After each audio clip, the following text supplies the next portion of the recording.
し開始ボタンを押したのに押ささってなかったよー。激ないポンポコ丸ですね。危ないです。今悪い言葉が出そうになりました。悪い言葉というよりかは不愛な言葉が出そうになりました。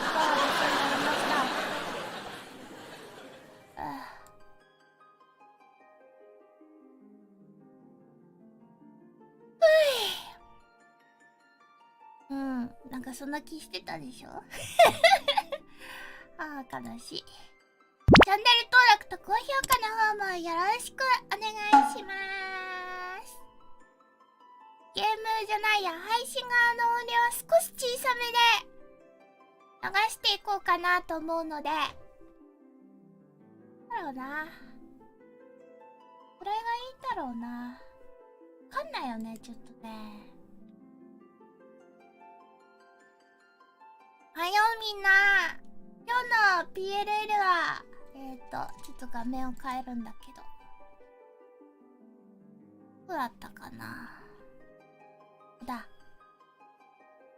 14の新たなる挑戦、次の10年に向けてとパッチ 6.0 行月のフィナーレに関する Q&A ということなんですけど、みんな公式のさ、公式あれどこだっけ、忘れたんだけどさ、見たあれインタビュー、ソケンさんとなっちゃんのと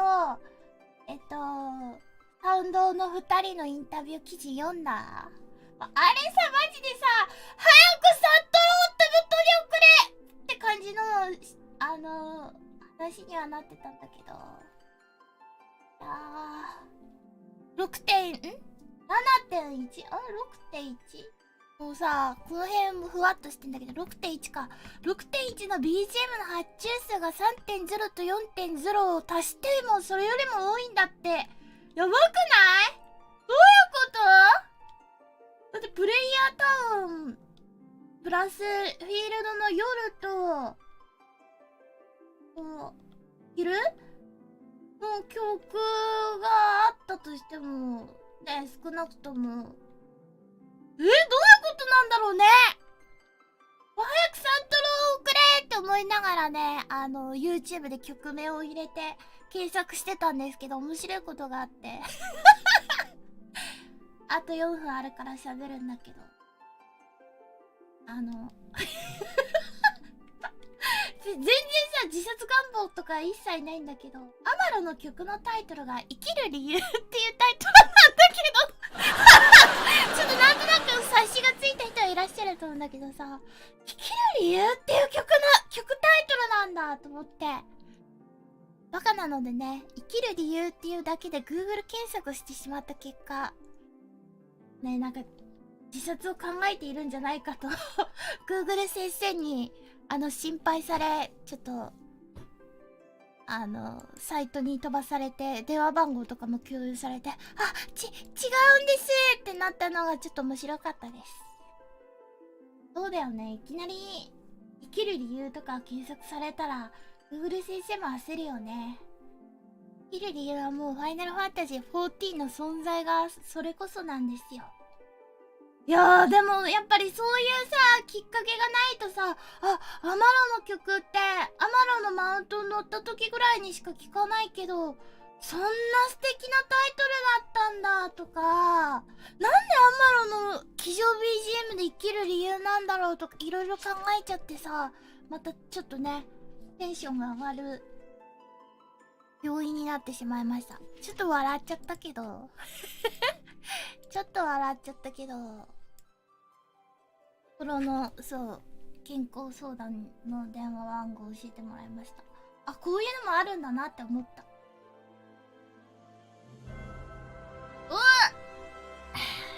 いやー、楽しみだな。今日はね、やっぱりそろそろ6.1 の情報をいただかないと、絶の人たちがなかなかお休みを取れないと思うのでね、いつ頃だよみたいなのさえ出てもらえればじゃないかなと思いますが、いかがでしょうかね。みんな今日は早起きして偉いね。今日は早寝しました。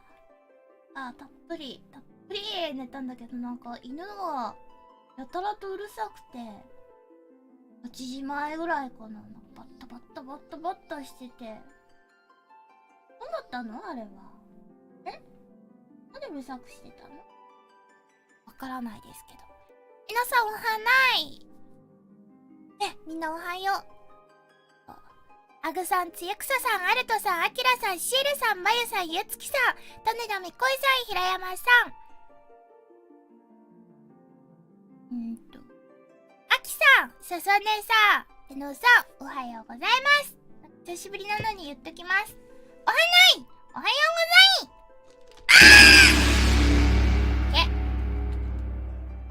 ざい。よし、じゃあ今日も楽しくね、ファイナルファンタジー14しながらプロデューサーレターライブ見ていこうね。早くウルダハの BGM が聞こえるのか、今日は。どんな風なあれなんだろうね。ちゃんとあれなのかな。何が発表されるんだろう。ちょっと興奮が先に来ちゃって、なかなか何が発表されるのかなっていうのがわからないんですけど、次の10年に向けて、来た。おはようございます。おはようございます。Hello everyone。すごい、第68回ファイナルファンタジー14プロデューサーレターライブをお送りいたします。Thank you very much for tuning in to Final Fantasy 14 Letter from the Producer Live number 68。皆さんに自己紹介お願いします。Please introduce yourself, please. Hi, my name is 直木Yoshida, producer and director of Final Fantasy 14。皆さんおはようございます。そしてこんばんはな人も多いですね。Final Fantasy 14プロデューサー兼ディレクターの吉田です。よろしくお願いします。よろしくお願いします。そして本日進行を務めますコミュニティチームモルボルこと室内です。よろしくお願いします。My name is Toshio Muroji, also known as the Fox Clone. You are a global community producer here. I will do the MC stuff for today's live letter. はい、そして、本日はですね、本日の、プロデュ PLL も、日本語と英語のバイリンガル放送でお送りいたしますので、我らがアニさんがスクエニアメリカオフィスから入ってくださっております。So once again, today's letter live is fully bilingual in both Japanese and English. So we have a special member from Square Enix America office, あいみさんです。おはようございます。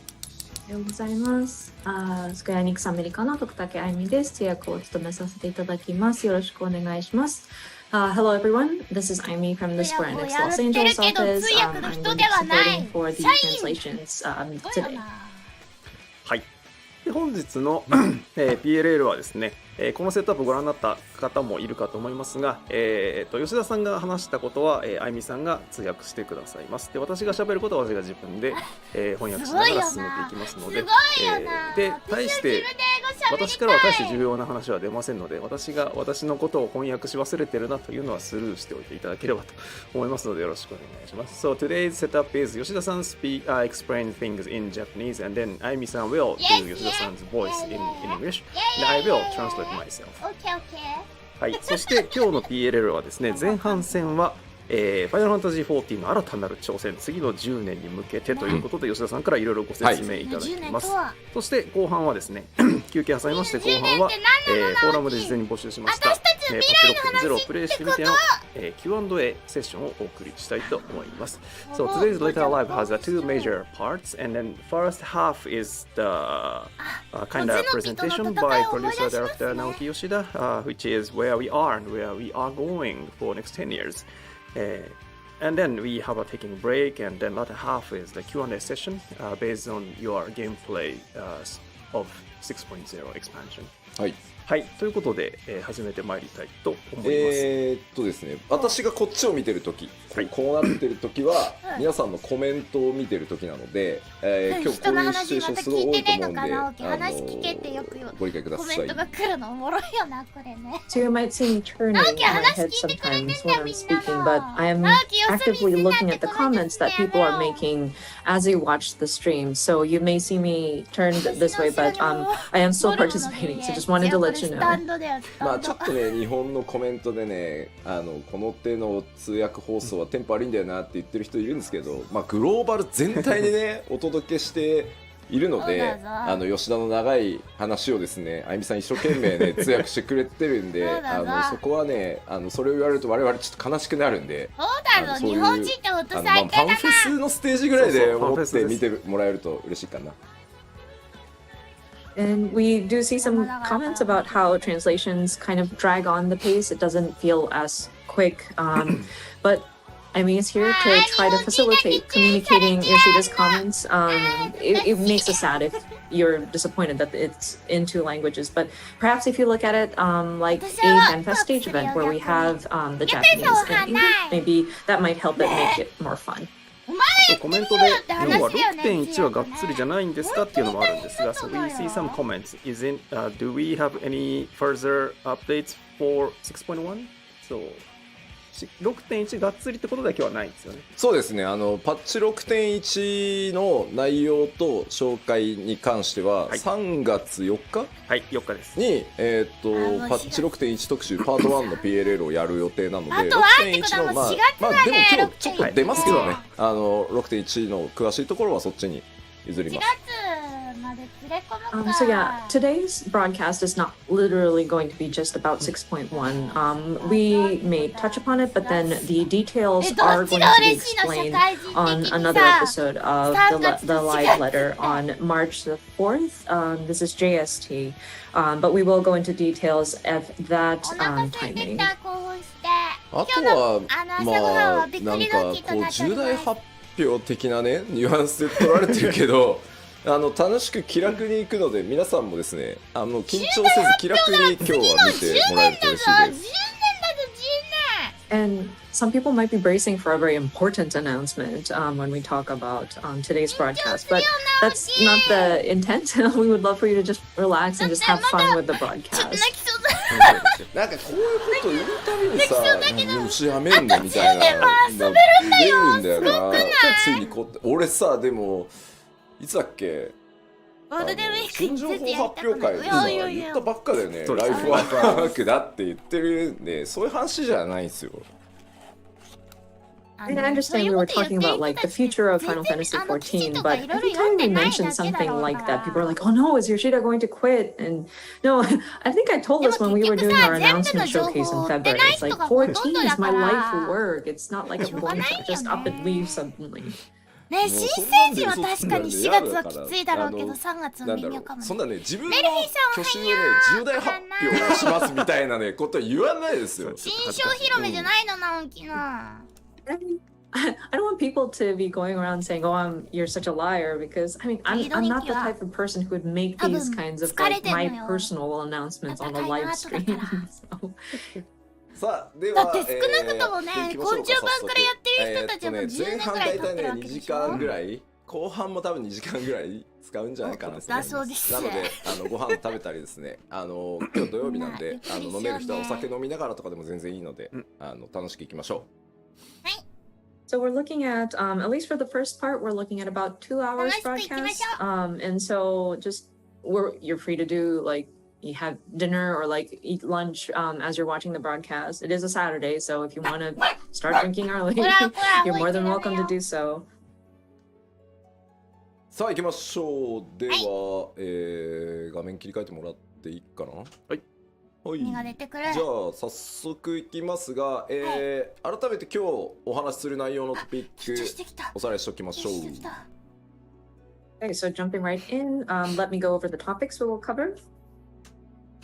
で、まず一つ目はちょっとですね、まあ14これまで、正確にはね11年やってきているので、まあちょっと振り返りを最初にね、皆さんへの感謝も込めて、やりたいと思います。The first topic, of course, it's been about 11 years, to be accurate, how long 14 has been going on. So we'd like to kind of do a little bit of a retrospect, just convey our thanks to our players and look back on everything. でまあそれを振り返った上でですね、まあちょっとこの先じゃあさらにもう10年は僕続けたいと思ってるんで、まあ、この先10年さらに14を発展させていくために、まあ、新しい挑戦やっていきますよといろいろそこについて、まあ、どんなことやっていくのかというのをお知らせしたいと思います。どんなことやってくんだ。10 And 年 then だよ once we 10 do 年 look back on our past, 10 then we 年先の look ことを forward 考 to え the るっ next て 10 years because as I mentioned, I would love to 普 continue 通に having 生 Final きてき Fantasy て考え 14 ない for よ。ネギショ yet カル another ビさんおは 10 years. よ So う there are many different things that we want to do in order いや to 私だって continue 覚えてない expanding こと Final が多 Fantasy いからさ 14, many challenges あ that we こん want な to こ take とあっ on. たね So って振 I り want 返 to ることは touch upon some of す those ごく楽しい items ことだ in よ。 today's 私 broadcast. はでここまでいったら1回休憩を挟んで、放送の後半として3つ目、パッチ 6.0 行月のフィナーレ、プレイしてみて何かありますかというので Q&A 事前に質問募集していましたので、それに対していろいろお答えしていこうかなと思ってます。And then once we do that, we will have a break in いや、between, and then シナリオ it'll 関 go 連の into the latter 質問い half っ of ぱ the い答えてほ show, しいぞ。 where we kind of asked the players, what did you think after playing 6.0? And so we will do a bit of an Endwalker Q&A. あと10年から吉田リビングデッドを使う気だなみたいなコメントがあったりね。We're seeing comments like, oh, 10 more years, huh? Is Yoshida going to kick off his living dead? コメントはいいコメントだけ拾ってこうまああったよね、な。確かにね。吉田の量産を開始しましたとか、クローンの吉田が誕生したので紹介しますとか、そういうのじゃねえかって書かれてましたね。But yeah, I think ついに我々 I've seen はクロ comments ーンの similar 発 to 明に that, 成 and 功い like たし people ました saying, oh, みたい we な。 have 発 mass 表だったら manufactured 嫌だ Yoshida よ。 clones. でなぜか私はもう完了してますよって書いてある。そう。いや、then I say I've done already. So something like that. では早速いきましょうか。まずはまあ正確にはね11年なんですけど、大きくくくってまあ10年ここまで皆さんとねやってきたのをちょっと振り返っていきたいと思います。Okay, so jumping into the timeline here. で Of この course, さ I 画像 accurately マ it's ジ 11 years, マジ but でいい like からタ we'll ペストリ call ーで出 this し the て10 years ほしか of ったよ。 Final 本 Fantasy 当にさ。伊勢 14. 丹コラボのこのイラストさ。まあいろいろありましたね。まあ2010年サービスを開始して、その12月に運営まだ生まれ体制ねてないやん。全部開発も一新して、僕はここから参加ですね。So first, 2010 was when it all started. Many things that happened caused us to sort of reconsider the development structures, and there was a lot of changes that were made in order to kind of reboot the title. So this is when I joined in. Yoshida joined into the project.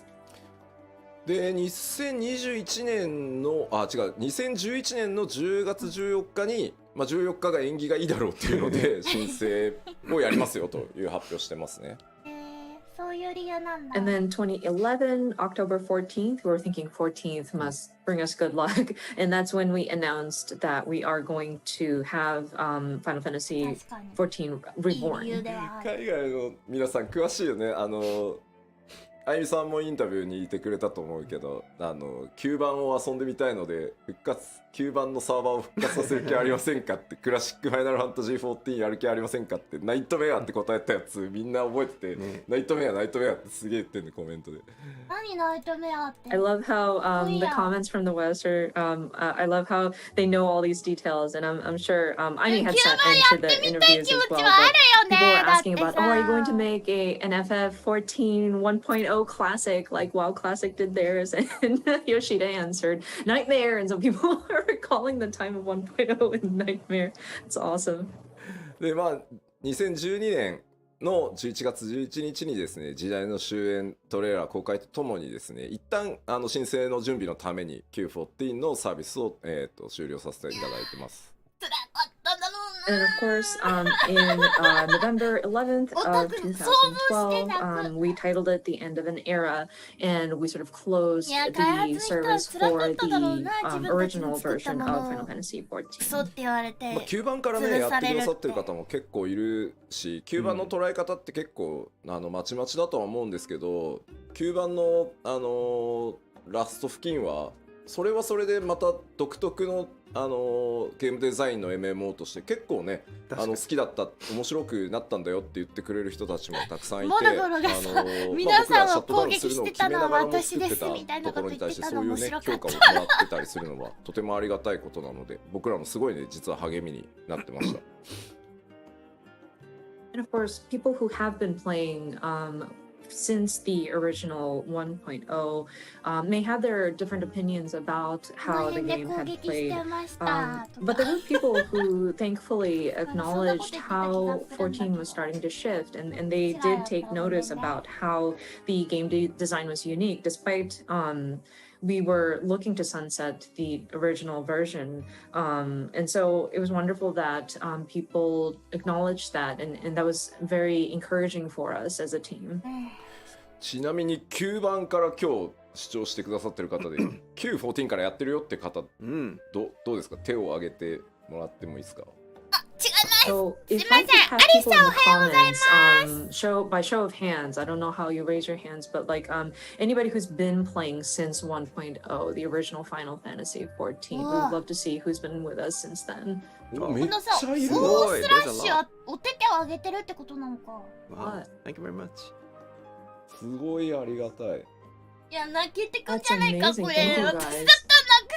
昔から見てくれてる人って言いますか？ここからね、あと10年、お互い11月健から康に気をつけて11楽しん月ででいきましょう。こんなに手上がってたら私泣いちゃうよ。Well, yeah, we're looking forward to the next 10 years. So yeah, let's all take care of our health and keep going. That's awesome.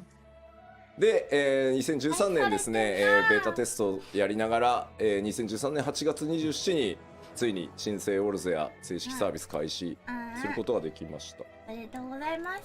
So moving on, 2013 we start our beta testing for A Realm Reborn, and then August 27 of the same year, we were able to relaunch as A Realm Reborn.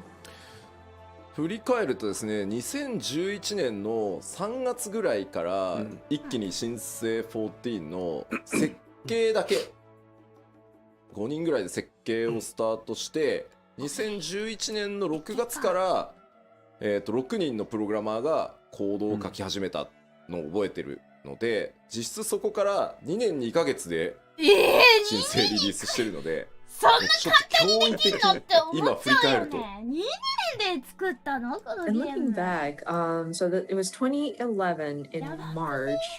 We started at least doing the framework, just the design structure first, and it was a very small team that worked on it. It was 5 people who started on the base framework, and then starting June of that same year, 2011, we had 6 programmers starting to write code.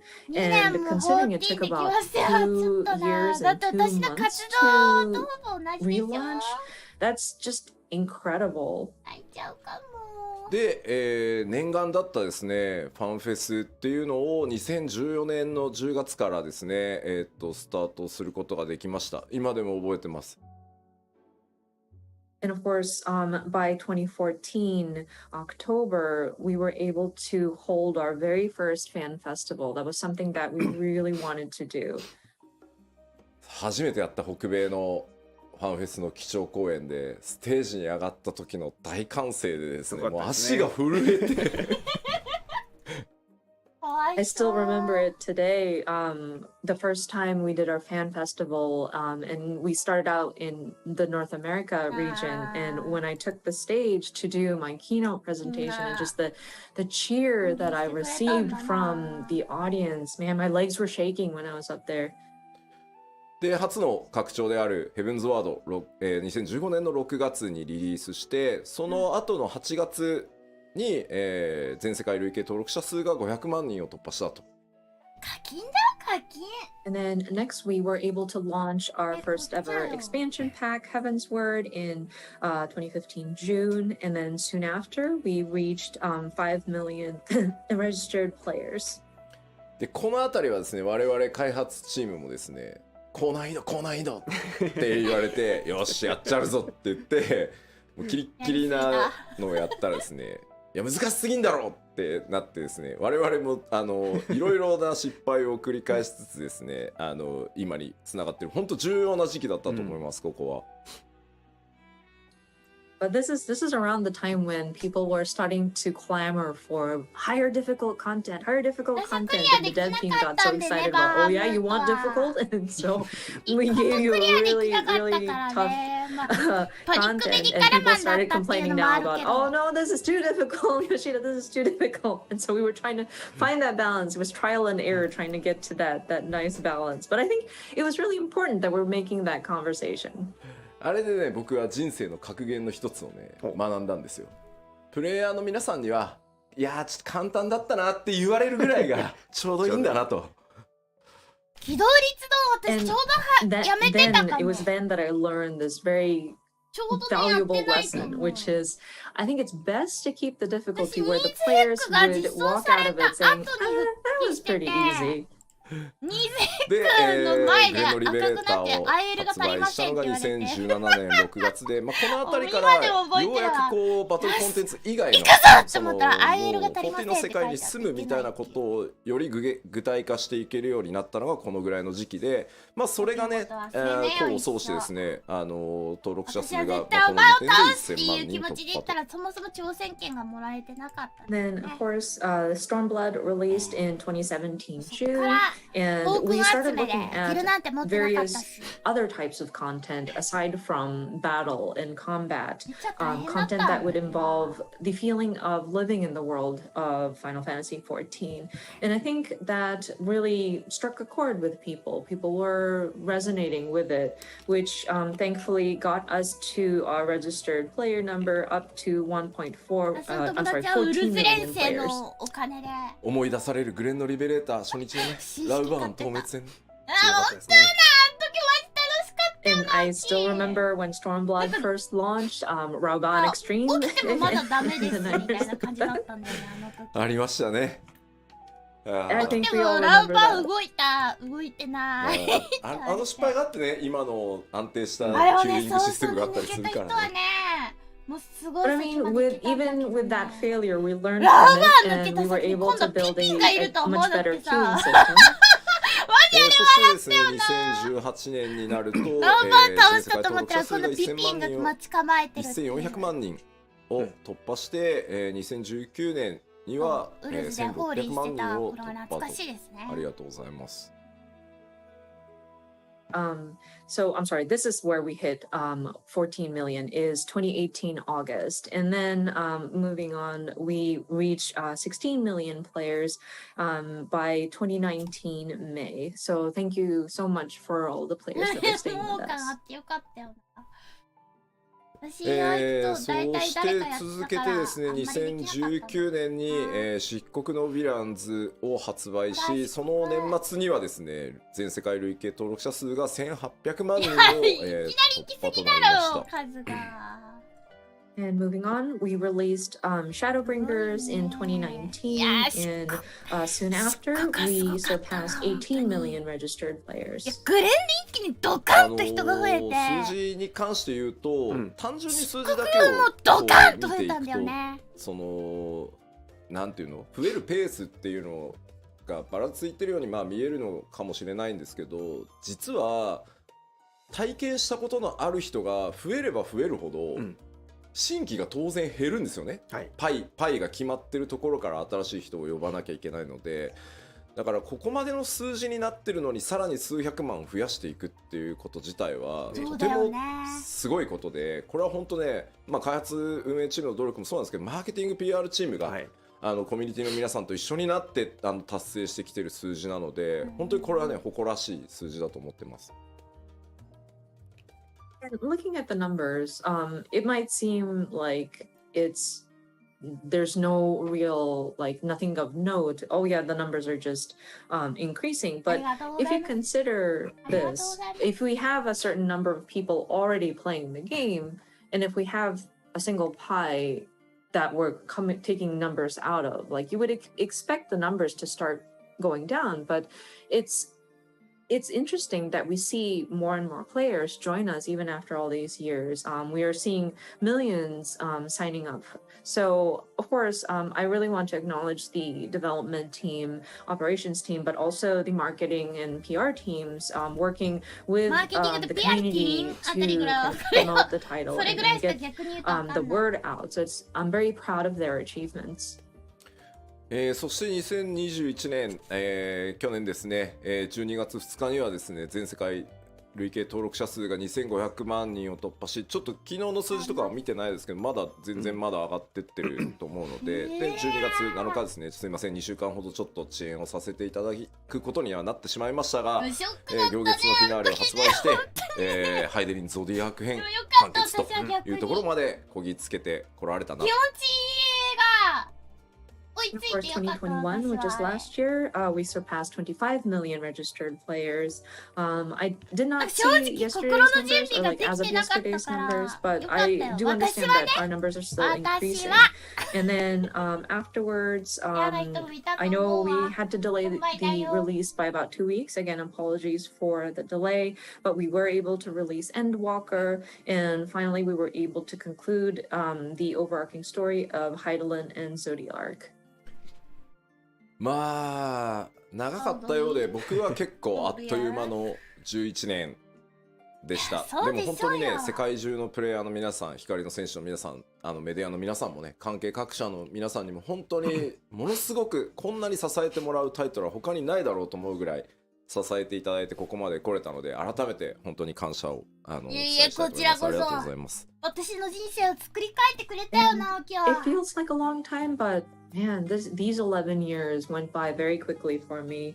And all of our warriors of light, our players, members of the media, all of our supporting partner companies as well. There were just so many people that supported us throughout this all. So I do want to take this opportunity to convey my gratitude from the bottom of my heart. So sincerely thank everybody. 本当だよな。あとは本当ね、開発チームにも、本当に厳しいスケジュールでやってきてて、実は拡張パッケージそのものの開発期間って1年とか、下手すると1年切ってたりするんで、すごいよね。本当に頑張ってきてもらいました。And I also want to acknowledge the development team as well. They were always working against a very harsh schedule, and even developing some of our expansion packs. Sometimes we have only about a year or even less than a year to get through all of the tasks that needed to get done. So I really want to show my appreciation to them as well. 14に興味ある人は14に深めてあげて。ではこれを踏まえてですね、ここまで歩んできたその11年、9番の状態を考えれば、これ以上ないぐらいの成功をさせていただいたと思ってます。ここはあんまり言葉を隠さずに成功できてると思ってるので、それでいいと思ってるんですけど、ここまではある意味もう過去になったので、ここからさらに次の10年また挑戦を続けていきたいと思います。うわ、どんなことするんですか？ And looking at the trajectory here and the path we've walked ど down, んな楽しいを見せてくれるんですか？ I want to consider this a success from what we had taken and what state it was in when we had first taken on the project and to bring it to where it is now. I'm not ashamed to declare it. It might be a little awkward in the Japanese, but I believe it is a success. And I think it's a good thing that we've gotten here. But now that we have gotten this far, all of this is now in the past. And so we want to look to the future. We want to see what kind of challenges we can take これ以上 on. 我々を楽しませてというどうわけでするつもりだ。2つ目のセクションである14の新しい挑戦と題してですね、今後どういうことやっていくよというのをお伝えしていきたいと思います。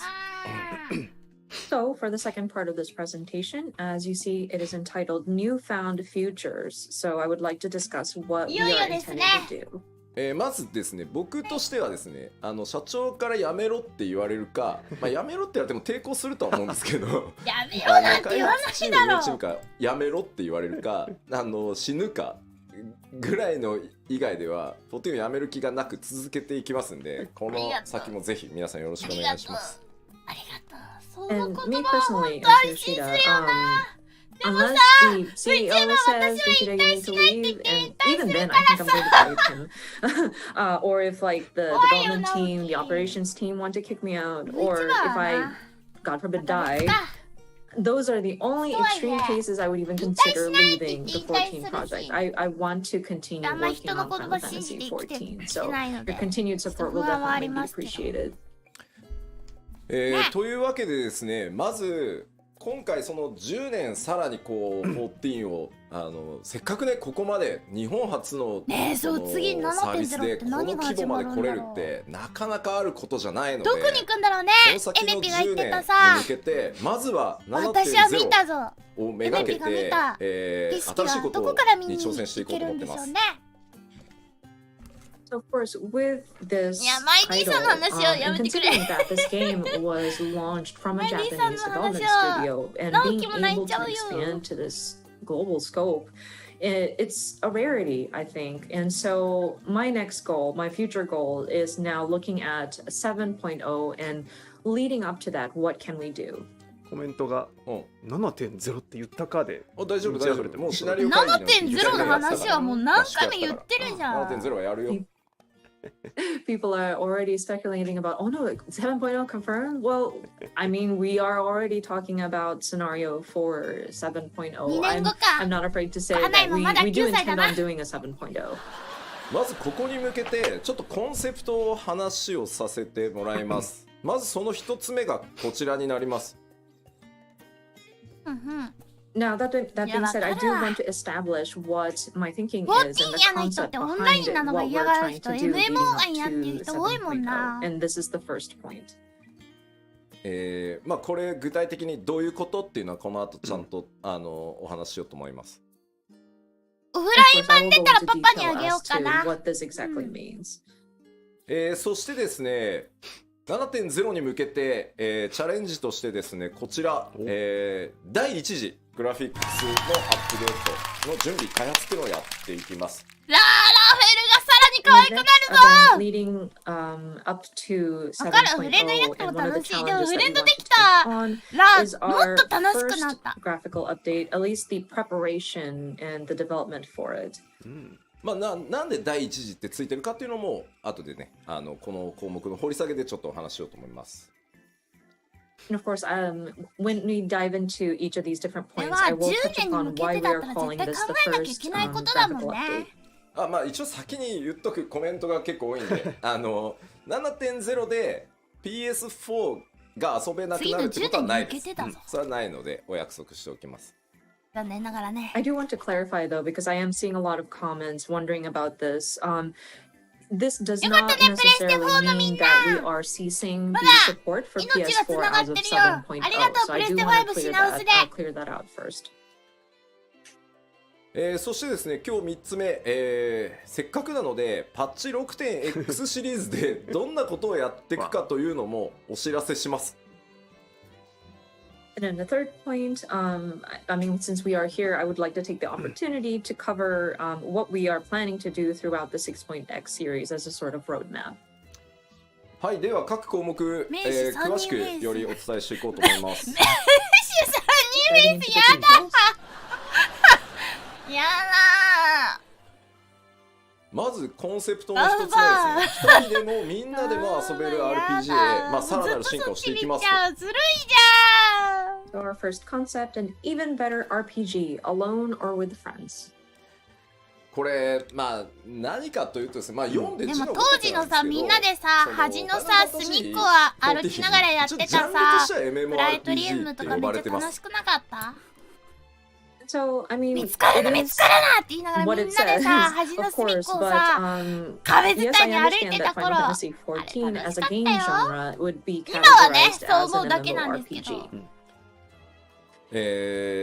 そこでですね、まあ僕この11年ファイナルファンタジー14をやってきて世界中のこうプレイヤーの皆さんとイベントだったりこう、まあ、ファンフェスも含めてですけど本当たくさんのゲーマーの人たちとこう話をしてきました。And of course, throughout the 11 years of doing Final Fantasy XIV, we did various events, gaming events, including Fan Festival, and I had the opportunity to speak with different gamers. 当時はねそこでですその人たちしかあと味わえないもんねマーケティングチームに市場調査とかをしてもらって、これね定期的に拡張のたびにやってるんですけど、やっぱりこうそこで出てくる答えっていうのが、なかなかブレイクスルーできない誰も周りじゃシナリオの話してなかったのに、 And of course, ナ I would ナモ have サがあ my んな目 marketing にあった途 teams 端みんな perform シナリオに market なって research どうな as んだ well. どう And な this ん is だっ something we て regularly 口々に do みんなが言ってた時も when 楽しかった we し、 start to plan for upcoming expansion 一気 packs. にみん And なさ with the あれでいろんなこと information 調 that べ we 始めて receive, 世界設定 and とかシ there's ナリオに always 興 like 味 a 湧いた question 人 that we めちゃ never くちゃ seem 多 to かったと find 思 a う。 way to break through. 2つあって、1つはリバとかファイナルファンさ、タジーシリーズ大好きなんだよ、すごいファンなんだ、ね、片全部手塾だやってるよ、った時代よ。ただし11と14以外ねっていうのがそうなんだよめちゃくちゃ悔しい。ほんとムカつかったし、本当にこれなんか So there's 考察 also 見 two, 部 YouTuber がそれ言 One って of てさ、 them もう is 考察 we 見 see なんだ there's ろ a もっと lot や of れやって players 切れ that そうな love の Final ね。 Fantasy, and many 間 that が claim they've played all of the Final ムカつく Fantasies わ。 except for 11 and 14, 挑戦してね which えやつム which is カ very つく frustrating. ね。11もね今かなり、アップデートをかけてかなり大部分ねソロで遊べるように快適に言って私も11やってない14はですけどさらにその先へ行きたいと思ってます。いやー理由はねわかる Of わ。 course, だから we are 文 paying 句を言 paying いつつも attention 理 to 由は Final 分かって Fantasy る。 11 players as well, and we've made various 11を updates. や I る think 気 it に has はならん。 become very solo 理 friendly 由は14が recently. 楽しいから。 But with Final Fantasy 14, we want to go beyond that. あとわあとはかんねえわやっもう一つはでぱす。ね、オンラインなんだよね、めんどくさい、人と遊ぶの嫌なんかこう人間関係作るの嫌っていうのがですねやっぱりナンバーワンなんですよね、そのプレイをしない理由っていうところで。ぐちゃうるさいよ。The second point, we are trying to reach a breakthrough いや is だって people さしょうが comment ないじゃん。 about, ゲーム oh, を online さ play, 全然遊んで that's, ない I don't 人 want や to deal with having to 悪 play いこ with とを other 風潮 people. するあ I いつ don't たち want が to いるわけ develop だからさ、悪い relationships 情報の方 online. がさ大きく And 見える that's もん。 actually a very large reason, if not the number オーラ one ムで reason 術 many 師の盾 players 拾 kind っ of たりね。 hesitate ファイター playing 装備着たり 14. ね。クラフター装備10年かけで。て、ね MMORPG っていうジャンルじゃなくて、私はしょっちゅうクラフター ID でっていうジャ ID ンルに言ってしたいた。と、14を。 So その what I 役 want to do here その役 is は spend the next 10 years and 別にいいじゃん。 break out of that MMORPG category. I だ want って this to be 直樹が an 言ってるのは RPG ファイナルファン that タジ can ー be シリーズが enjoyed 大好きです。で alone も or 14はやって with ま まずせんがなので、悔しいって話でしょ。 7.0で14までのも間、あフェイスのシリーズのシステ一部ムの大規模アッなんだってプデート。っていうのをやっていきます。おー So, So as a lead up 三人目 to 一緒です。 7.0 or until that time, we will continue そ to うだ make ね、 updates 新 to 生 the ID なん trust て特 system. にハードとか、パッチ6.1から6.5までのうわ5つのメジャーパッチでこの2年でやりきるの全4人の透滅戦をすべてフェイス対応します。 So as it says here, trust 4人用ってこ compatibility と for か。 all main scenario 言われた子 dungeons か。 and 4-player trials to be added in patch 6.1 through 6.5. まあ順次なのでね、パッチ例えば 6.2 とかを見ると中途半端なところまでしか対応されてないとかいうことが誰と行くあのる可能性は最初とか。高いんですけど、それにねタちゃんと怯えているとかと行くいつまでたってもできないので全部一気には不可能なので、殺されるかも。なのでこの 6.1 から 6.5 つまり 7.0 までの誰と間を行くことになるんだろう次ねに飛び上がるためにもうどんどん順次やっていくという期間に当てさせてください。サスタシャエッタちゃ And んたち so, と行こ of う。 course, these are going to be incremental 僕タイプやるからエッ implementation. タ And ちゃんは so 現 you might 実 look し at お願 say いね。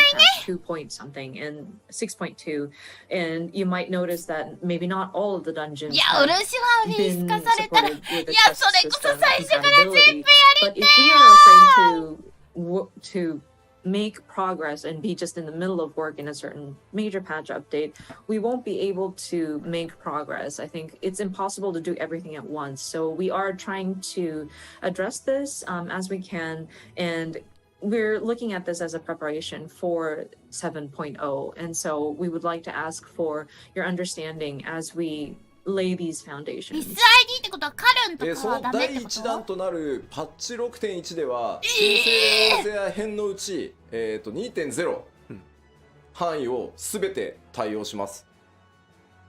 マジで誰と一緒に行けるのかが楽しみすぎる。Patch 6.1 will make A Realm Reborn, and this is just patch 2.0 range, and the scenarios duty become trust ウル compatible. シャーフェイスないのか。そしてですね、それに伴って一部初期のですねメインクエスト ID とかこれでリ透明性もリニューアルします。And then でも further リトティ improvements will be 来 made た to よ。 some あれこっちに low-level 透 main 明してんのに scenario dungeons あ and れリトテ trials. ィでちょっと注意なんですけど、蒼天のイシュガルドに入ってからの8人透滅戦ストーリー上に出てくるあれらはちょっとやっぱりコストを全見積もりしたんですけど、どうしてもこう 6.1 から 6.5 までの期間では対応しきれないので、8人の透滅戦に関しては 7.0 以降順次対応していくつもりです。でもリトティはそれを You may see the それを disclaimers 除 on く the でお願い bottom, します。 but for the 8-player trials, especially those with the Heaven's Word expansion, I'm afraid we are unable to update it at this time.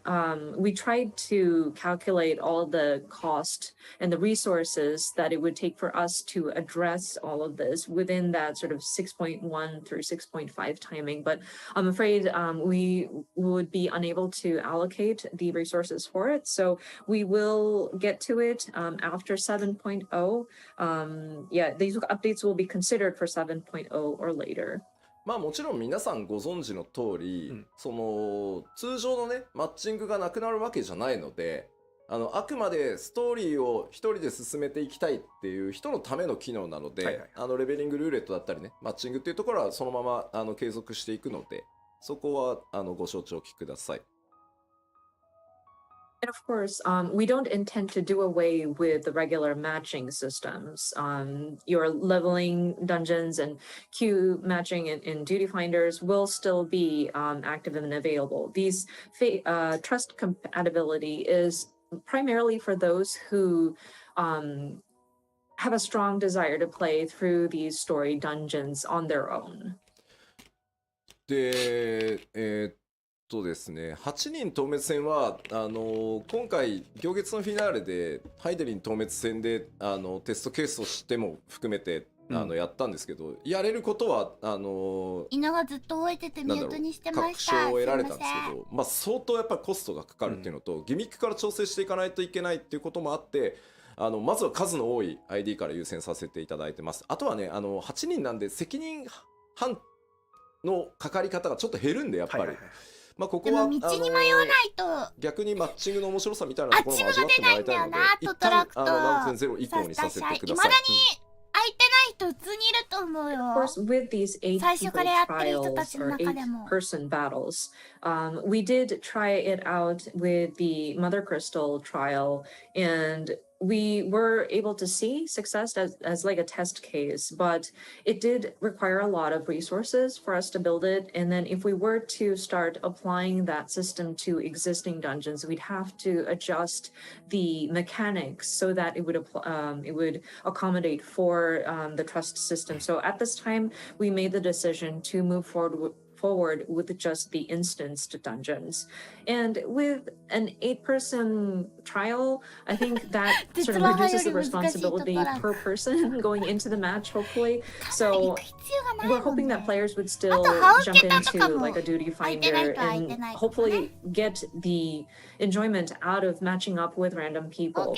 So at this time, we are unable to address it within the 6.1 through 6.5 period, but we are looking to it for 7.0 or later. 結構空いてる人ちょ多いとっと注意思うんだけど。なんですけど、はい、今はねどうしてもフェイスっていう呼び方をすると、暁といけんのかなとか名のある NPC といけんのかなってイメージがちょっと強いと思うんですけど、ストーリー上こうそうだよね、いないもんね。そのマッチングでしかいけないからこそ、じゃあ俺は他のことをやってくるみたいなのでこうみんなちょっといなくなったりとかしてたと思うんですよ。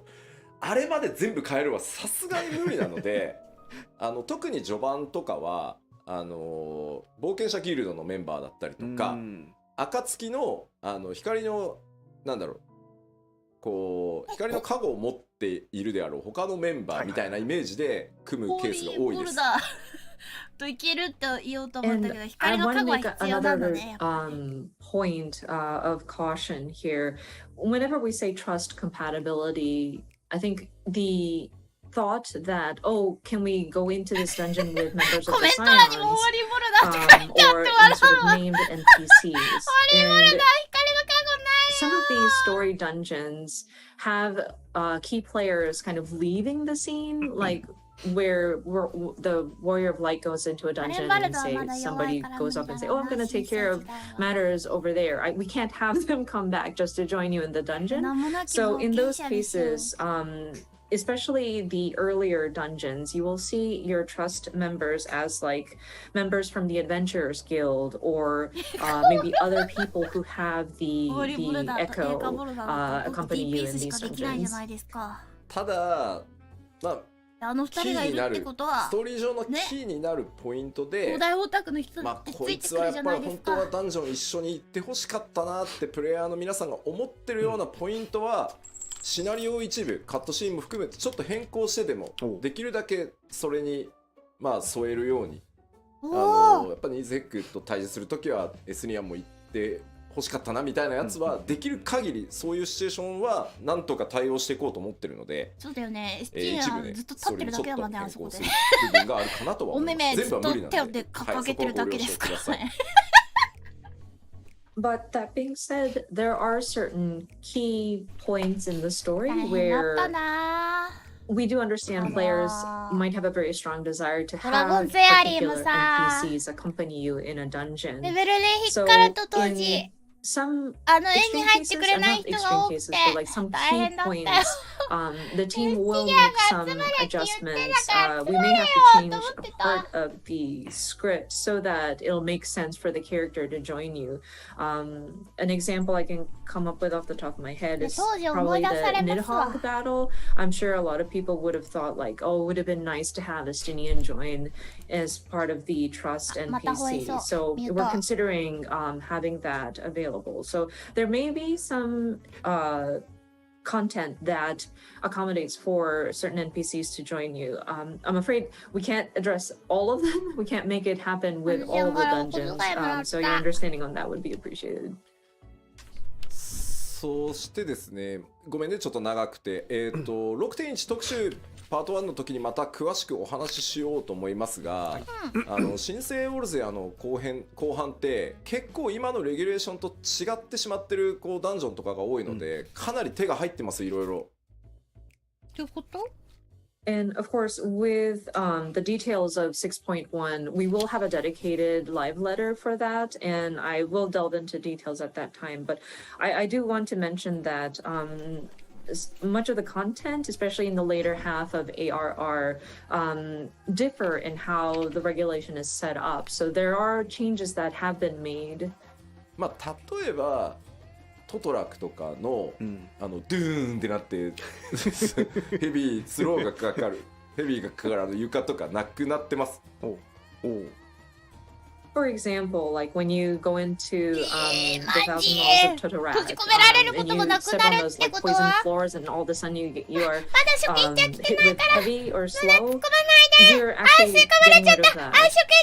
ちょっと Q14 から申請するのに急いで作ってちょっとライティング良くないなとかいうところのダンジョンもちょっと絵的な調整もそれなりにやってます。And there are also some aesthetical changes that we wanted to make. There were certain areas of the earlier part of FF14 when we were trying to quickly just relaunch as a Realm Reborn. So there were areas where lighting may not have been 100% to what we would have been satisfied with. So we went back in and adjusted those as well.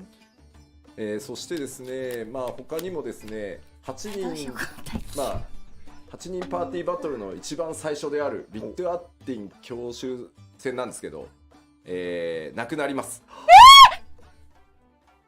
And then one of the first 8-person party battles that you encounter, I believe, is Camp Westwind. And I want to mention that we are doing away with that.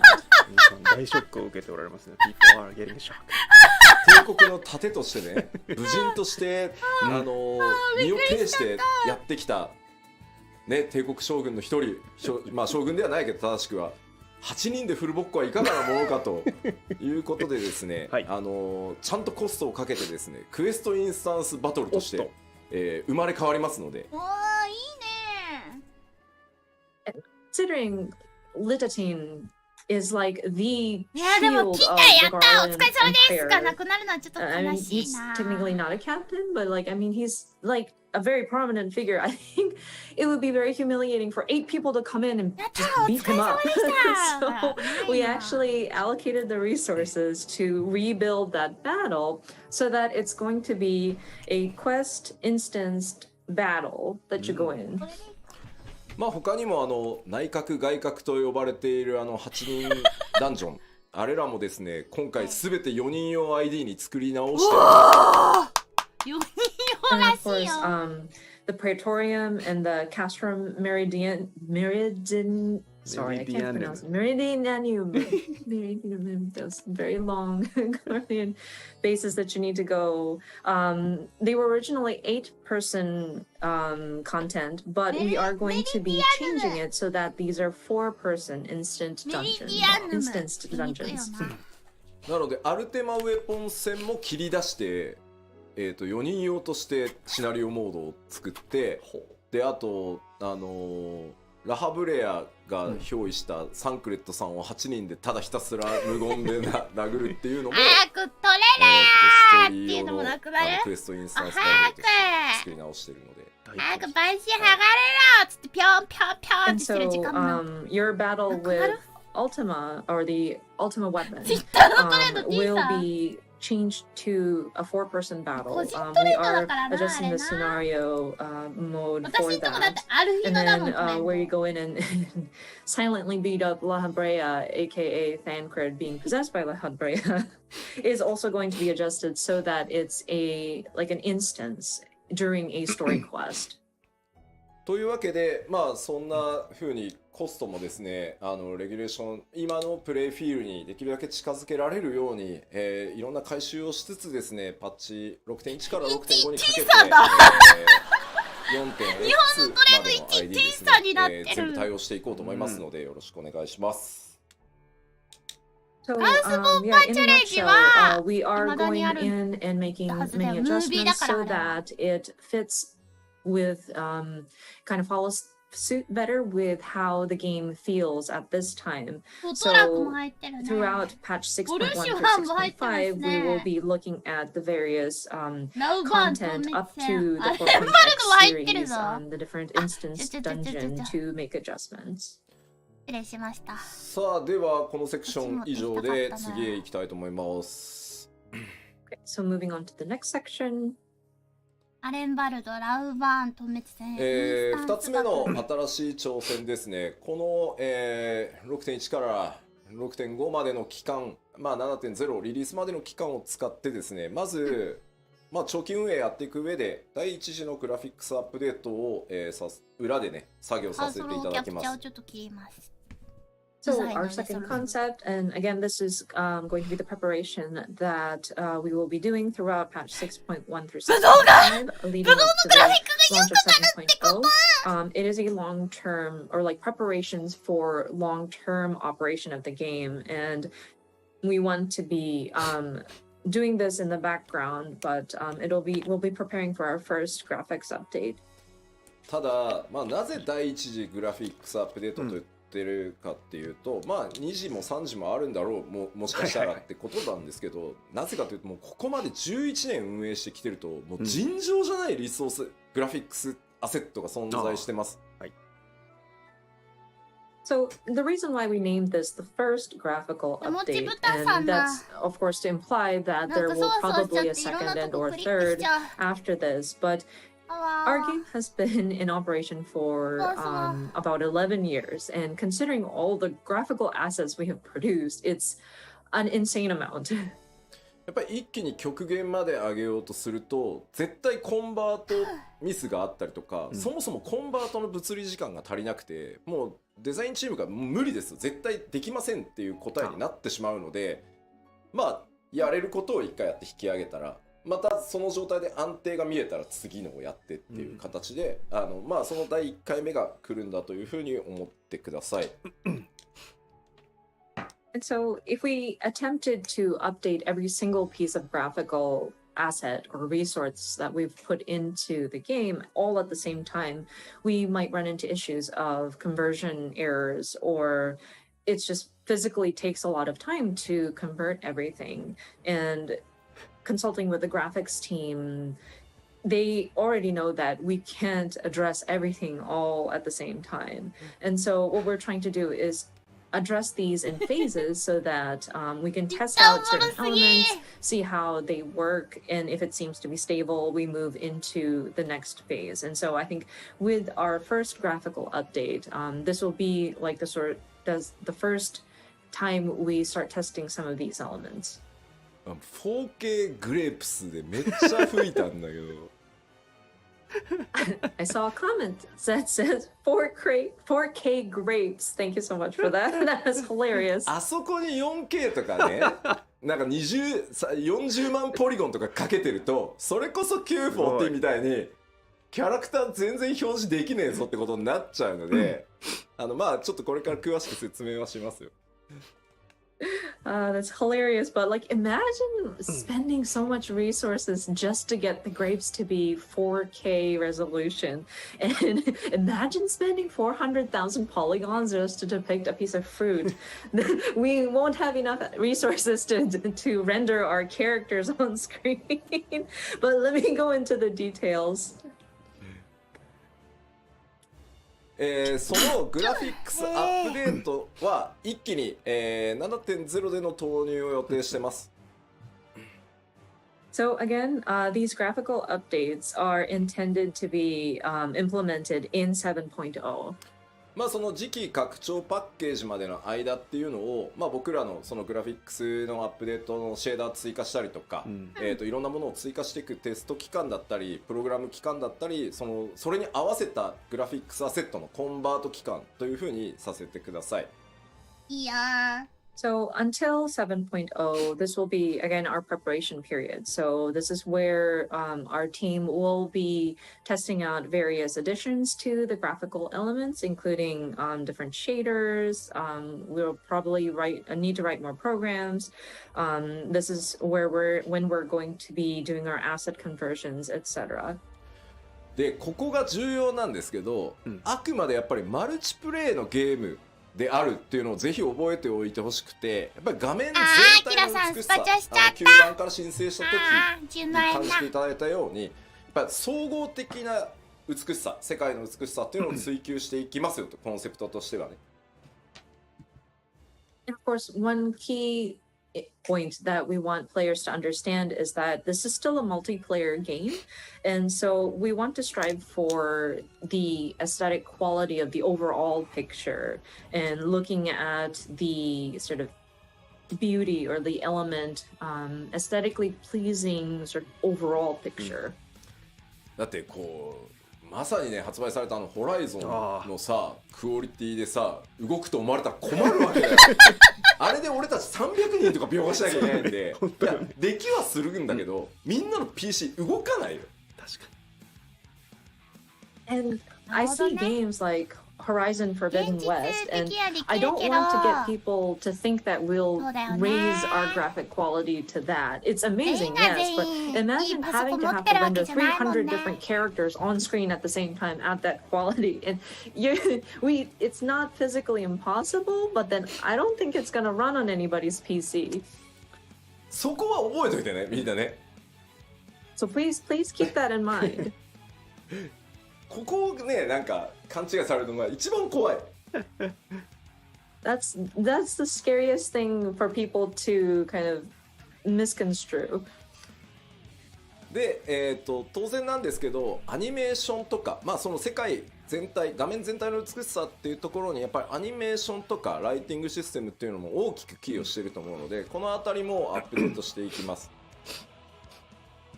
And of course, considering the sort of overall aesthetic, 最低動作補償のスペック条 animation 件 is going 変 to わ be り the ます。 element we're looking at. Lighting is another element that we want to adjust as well. まあ例えばアニメーションに使っている、よくねメモリがって言われますけど、メモリの割り当てをちょっと増やすことによって今までより長尺のこうエモートモーションが作れるとか、あとまあそのライトの数が増えることで実は潰れていたバックグラウンドのディティールがより見えてきて、リソースに手を加えなくても綺麗に見えるみたいなところもあるんで。So what we mean by different updates to animation and lighting systems is, for example, I know people would automatically start talking about, oh yeah, memory issues with animation. So if we revisit some of the allocation of the memory for animation, it might allow us to create emotes with a longer animation loop, or with lighting, they're just having more lights than we had originally set up would allow for details that would have been sort of washed out or like not visible because of insufficient lighting to kind of show up. And so that will allow for an improvement in the graphical quality without us even having to adjust the elements that are already in the game. まあ重要なところです。はい。スタンドアローンのゲームクオリティにはなりません。これをですね皆さん頭にすり込むためにもですね寝る前に必ず一度復習していただきたいぐらい。And again, very important point. I want to stress again, the new graphics will not be comparable to those of standalone titles. This is again very important. I want you to remember it. I want you to repeat it before you go to bed. That's how much I want people to remember.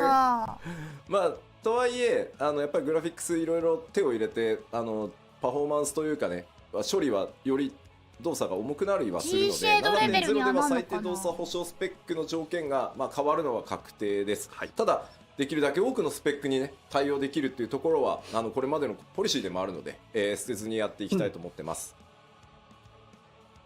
So that being said, we do want to update the graphics for sure, and so that means your processor might require more power in order to render these graphics properly or like efficiently. So we will probably have to update the system requirements for your machines and your PCs. We will try our best to accommodate for as many models of machines to accommodate with the changes, but we do want to make you aware that it is pretty much guaranteed that we will have to update the system requirements.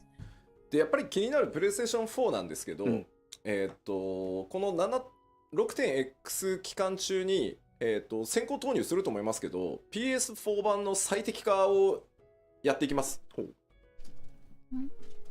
And I know people are wondering about PlayStation 4 support as of 7.0. I think what's going to happen, and this will probably be done prior to the launch of 7.0, so sometime within the 6.x series, we do want to optimize the PS4 version for sure.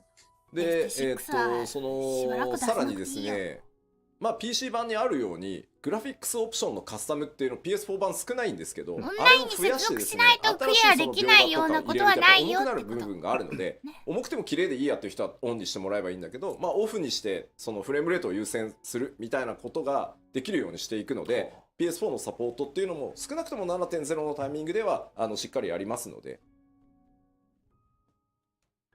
So, and on top of that, there are various graphical configurations that you can set up on the PC version. Like you can customize some of the like display options. And we understand that it's a bit lacking in the PS4 version. So we do want to implement options in the configuration so that you can select like prioritize frame rate, or if you want to, if you're okay with performance kind of dropping slightly, but still have the graphics performance, then you can select that option, whatnot. So I do want to assure you that we will continue supporting for PS4 at least until 7.0. みんながみんなパソコン持ってるわけじゃないからね。出ちゃったよ。画面のサイズ変わっちゃった。みんなどう思うんだろうこれ。ハイクオリティ広しよ。ハイクオリティヒロシ。ヒロシ俺ハイクかと思ったっオリティ。て言ってる。Some people think, oh, is that me? でも髪の毛のさ、このジャギジャギのとことかめっちゃ綺麗になったなんかね。さ、多分ね、例を出してくれるの助かるわ。これじゃないよね、多分みんな求めてるの。めっちゃ、いやもう I don't think 毛 this 穴 is とか what ボコボコと we か are めっちゃリ looking アルだけど for. 求めてる It's も not の what では we ないのは would 確かに desire. そう。なんか疲れた吉田って書かれてる。Some 目の people are 下の saying クマ this す looks ご like い a っ very すね。 tired Yoshida. そう、ここのなんか違和感の違うでしょ。なさ、すごい。 Yeah, but it kind of does こ feel こはすごい awkward. ポリゴーンって感じするし。まあここまでリアルにはならんす。So we aren't going to be ダメなの。 working to あ、 make it そうだ look よね。 this こん real. な毛穴ボコボコとか求めてない。まあいわゆるフォトリアルを追求していくとグラフィックスアップデートってこっちに行きがちなんですけど、おそらくファイナルファンタジー14の世界やキャラクターが気に入ってくださってる方、多分こっちを求めてはいないと思ってます。産毛は And 求めてなかった。 some games, of course, ク their ラウドの産毛も intent 求め is て to なかったよ。 lean 私 towards は that 別に。 photorealistic depiction, and people tend to lean in this direction. But I think for those who enjoy the aesthetic of Final Fantasy XIV, this is not じゃあどう necessarily なるの？ what we want to begin with. では、今そのグラフィックスアップデートって実はテスト開発もスタートさせてるんですけど、テストスタートしてからまだ1ヶ月と1週間ぐらいなんですね。全然だね。 So with these graphical updates, we are already starting testing actually, and it's been about a month and a week. なのでその1ヶ月と1週間ぐらいテストをして、まあこれだったらもうまあ今出してもまあいけるだろうここまではと。まあこれ以上を目指すんだけど、まあ少なくとも一旦お見せしてもここまでは間違いなく見せてくれる？大丈夫だよあると 7.0 でっていうのを用意してきたんでちょっと見ていきましょうか。And so we are still very early in our testing stages, again, about a month or so testing, but we do have 私 results that 髪 we're の毛のギャ seeing ザギャザ that これ気に入って is, るけどな、ここ。 of course, we're going to aim こ higher こやっ than ぱ what どう we're しても going to 目 be 立つ showing か you, ら but さ。 I think it's ここね。 coming out pretty ここ。 nicely, and we are relatively confident. So let us show you some of these images. 犬さんこさんがやちらはですねったの？テスト期間1ヶ月目のサンプルです。えーキャラクターですね。 So from first month of testing, so this is one of the samples. いや、十これ分す左がぎでしょ。今で、右がテクスチャーをハイレゾリューション化してます。髪の毛も含めて。であとシェーダーを、1枚入れてます。 And so what you're seeing is the current image on the left, and then on the right, we've made the textures ちゃんと high ハイライトを resolution, 入れて and る we've し。 added a layer of shaders. すげえあシワも。と、セルフシャドウって言ってなってるね自分の髪の毛の影が顔に落ちた時、まあその自分のオブジェクトが自分に影を落とすのをセルフシャドウって言うんですけど、そこも調整してるので結構ね、セルフシャドウ実はすごい気になってて、カットシーンとかでも。 And one thing that we did pay attention to was the self shadow, or whenever there's like an object that drops the shadow on の画像 yourself. を画面に貼り Especially if 付 you け look てるって言って at たもん the ね、この毛 bangs 玉は and ね。 the shadow it casts underneath it. That was something that I was kind す of ごい、すごい wanted す to ごい。 address looking at the cutscenes in the past. でまあこれ1ヶ月目のサンプルなのでもっと上目指せるとは思ってるんですけど、動作保証あまりにも重くならないっていう意味では、うわ瞳めちゃくちゃ綺麗だね。ここまで、まあ、この上さらにいろんなことをやった上で最適化していて、耳の形もまあやれる全然違うじゃん。より高いところは目指していこうかなと思ってます。 So of course we do want to strive for even better, but at this time I think from 1 month of testing and making sure that the game itself runs properly, I think this is what we can show at this time, and then we'll continue to test and we'll continue to sort of improve and then apply optimization. まあいわゆるヒロシと呼ばれてる彼でやるとこんな感じです。 Of course, our Derplander. いや、ライティングすごくないでちょっとミか？コってのサンプルです。 Here's a sample of the あー、ミコってのこの目めっちゃ気になってたから、ボケ具合が、なくなったりですね、髪の毛の柔らかいそのカールの印象とかってちゃんと出てるのと、セルフシャドウがボケてないんでね、綺麗にかかるようになります。Of course, you may notice the face paint, the wall paint is a lot crisper now. And then, as mentioned earlier, self shadow is nicer. I think it's brings out the softness of her face. これがだいたい1ヶ月目だっていうのをぜひ認識しておいてください。オールガディかっけー。And just to remind you, this is after testing for about a month. ルガディの顔。こんなんだったんだ。全然印象違くない？ルガディすごくない？この方向性で強そうよね、やっぱりね。みんなのコメントちょっとなんかやっぱさ、こう見ると左のルガディ可愛いもんね、どこかね。It seems like we are on the right track in terms of like the direction we want. 間違いなく次、エレゼンかララフェルだぞ。ララフェルがね、一番難しいんですよ。And the long tail was actually quite challenging. なんかリアルにするところがなくて。There no areas really to make it quote unquote realistic, you know. なんかでもなんか肌にぺったりくっついてるからってやだな。髪の毛綺麗になって、目の周りはものすごく鮮明になって、キャラメイクしていけばね、もちろんいろんなパターン作れるとは思うんですけど。But I think the hair has definitely gotten more defined, and then the eyes has become very crisp, and it looks a lot more alive, so to speak. でもさ、やっぱ肌のボコボコみたいなのは表現してるじゃんね。すげえな。I think it'll have like it will allow for players for a broad range. そうね、肌の感じをどこまでなんだろう、本当にツルツルにするのか、ララフェルは。ララフェルはツルツルだよ。そうは言ってもちゃんと肌っていう感じを出すのかは、結構ね、調整が難しいところだとは思ってるので、ただ皆さんが求めてるであろう方向性は理解してるつもりなので、しっかり種族ごとにですね。ララフェルボコボコしてんのは本当にやめてほしいんだけど。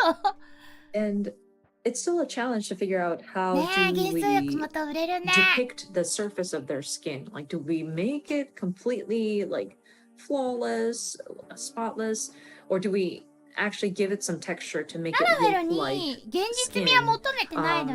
We want to believe that we understand what the players are looking for, but it is something that we still need to explore. なんて言ったってね、11年も皆さんと一緒にこのゲーム作ってきてるんで、皆さんが求める方向は理解しているつもりではあります。はい。But again, we've been with you guys for about 11 years at this time, so we want to believe that we understand what the players are looking for. ですいません、ちょっとテスト1ヶ月目ということでですね、キャラクターサンプルとしては以上になります。またなんだろう、途中で完成のタイミングとかあればまた途中経過とかお知らせしていけたらなと思ってます。So yeah, because we are still in the early stages of testing, as for character samples, that is all that we have at this time. We're hoping that we can continue to update everybody on the status. Perhaps maybe next time we can do it at like a fan festival or something like that. じゃあ改めてですね、そのキャラクター、まずそのグラフィックス、第一次グラフィックスアップデートでキャラクターに関する表現のアップデート項目をお知らせしておきます。Okay, so just wanted to recap all of the different elements that we look to update for our first set of graphical updates in terms of characters. まずですね、全体的にテクスチャーを高解像度にしていきます。髪とか肌とか、それから今日ちょっとね、ご紹介できてないですけど、装備品のテクスチャーの解像度も上げていきます。もうさ、感動の 5.3 のシーンでもさ、水晶光のさ、クリスタルがさ、めっちゃポリゴーンってしてたの気になってたんだけど、綺麗になる。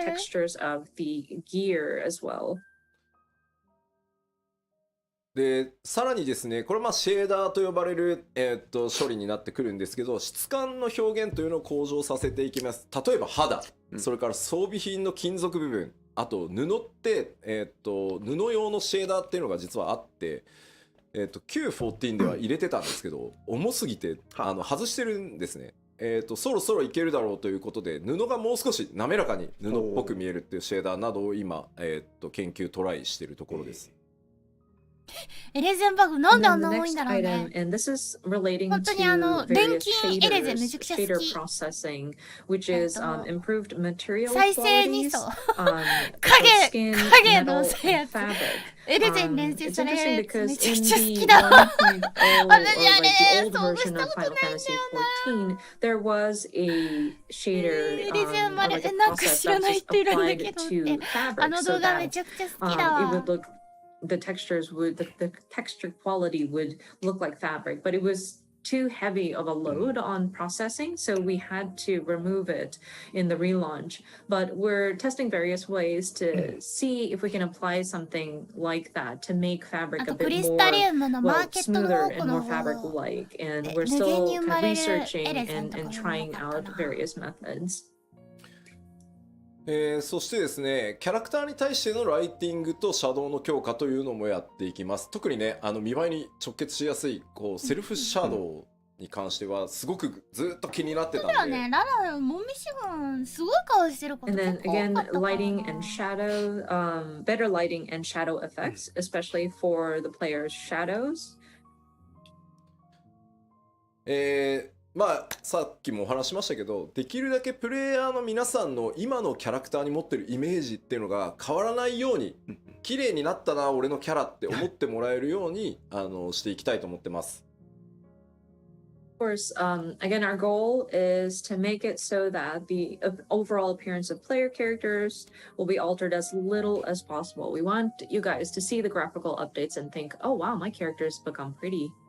で注意点が2つあって、はい、まず1つ装備品、信じられない数のアセットがあるのであれを 7.0 までに全部コンバートするのは不可能です。So 2 points of caution. The gear, we mentioned about updating the material quality of gear, but you know, there's an incredible, unbelievable amount of gear available for all of our player characters. And considering we'd have to convert them all, we will not be able to get through converting all of the gear by the 7.0 timing. なので 7.0 で新しく実装されている装備っていうのは全て今回のグラフィックスアップデートを経た内容で作っていきます。なのでクオリティがより高いもので全部用意するつもりです。So any gear that is implemented from 7.0 will have gone through the process of the 大変だろう updated けど頑張 graphics. ってほ So しい of course な。 those will be of the higher もも quality. みももやももみしただし、ララフェできるルたちがみ限りんな可愛こうプくなるのをレイヤーの楽しみに皆さんがしてるよ。ミラプリとかをしておしゃれによく使っているものに関してはちょっと優先的にできる限り対応をして、またパッチ 7.x シリーズで徐々にその古い装備っていうのも新しい仕様に少しずつこう対応していけるようにっていうふうに思ってますので、ちょっと数年がかりで全体が上がっていくことにはなるかと思いますが、よろしくお願いします。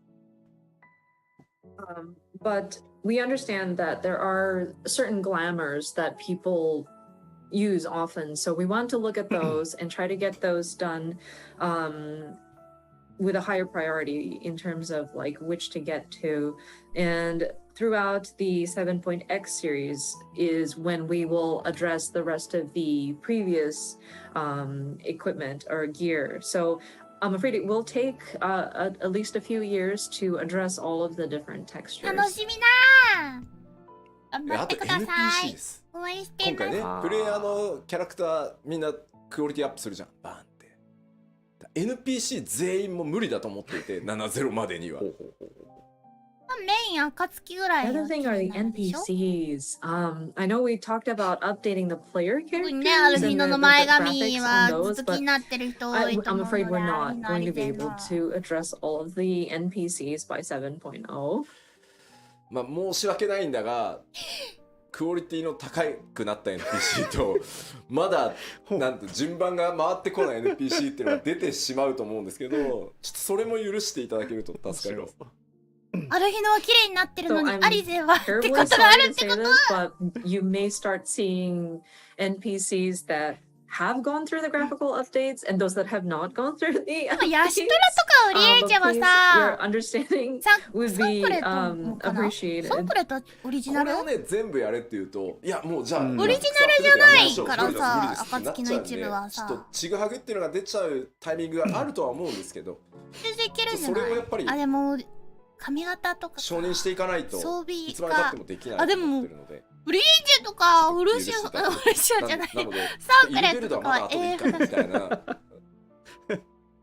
イルベルド先にやられたらちょっと And 悲しいよ if I were to tell my team that, okay, we need to do everything, then people are just gonna throw in the towel and be like, no, this is impossible. So I'm afraid there will be times at which not all of the NPCs will have gone through their graphical updates, and it might look a little NPC はアルフィノが一番最初 disoriented に or 手に手 disjointed. を入れられるんじゃないですか If I don't allow for that to happen, we won't be able to get to it. So again, if you could forgive us オリジ for ナルじゃないキャラ going には through 手 that, 入 that れ would に be やすいだろうし appreciated. Like 暁が一番遅いのは not get his graphical update as quickly as maybe like the Sultana, but どうなんだろうなテレジアデレジはっていうお声が結構あるんですよ。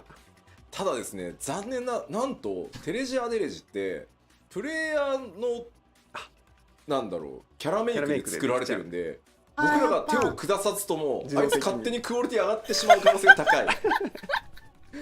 some people are asking, oh, but what about そうな Telegy っちゃうんだ Adelegy? じゃあやっ And ぱ I realize his expression is part of the parts that you can select when you're creating your character. So because we're updating the player character facial parts, Telegy Adelegy is going to have his graphical updates already. アリ So さん笑っちゃって he んじゃん may be an 本当 exception だ to those マナも NPCs. そうですまあというわけでプレイヤーベースで組まれてるものはね必然的なるほどねにそうなるんですけど、リットアーティン大好きだったよリットアーティンありがとうさよならまた会いましょうちょっとまだ精査まではしきれてないので、お疲れそういう状態がいなくなってしまう人のこと時々でいいから So 思 yeah, い出し any てください characters that are built based on facial parts or body parts that are available for players to utilize will ならば覚え probably ていろ be 私は確か updated に動物性 simultaneously だったん with だ like the player 今まであり character がとうございま graphics. した But there are 怖 certain そうと key いうのがこ NPCs の that we're 美 also しき looking 金 at. のマナ Maybe も the 結構 Sultana, 経っ but てます we わ have yet to sort of assess, and we will continue to sort of explore the 私に options. 託されたものかっこりでまあたにちょっと今日お見せしたのは繰り返しになりますがめっちゃ多いわテストをスタートしてまだ1ヶ月ちょっとのデータなので、さらなるですねクオリティの向上に向けて他の種族も含めてですねテストを続行していきます。方形いずれ装備とかもねこんな感じになるよとこれいうのもお見めっちゃツイせできれッチ流ばと思ってれてんのおます。もろいんだけどゴッドベルトも But yeah, again, what we showed you was only about a month or so of オリジナルじゃないからさ。 testing. So we're hoping to 勝手 provide に you with 綺 more 麗にな updates るよ as ね they come in. Perhaps the other races, perhaps we can provide you an 残念ながら update with gear, 父親 etc. 勝手に in 綺麗になり the ま not す so far future. でそうだなあとは結構コメントであったんですけど装備の干渉なんとかしてほしいってあれは正直どうにもならないです。物理エンジンを入れて、計算でかわすしかないんですけどそれをやるとやっぱ動かなくなっちゃうと思うので、あとやっぱり装備の干渉を許可してる僕が、もういいとこれは割り切ってくれって言ってるから今のペースでそのアセットギアが報酬が装備がリリースできてるっていうところもあるので努力はしますが根本的にオフラインのゲームのようにはならないので、はい、そこはすいませんご了承ください。And I'm also seeing comments about can you do something about like gear or equipment or like player characters, like body parts interfering with the graphics of gear, equipped gear. And I'm afraid that is something that we cannot address fully. We would have to put in a physics engine in there, and that would cause for some of the characters to kind of not move properly anymore. And plus, I, as the director, have allowed for those imperfections to my team. I'm afraid we're just moving on with it, or else we won't be able to keep the pace in releasing these different gear and the different designs that is available. So I'm afraid we are unable to address it fully to match something that of a standalone game. Sorry. さあでは次はですね、ちょっと BG マップに関わるところもテスト1ヶ月ちょっとのサンプル持ってきました。We have more samples though. This time it's for various backgrounds and like map elements. まずこれは単純に、テクスチャーとかに何も手を入れずに、配置できるライトの数を増やすっていうテストのサンプルです。So this first image is a test of just simply the number of lights we can place in a certain scene without it touching any of the textures or surfaces. 配置ライト数をですね、複数増やすとこんな感じになります。めっちゃ綺麗。 So we just added a few more lights in a particular scene, and what you see is in the right side of the image. ライトがですね、遠くに左側ね、1灯しか焚けないので、ちょっと見てほしいのは手前側にあるデスクに影がほぼ落ちてないのが、右側複数ライトによってちゃんと影が出るようになってるでしょ。So if you look at the one on the left, we were only able to place one light source in the scene, but in the picture on the right, we were able to place multiple lights to give it a more realistic look. And as you can see, the desk is now casting a shadow. まあ、それで分かりやすく上の方にライトさらに1灯追加されてるので、まあ、あそこまで作り込んでたのにライトが当たらないことによって全部黒で潰れちゃってたのが、まあ、しっかり見えてくるようになるので、これね多分プレイじっくり見ていないとというか受ける雰囲気が変わるので、これによって。でもここめっちゃ暗くなってる。And of course, I think one of the key changes that you can see is because we were able to place a light directly on top, you're able to see some of the details that would have been kind of hidden behind a shadow. And so I think with allowing for more lights to be placed, it will kind of give you a better impression of some of the atmosphere in some of these locations. でさらにですね、こちら今の現在の状態のティターニアですね。後ろ Next, 綺 we 麗。 see Titania in their current state.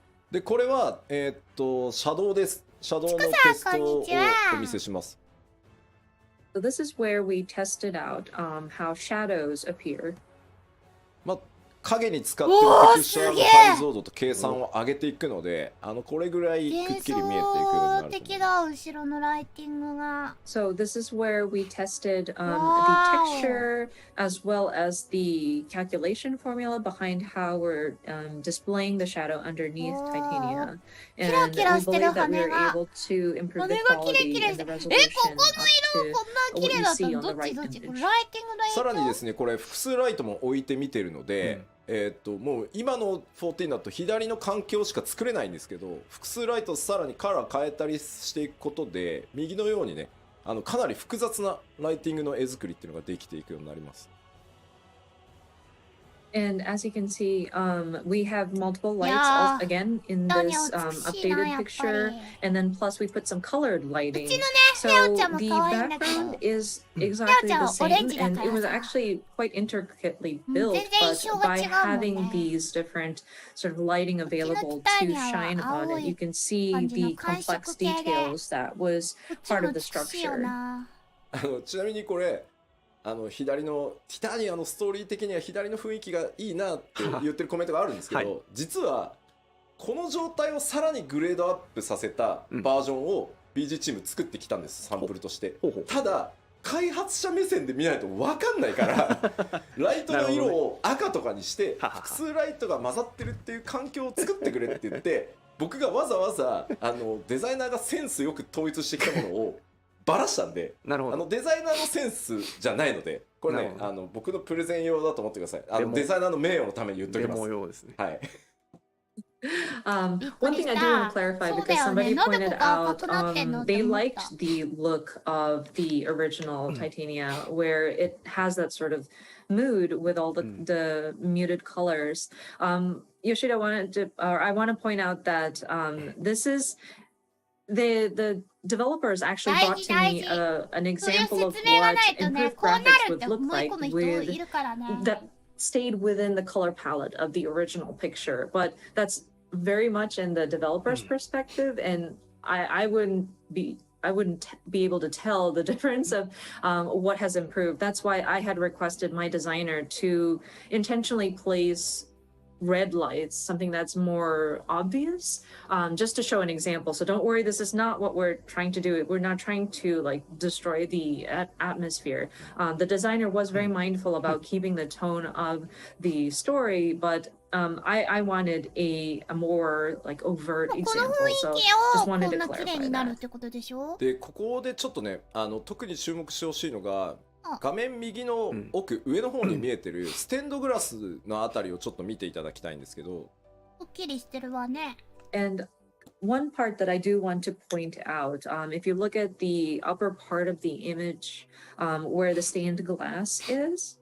これ左と右、マップのポリゴンは何も変わらないんですね。テクスチャー解像度も変わってないです。So just reiterating that we have not changed any of the polygons that are in the map layout. We did not improve any of the textures here.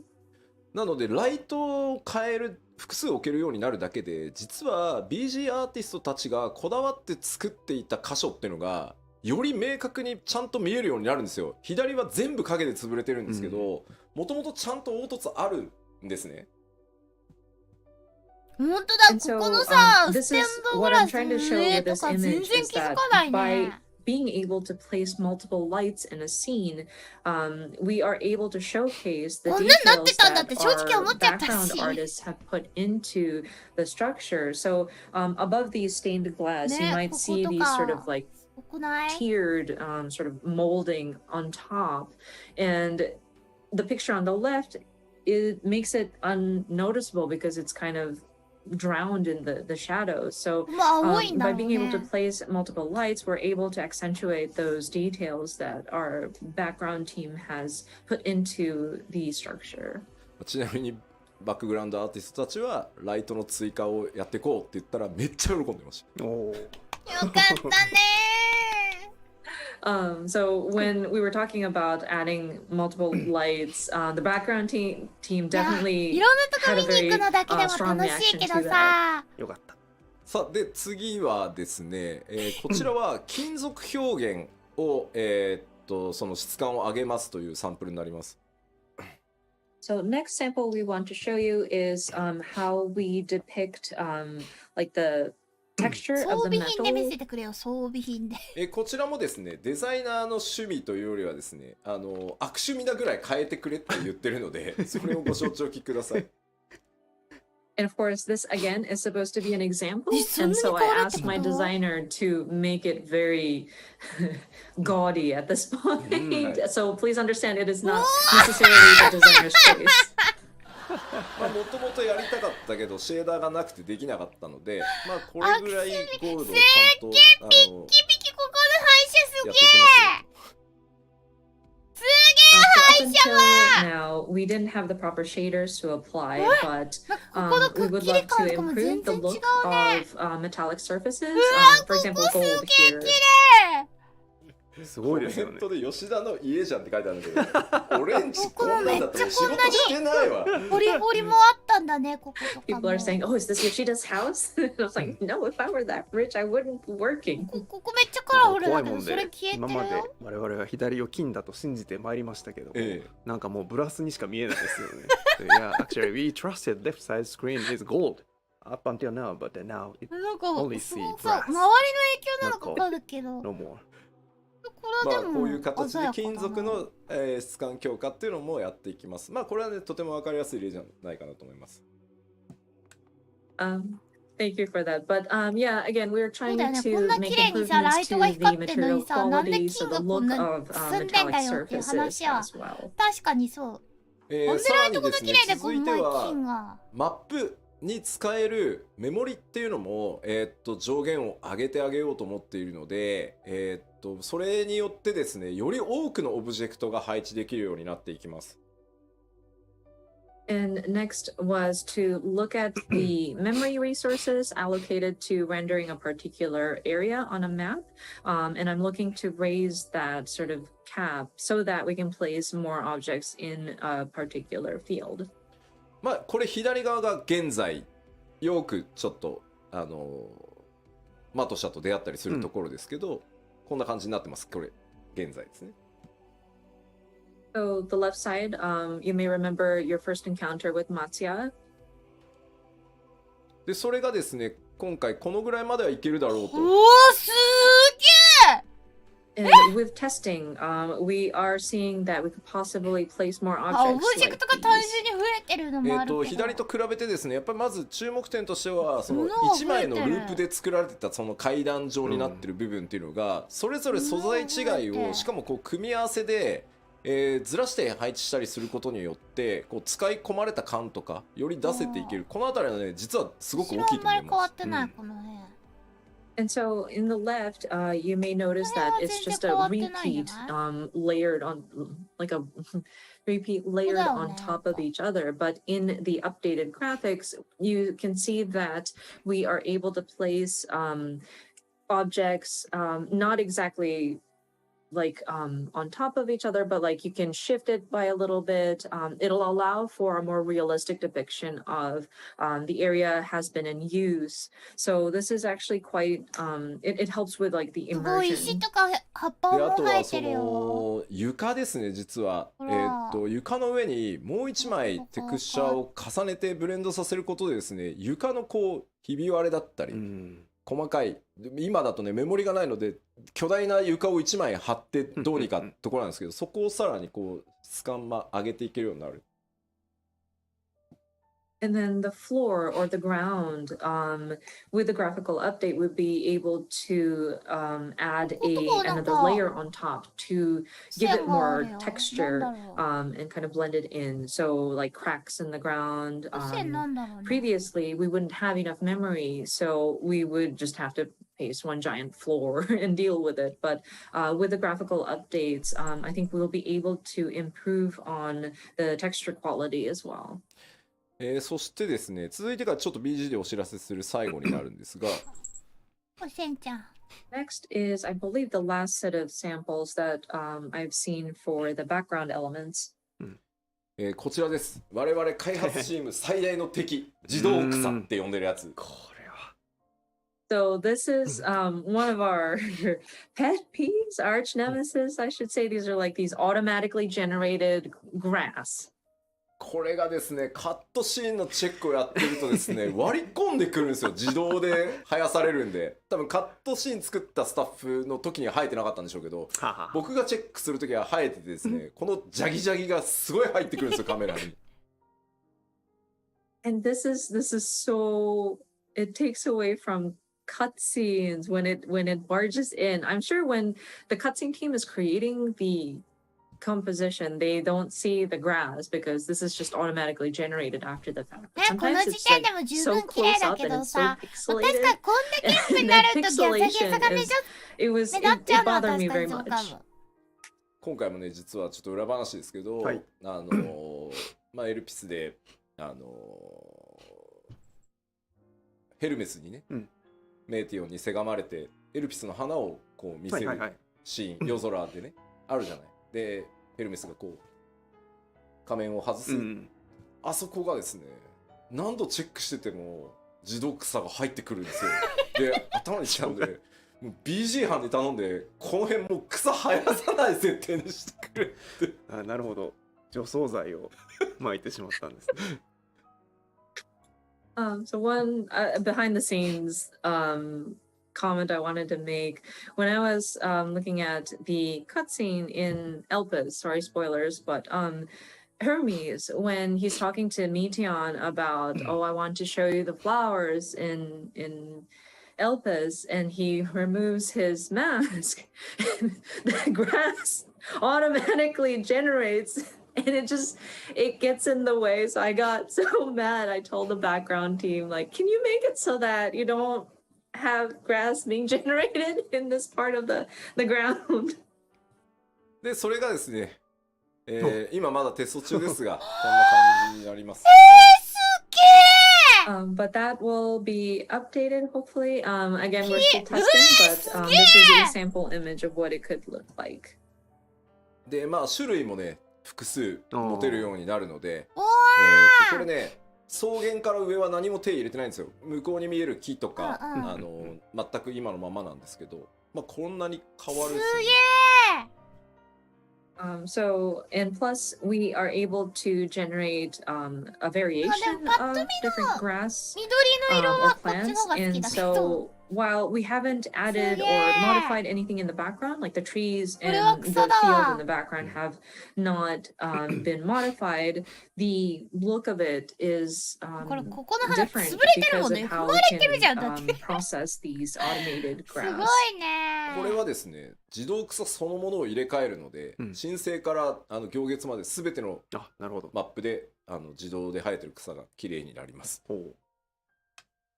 And for this update, we will be replacing the system that generates these grass or plant life.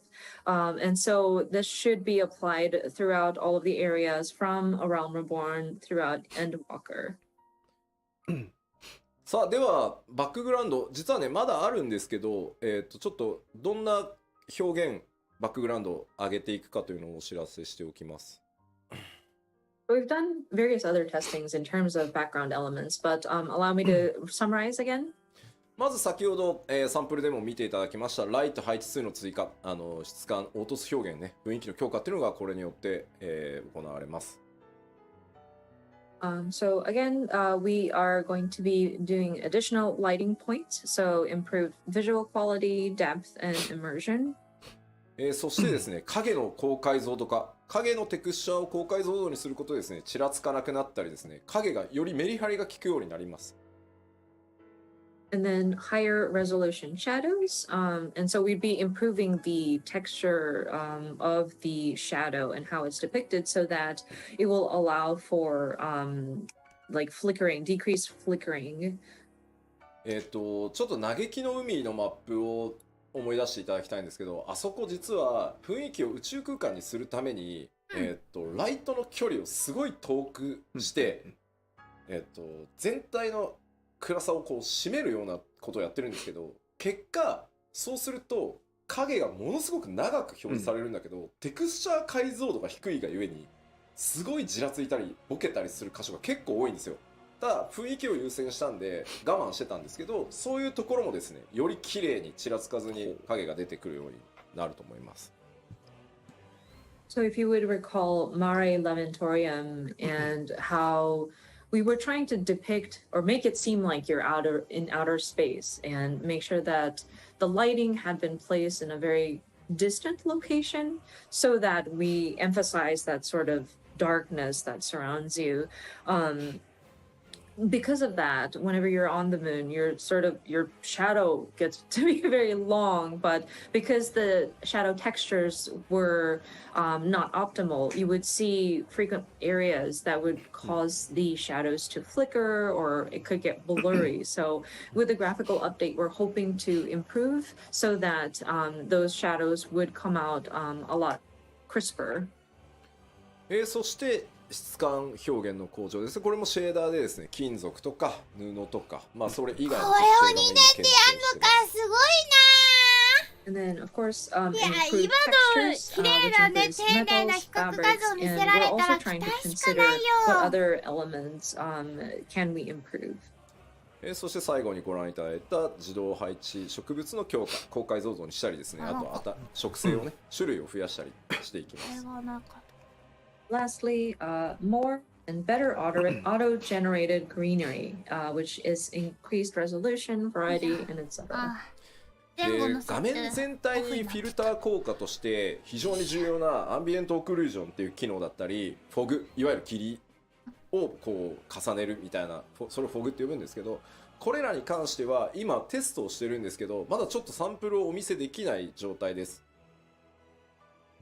And we're also considering other effects or filters that would apply to the overall screen, including ambient occlusion and fog effects. Now, those are still being tested, but we couldn't produce results that we can present at this time. めちゃくちゃ雰囲気出るしめちゃくちゃクオリティ上がるんですけど、やっぱ画面全体にパフォーマンスの影響を与えるものなので、ライブ次前にすると消えるんですけど、なんでですか？これだったら大丈夫だろう。その皆さんが極端に PC を買い替えたりとかしなくても、あとオプションでねちょっと切ることで軽くできるとかっていうのをちゃんと用意した上で、ここまでやれますよっていうのをちゃんとお見せできる。まだちょっと1ヶ月じゃそこまではいけないので、ただこれらも強化はしていきますので、また続報をねお待ちいただければと思います。はい、お楽し And み we です。 totally understand that it will give it a different sense of atmosphere, or it would really improve the mood if we had those kinds of textures applied or those filters applied, but it does affect the overall performance of the game, so we will need to test it very carefully for sure. So we want to explore our options, but we also want to make sure that we are at a state where we're comfortable and not requiring for so much resources that players would have to like update their PC to an extreme, or be able to provide an option to shut it off if you want to optimize your performance. So I'm afraid we're not able to show you anything as of like a month or so of testing, but we're hoping to bring you updates further down the line. So yeah, if you could please stay tuned for that. さてでは、グラフィックス第1次グラフィックスアップデートの、今日お伝えできる範囲としては、ここまでとさせていただきます。はい、ありがとうございました。 So in terms of the graphical updates and the preparations that we're making for it, I think is all that I have for today's presentation. でも次の10さあでは年に向けてと続い言いつつて、 2年でやろう3とつしてるのがす目なんでごいよすが、な。引き続き多くのアップデートをこれまでと変わらずですね、適切なスケジュールでお届けしていきますよというお話です。So yeah, we will continue to provide regular updates on an appropriate schedule. せっかくの機会ということでですね、ちょっと 6.1 から 6.5 まで現状決まっているものでお知らせできそうなものをお知らせしておこうと思います。So I would like to share information that we know that we're going to have また from 暗くなるけどいい？ 6.1 through 6.5. 私がさ、ちょっとまずパッチ 6.1 なんですけど、こちらねリリースタイミングが読み切れないと思うんですけど、皆さん4月には出します。はい。待って、 So 一番下、一番 6.1 下、一番下、一番下、 series, I understand that it's still kind of hard to say when it's coming, but we are looking at April at this time. 当然ですがメインクエストのアップデートっていうのは 6.1 から 6.5 まで新しい冒険をお届けしていこうと思ってます。本当に大繁盛商店で Part き of る those んか updates い。 will include the updates to the main scenario. We will have a new story with each patch installment. そしてですね、全世界から帰ってこいと言われていた、事件や紳士ね、ついに帰還でございます。ヒルディブランドの行月編が、始まります。Of course, we've heard many people ask for him to come back. This gentleman extraordinaire, Mr. Hildebrand, will be making his return. 新しいサブクエストシリーズとしてですね、タタルの大繁盛商店というのが、連続として始まります。なんで？ And then, of course, a new series of side quests named Tataru's Grand Endeavor. ちなみにヒルディブランドが最後に目撃されたのはパッチ 5.3 で実装された漆黒決戦ノルブランドでエリディブスによって召喚された中にいましたね。確率でたまに出てくるんでね、あいつID の中に、あそこですね、最後に目撃されてるのは。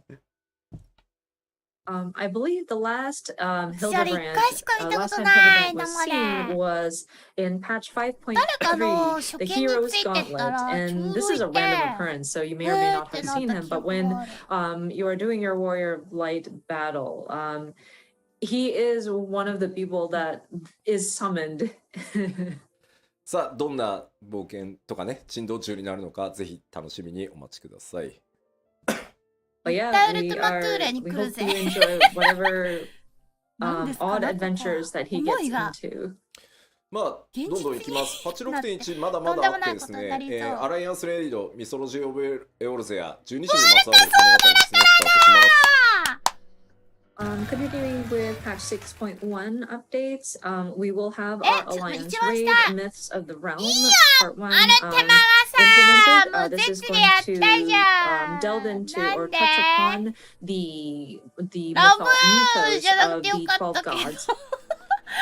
そして新 PVP のクリスタルコンフリクトというのが、スタートして蛮族クエストアルカソーダラ続編があって、ゼツは本当お待たせしました、レイド大好き勢、本当お待たせしたんですが最新ゼツリリースします。And so next is the new PvP, the Crystalline Conflict. We will have a new Beast Tribe quest, or like a new tribal quest, Arkasodara Tribe quest in their dailies, and then a new ultimate content. Thank you so much for your patience. Our new ultimate duty will be implemented as of 6.1. ゲームはねアルテマになりますがもうバランスチェックも終わっていて結構むずいですよ。And of course, we will finally be reopening the Unreal battles.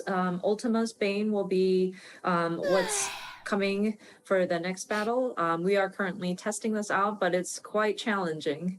アルテマウェポンってもともと結構初期に時間のない中で作られていて、IL が結構みんな上がってるんで、いろいろギミック無視できたりとか、被弾してもそんなになんですけど、レベル90でバランス取り直してきっちりアイテムレベル確定させたらね、やっぱ面白いしやりごたえあるなこれって感じでした。Of course, when we first designed the Ultima Weapon fight, そもそもさ、その蛮族っていうのは分かり合えないからこそ蛮族って呼んでたけども、和平がさ、できたわけだから蛮族って呼ぶのは失礼に当たらない？ Unreal battles, we have adjusted the boss 世界、星のためにさ、手を取り合って協力し合ったのにまだ蛮族って呼ぶのかって思わんか。Finalized the item level. So testing it out, I enjoyed it. It was a very interesting battle and it's very challenging for sure. でも今ちょっとコメントであったんだけど、蛮族クエストっていう蛮族っていう呼び方やめたいなってコメントがあって、確かにそうだね。ちょっと考え直そう。メモっといてもらっていいかしら。獣人クエストになってたよ、公式は。There was a comment about the Beast Tribe quest, and it seems to not be very favorable to call it that. I know we're trying to shift it to say tribe quests, or like we're just calling it by the tribal name in the English, but we are going to try to figure out a better way to phrase it. そして絶なんですけど、まあめっちゃ調整続いてるんですけど、多分一番難しいと思うんで、やる方は覚悟をしておいてください。買ってよ、頑張れよ。And I want to backtrack a little bit to the ultimate duty, the new ultimate 私は配 duty, 信見 and てるから we're みんなの。 balancing 多 right 分最初 now 春 and グ making ローリーあた adjustments, りを but 見てるからさ。 it's quite difficult. So if you're up for a challenge, that's fantastic. But yeah, it's going to take some. It's going to again be challenging. 絶は 6.11 かな。Oh, I'm sorry. Ultimate would be not 6.1 but 6.11. So it's probably not at the same time as the major patch. メインシナリオをやったり、ハウジングの抽選に応募したりとかすると思うので、2週間空けて出す予定かな。やって。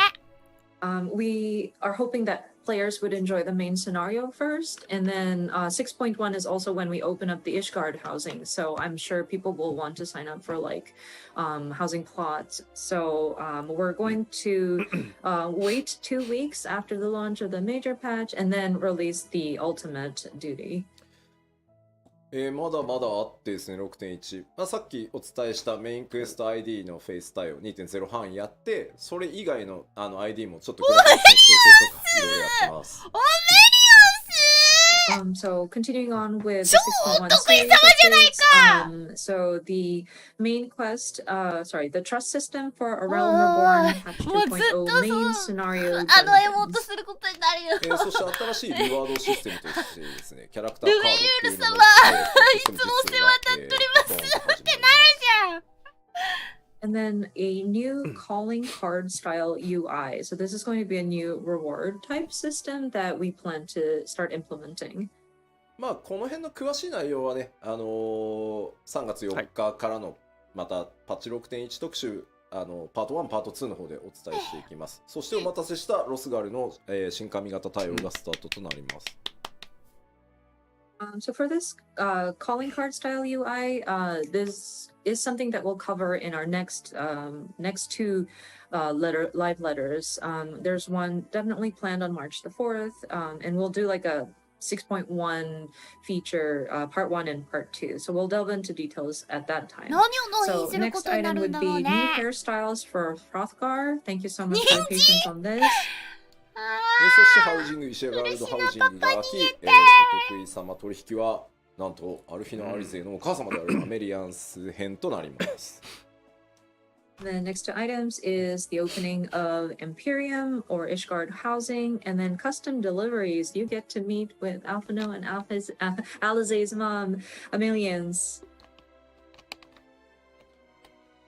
新 PVP はいつですか、まあ、またちょっと PLL で詳しく言いますけど、6.15 を予定してます。はい。We had a question about when is the new PvP going to go live.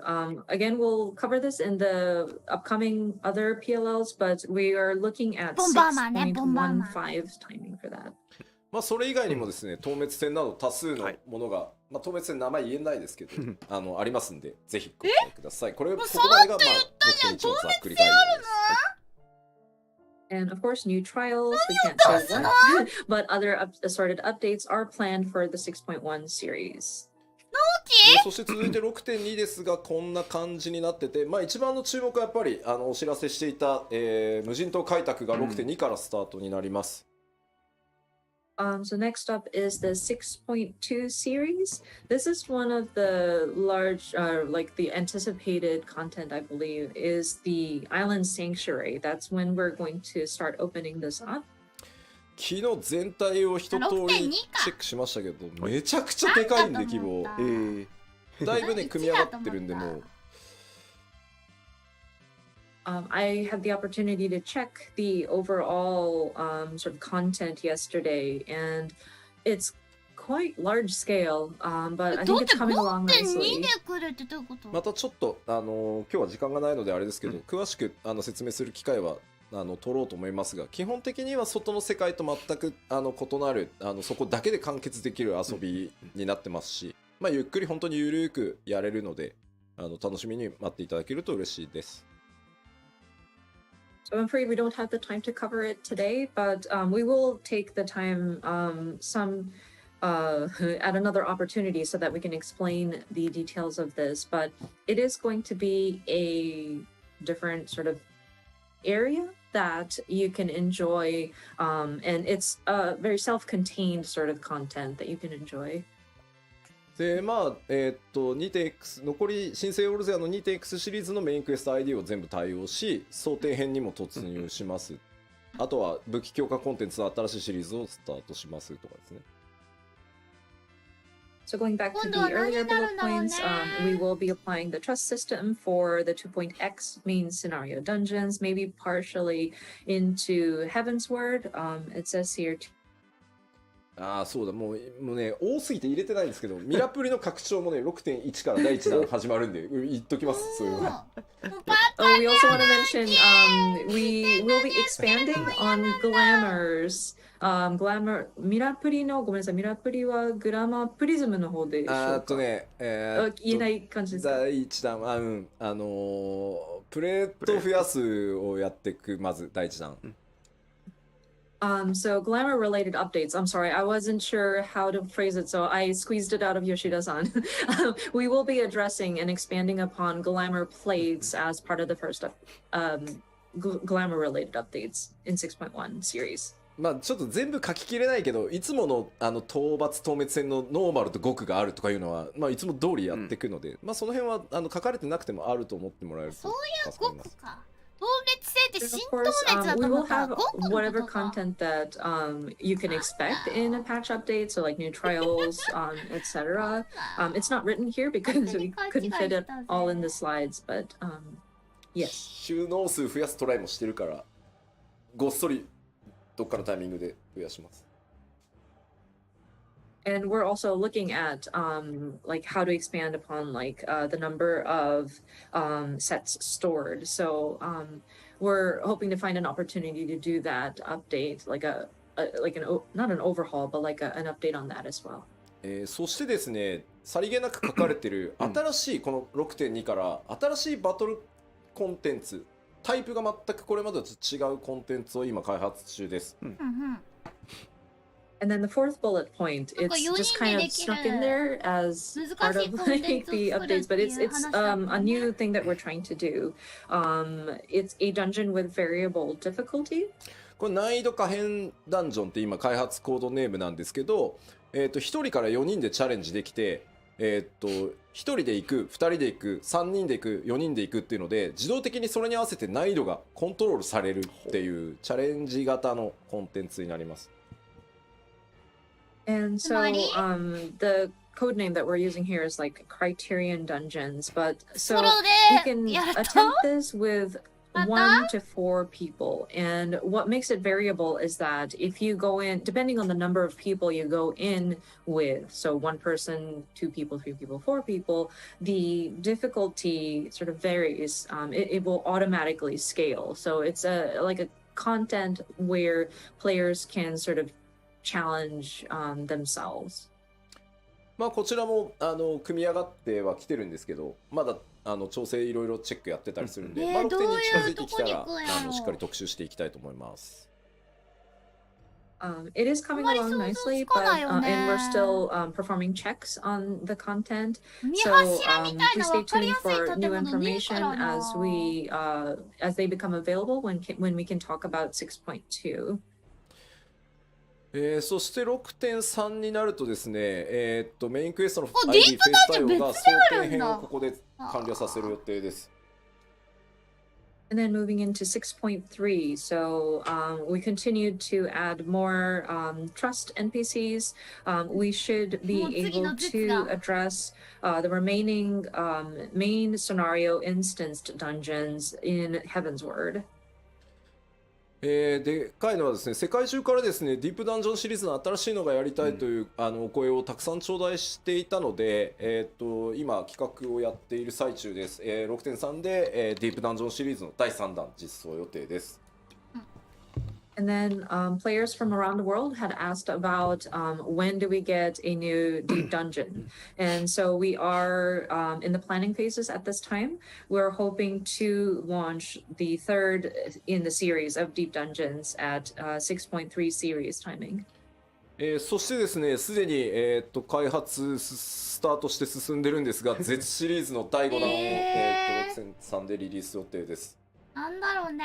And then we are already starting to make plans for this, but we do intend on adding one more ultimate duty. So this will be the 5th one in the series. そしてですね、6.2 でリリースされた、無人島開拓のアップデートももちろん行っていきます。And of course, because we will be opening up the island sanctuary as of 6.2, at 6.3 series timing, we will continue to update it. でまあ、4と5はちょっとパチ 6.4 と5はまとめてのご紹介になっちゃいますが、この4と5でグレー編のメインクエスト ID のフェイス対応を全部終わらせて、これで、ストーリー上に登場する ID は、全部対応が終わる予定です。And then next page covers both 6.4 and 6.5 series. But by this time, we aim to complete the trust system implementation into all of the Stormblood main scenario dungeon series. And so that should get through all of Stormblood. で難易度可変ダンジョンと呼んでる新しいバトルコンテンツシリーズの第2弾とか第3弾も入れていきますし、無人島開拓の開拓エリアを追加したりっていう予定ももう当然ね我々長期計画で進んでるので予定されてます。And then, of course, our Criterion dungeons will see an update. We should have numbers 2 and 3 implemented. And then for Island Sanctuary, at this time, we want to expand upon the area. So we'll have an additional area. でですね、例えば青魔同士のレベルキャップをどのタイミングにする、解放どのタイミングにするのとか、そういう状況を見ながら調整しているものに関してはどうしてもまだ言えないので、それらもちゃんとどっかのタイミングでやっていきますので、またそれぞれでですね、パッチの特集をお待ちいただければありがたいなと。やらないとかいうわけじゃないんで、ここに書かれてないものは、X です。まだ詰め切れてないものはちょっと言えないので、オメガ。このあたりはもう全部確定しているのでお知らせしております。フェーズやばすぎでしょ。I'm sure some of you might be wondering about, okay, when is the next time the Blue Mage is going to have their level cap increased? And some of these items, we need to monitor the situation. And so I'm afraid we aren't able to determine exactly when this is going to happen. But we do intend on doing it. We will share more information when we are going to do like a patch specific like updates live stream. Please note that even if it's not written in the document, it doesn't mean that we're not going to do it. So yeah, there might be information that we're still in the planning phases and we weren't able to solidify at this time. So we will continue to look at the various existing content and provide updates when we can. まあなんかパッチ情報を出すとみんな細かいところあれはどうこれはどうってやっぱなっちゃうね。まあ皆さんが思ってることは基本的にやっていくんで大丈夫ですよ。I see that people in the comments are talking about various granular areas of patch updates. And I think it's safe to say that things that we know people are expecting in a regular update will more than likely be included. So I やっぱ自分の好きなゲームってさ、私も結構テイルズ・オブ・アライズが最近そうだったんだけど、まあアルカス・ソーダラの次がのはどうなの？終わりたくない。終わらせたくない。旅がやっていくので。終わるのは嫌、みんなとお別れするのは嫌って気持ちがさ定期的に来るわけじゃないですか。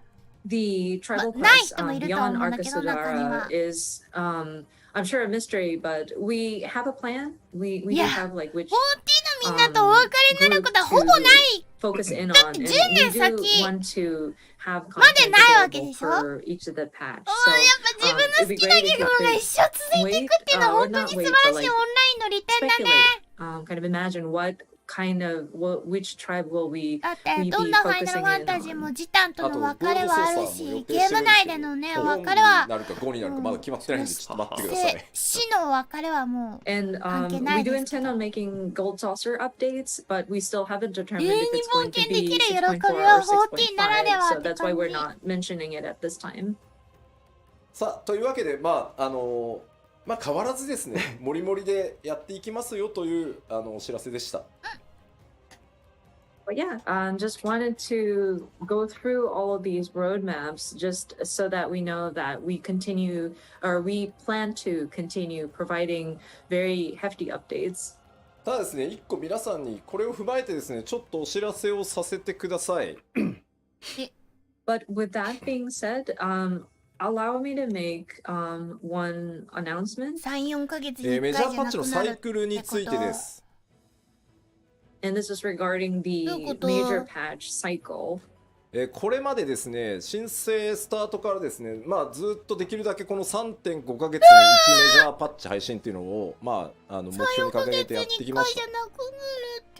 So of course, since the relaunch as A Realm Reborn, we've tried to keep this pace of one major patch update per every 3.5 months. でこれをですね本当申し訳ないんですが2週間プラスしてですね4ヶ月にさせてください。And I'm terribly sorry to ask you of this, but we need to extend it by 2 weeks, and so we want to change it so that it's one major patch every 4 months.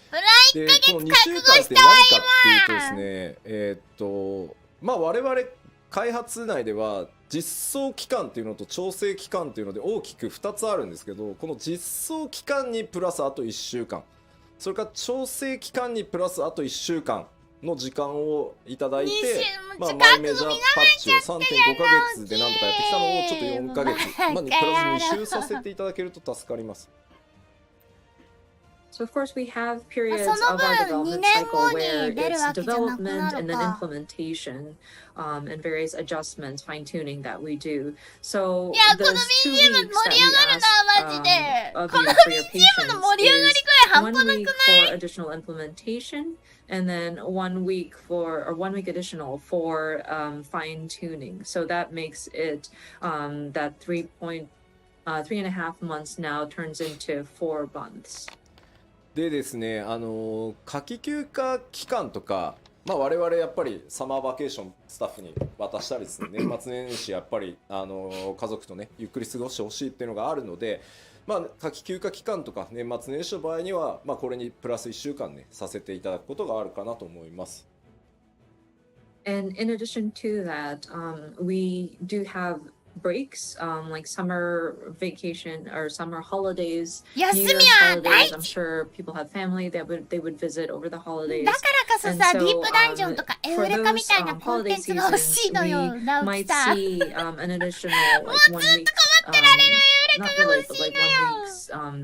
time added as well. やっぱりここまでその前半の10年間っていうところでもお伝えしましたけど、相当みんなの開発チーム運営チームのモチベーションっていうところに頼ってやってきたところがあるなと思っていて、それは僕自身のこう稼働の高さも含めてなんですけど、休みたいというよりはやっぱり一番上がこんなに働いてたらみんな働かなきゃと思うよ。開発に取り組むことでよりクオリティも上がっていくだろう。でも事実足りてない無理をしてきたっていうところもあるので、ちょっとそれが理由になってます。As I explained in the first half, when we were looking back at our first 10 years, we really depended on the motivation of each of the developers that are on the team. 自分たちが作ったゲーム遊べないの一番辛いだろうし。And very hands-on with my team. だって開発しながら絶クリアする人なんて絶対いるでしょ。I do want my team ね、普通に工 to 程 be 組んで healthy さ、 and 自分 be たちで able やる to 人たち sort だっ of て絶対 maintain いるも a ん。good level of quality ね、マイヒ because ロ they と are かソケ taking the が necessary 工程 breaks. 組んでた話とかどうなったの？ And to be honest, there were areas where we ヒロシとかさ。 might not have performed as well as we should have because もうや some っ of て us ない may の have か been pushing な。 too hard. So that's も the う reasoning 10時間 behind 配信 why の we 裏で want additional time. ねえ、ヒロシでが配非信する常にね皆こともさん優しいコなくなってそのメントいただ辺の話もけてるんで聞かなくなっちゃったとけど。ても嬉しい。特にスタッフの健康とかね気遣っていただけてるんでとても嬉しいんですけど、これまで 2.0 からねなんとか 3.5 ヶ月でこうやってきたこの実装十何週調整何週みたいなのでやってきたんですけど、ちょっとね比較を持ってきました。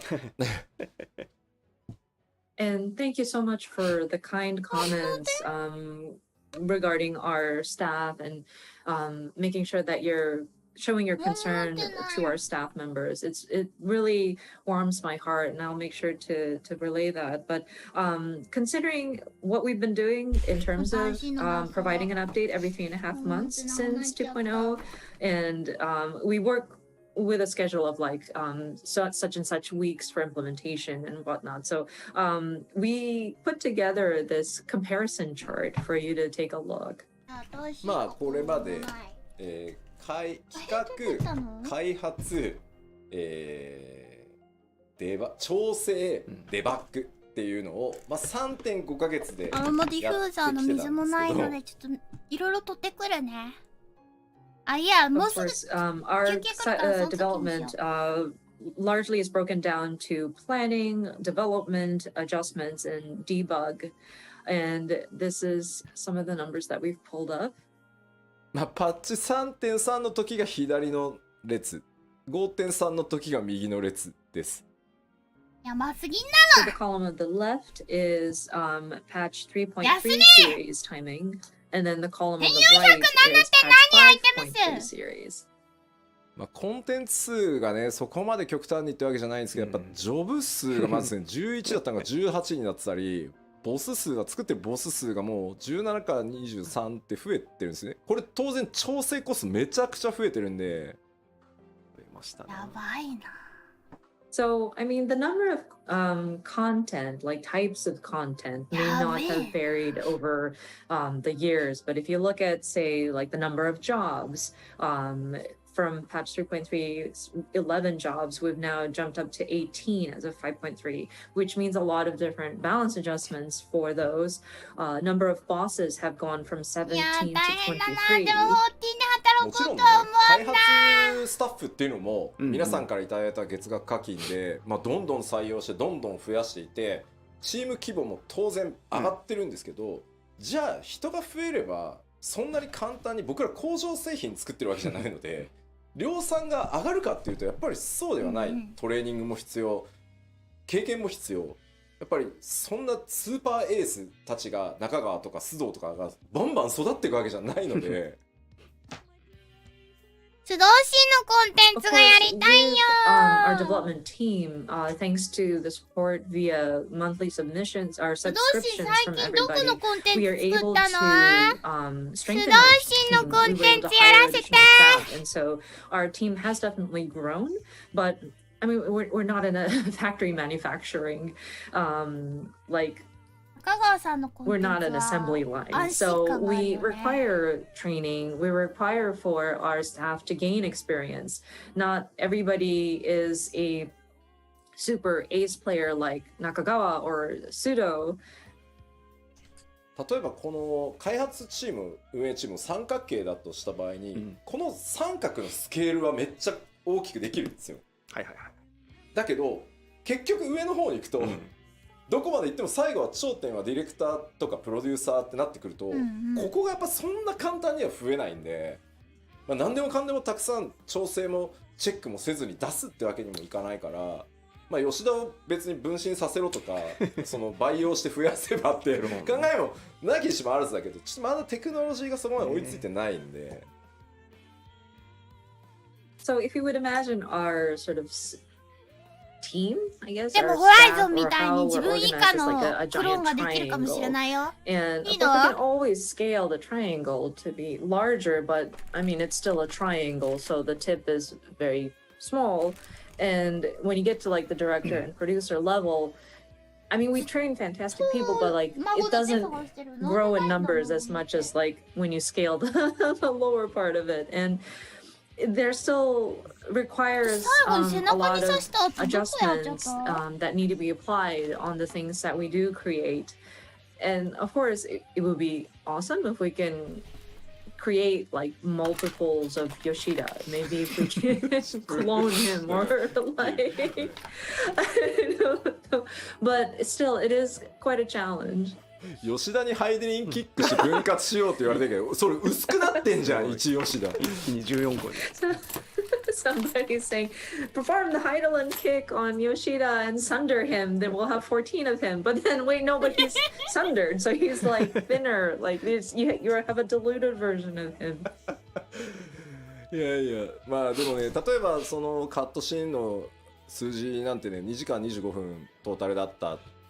自動送りしていくと、まあ、パチコーテだと4時間30分になってるんですけど、まあ、当然ですけどそのいただいた利益で自分も増やし、いろんな会社さんにお願いして腕のいい人たちにたくさんカットシーンやっぱ作ってもらってるんですけど、どうしてもねディレクションする側っていうのの人数は限られてくるので、それでももう倍増近い感じですし。いやでもボイス量もさ、カットシーンの時間も伸びて、カットシーンはやっぱシナリオがね奥深くなればなるほど増えるのは理解できるんだけど、ボイス数こんだけ増やしてくれたのありがたいね。でもカットシーンの数変わってないのか。We still require somebody to look at the product that 時 they 間が長 create. くなったからボイ And スが there 長 needs く to な be っ a てるだけ director か。 that makes sure that we're なんでこの aligned. シーンボイスないのっていうとこ結構あるからさ。なんか面白いもん。やしてほしい。能力の薄い吉田ただのやからやんけって。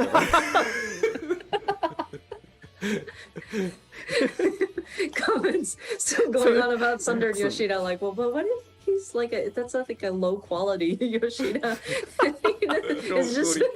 It's just a man. まあというわけでですね、これからもちょっと今日お伝えした内容 7.0 に向かっていろいろやっていきます。パッチの物量というのも頑張ってまた作っていきますし、クオリティとか調整というところも妥協なくねまた進めていきたいとは思うんですが、まあその分ですね、ちょっとこれまでのパッチサイクル3.5 ヶ月にプラス2週させていただいて4ヶ月っていうサイクルでですね、ここから先まだまだ楽しみお届けしていこうと思ってます。But yeah, we are making various plans leading up to 7.0, and we still want to continue bringing you the different patch updates. And so, with the different elements that we implement, as well as the balancing that we do, the fine tuning, we don't want to compromise any of that. That's why we do want to continue producing the patches to the quality that we hold ourselves up to. So we do want to ask for that initial 2 weeks so that we will have the 4-month cycle. But we will continue to bring you regular updates. まあ本当にあと10年やっていけばとてつもなく長い旅になると思ってます。皆さんとね一緒に今度は20年歩んでいこうってことになるかと思います。And we strive for another 10 years. This is our goal. And I'm hoping that we will get to a point where we will be celebrating, or like we will be looking back at our journey in our 20th anniversary.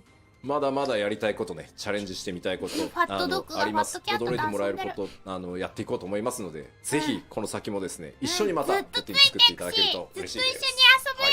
頼むよ、直樹。 We do want to do more, take on more and more challenges, bring you more surprises. So I want to continue building this together with you all. So yeah, it would be great if you could continue to keep with us. はい、では前半。はい、ありがとうございました。Thank you very much. So this is all about the first half of today's letter live. 今日の前半、プロデューサーレターライブの前半戦はここまでとなっています。1個忘れた。DC トラベルはいつが結構多くて、今のところ予定 6.18 かなで予定してますんで。Sorry, one more thing. We did see a lot of comments about, so when is data center travel going to be implemented? We are currently looking at 6.18 timing for that. はい、ありがとうございます。Thank you very much. ではこの後休憩に入るんですが、ですね、今日は後半戦は、通訳は別の方にお願いすることになっておりますので、あいみさんがここまでとなります。あいみさんありがとうございました。because we have another person for translation for the Q&A. こんな専門用語はあるんだ。そう、あいみさん皆さんに一言ご挨拶お願いします。はい、長い間お付き合いいただきありがとうございました。Thank you guys so much for your patience as we navigate through all of this. But yeah, I will see you guys at another opportunity. ありがとうございます。Thank you very much, あいみさん。まあ僕がね安心してこうゲームシステムの話っていうのを全世界の皆さんにこういつもの調子でお届けできるのは、本当にあいみさんの高い翻訳スキル、特にね僕の性格を把握した上でのやっぱり、トランスレーションがねもう長くなりますのでね、僕らもコンビを組ませてもらって、なんで本当に助かってます。いつもありがとうございます。ありがとうございます。ここをどうやって訳しましょう。僕が言えばいい。吉田さんは because Ami-san really knows Yoshida-san's characteristics very well, so it's we are very たまにさ、直樹がさ、モルブルのことぶっこっていうのはいいよな。So thank you very much, Ami-san again. はい。ではオンラインで遊んでんだろうね。今から休憩に入るんですが、1時40分再開。So we want to restart the latter part of the letter live at the 1:40 p.m. Japan time, which is in 20 minutes.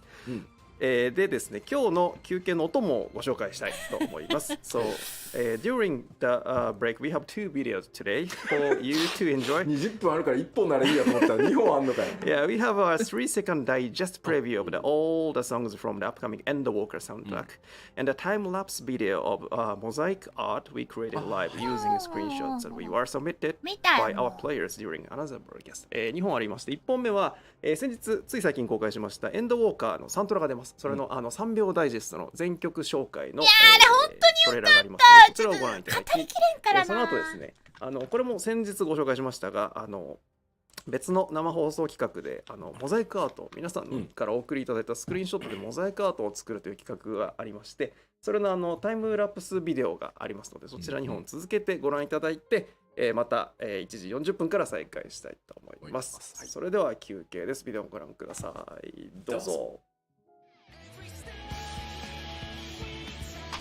いやマジこのサントラ3秒で伝わるのすごくないか？いやこれを見ようぜ。いやこれマジですごい、このサントラの毎回思うけど。いやマジ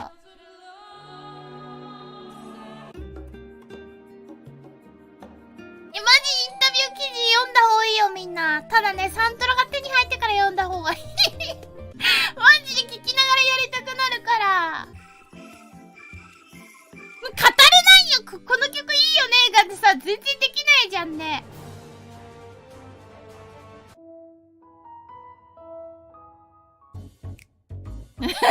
これめっちゃ好き。なんでこのイラストなんだ。イラストこのさ1枚出てくる映像もまたいいんだよね。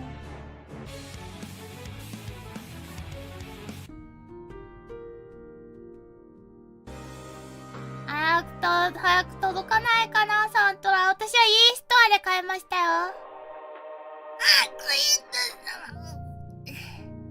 この間ね、ももみももが通過したところですから。やめてくれ、この曲聞くだけでなく。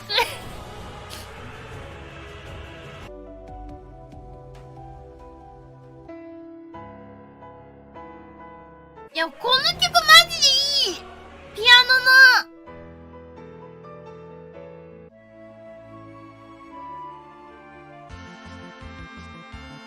私音切ってたから気づかんかったのよね。トラウマだ。この曲マジすごい。私はまあクローズなんちゃらの譜面は手に入ってるからずっと家の中で聴いてるわ。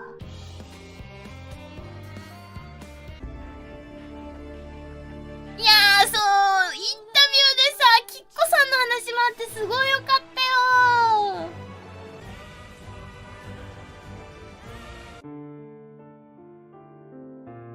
あ、もう泣きそう。この二人結婚しないかな。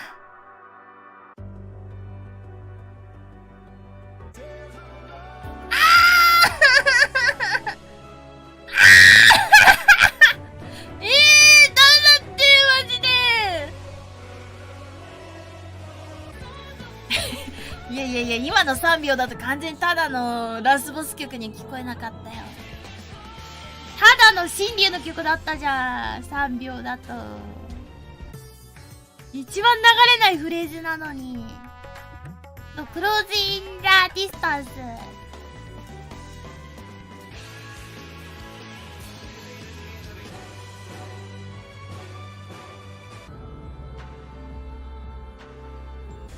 これを映像見た、マウント BG もあるんだと思った。こ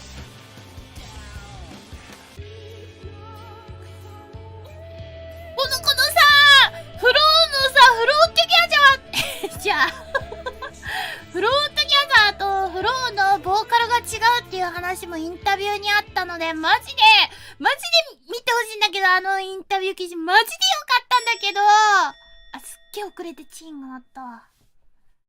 本当にね、サントラがないと、何々って曲です、何々って曲がですね、みたいなのを言いながら、インタビューに書いてあるからさ、ググると私みたいに、生きる理由で検索してしまって、ね、自殺を考えてると思われてしまう可能性もありますから。これマジでびっくりするほど汁小さくてビビったよね。やろうと思ったけどさすがにやっぱ G シール入れてるから G シールじゃないスクリーンショットがなくて送れなかったから。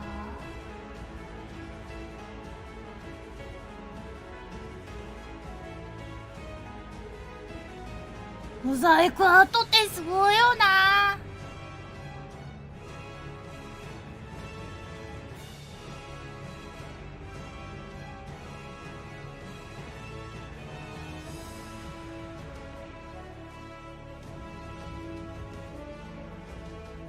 すげえマジでこれ。なんでこうなるんだよ。全然わかんないよ。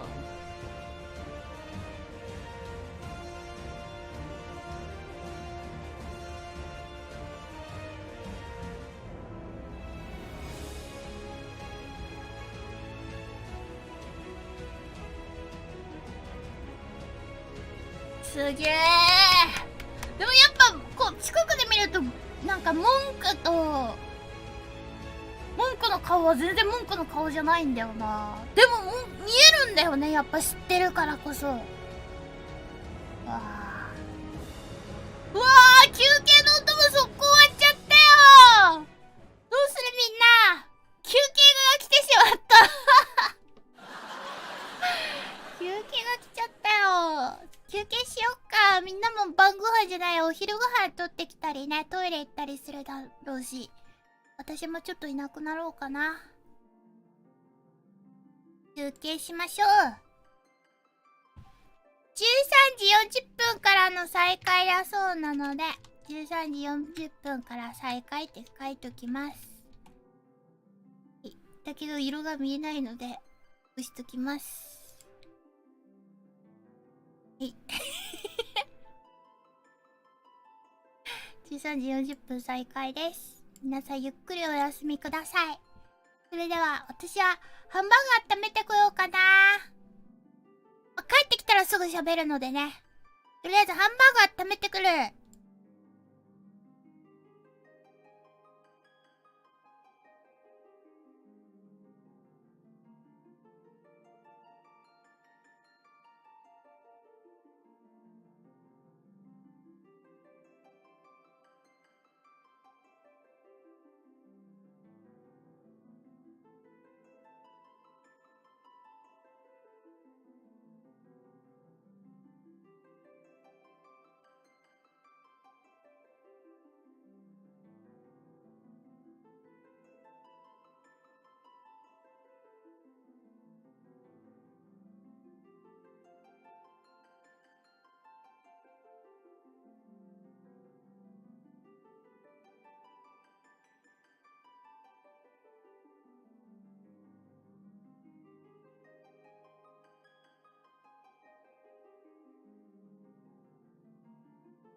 はい、戻ってまいりまはい、した。ただいまです第68回ファイナルファンタジー14プロデューサーレターライブをお送りしております。So, welcome back to the Final Fantasy 14 letter from the producer live number 68。早い後よ。半戦はここからのお時間は、綺麗に40分じゃねえかよ。Q&A セッションということで、行月のフィナーレをプレイした経験から皆さんに質問をお送りくださいということで、事前にフォーラムでお送りいただいた質問をもとに吉田さんに答えていってもらおうということになっております。So for latter part of the today's letter live, we gathered lots of questions of all of you from the global players on official forums based on your gameplay through the Endwalker. So we have Yoshida-san to answer your question. ということで吉田さんよろしくお願いします。はい、よろしくお願いします。で後半戦ですが通訳にはローカライズチームのケイトさんにお越しいただきました。So for latter part, 吉田さん 's めっ voice ちゃ緊張 will して be る。かわいい covered ね、ケイトさ by ん。ケイトさん from our localization team。皆さんご挨拶お願いします。はい、ローカライズのケイトです。よろしくお願いいたします。Hi, I'm Kate from the English localization team. イエまあ緊張してると思うんでね。はいで、 Yes. まあちょっと注意点を3つね、言っときます。まずですね、今回、行月のフィナーレをプレイしてということでですね、設定に関わる質問とかすごい多いです。なので、ネタバレ炸裂しまくりなので、クリアしてねえぜっていう人はですね、ちょっと、後日クリアしてからご覧いただきたいです。Okay. So first of all, Kate's probably pretty nervous. Yes, I am. So we'll distract from that by talking about something to watch out for. If you're about to watch this session, please know that we have a lot of questions いや、 about 設 the 定コーナ plot ー教え and てもら lore えるの of 嬉しい Endwalker. な。 So if you have not finished Endwalker, you're going to get spoiled. So maybe come back to this later when you're done. でもう一個はですね、設定間違いがないようにですね、今回いただいた質問はですね、私、ちゃんと石川夏子と、小田万里とですね、話し合っておりますので、ははちょっとたびたびちゃんとメモを読む可能性がありますので、下を見る可能性があります。And also, I'd like you to know that in order to not make any mistakes when talking about this complicated lore, I did talk to Botany Oda and Natsuko Ishikawa before coming here, and I made a lot of notes. So if you see me obviously reading off a paper, I'm checking to make sure I don't mess up. でですね、3つ目なんですけど、ケイトさんをね、意外とご存じない方が多くて、ちょっと、まあ、今回ね、まず、まあ、ここちょっとあなたが翻訳してほしいんですけど、まずね、ローカライズチームものすごい稼働をしてですね、めちゃくちゃギリギリのギリギリまでハイクオリティにね努めようとしてくれたので、まずまあ、どうしても日本語チームがこう言われやすいんですけど、本当にローカライズチーム主力を振り絞ってクオリティ叩き出してくれたので、全然メモしないやん。まあ、それをお礼を言いたいです。ありがとうございます。本当に。はい、じゃあ、I take a translation for this part, and then for the localization team, すげえ they な。 did their super hard work until very last minutes. I mean, until the launch of Endwalker. びっくりしちゃうんだけど、すごくないか。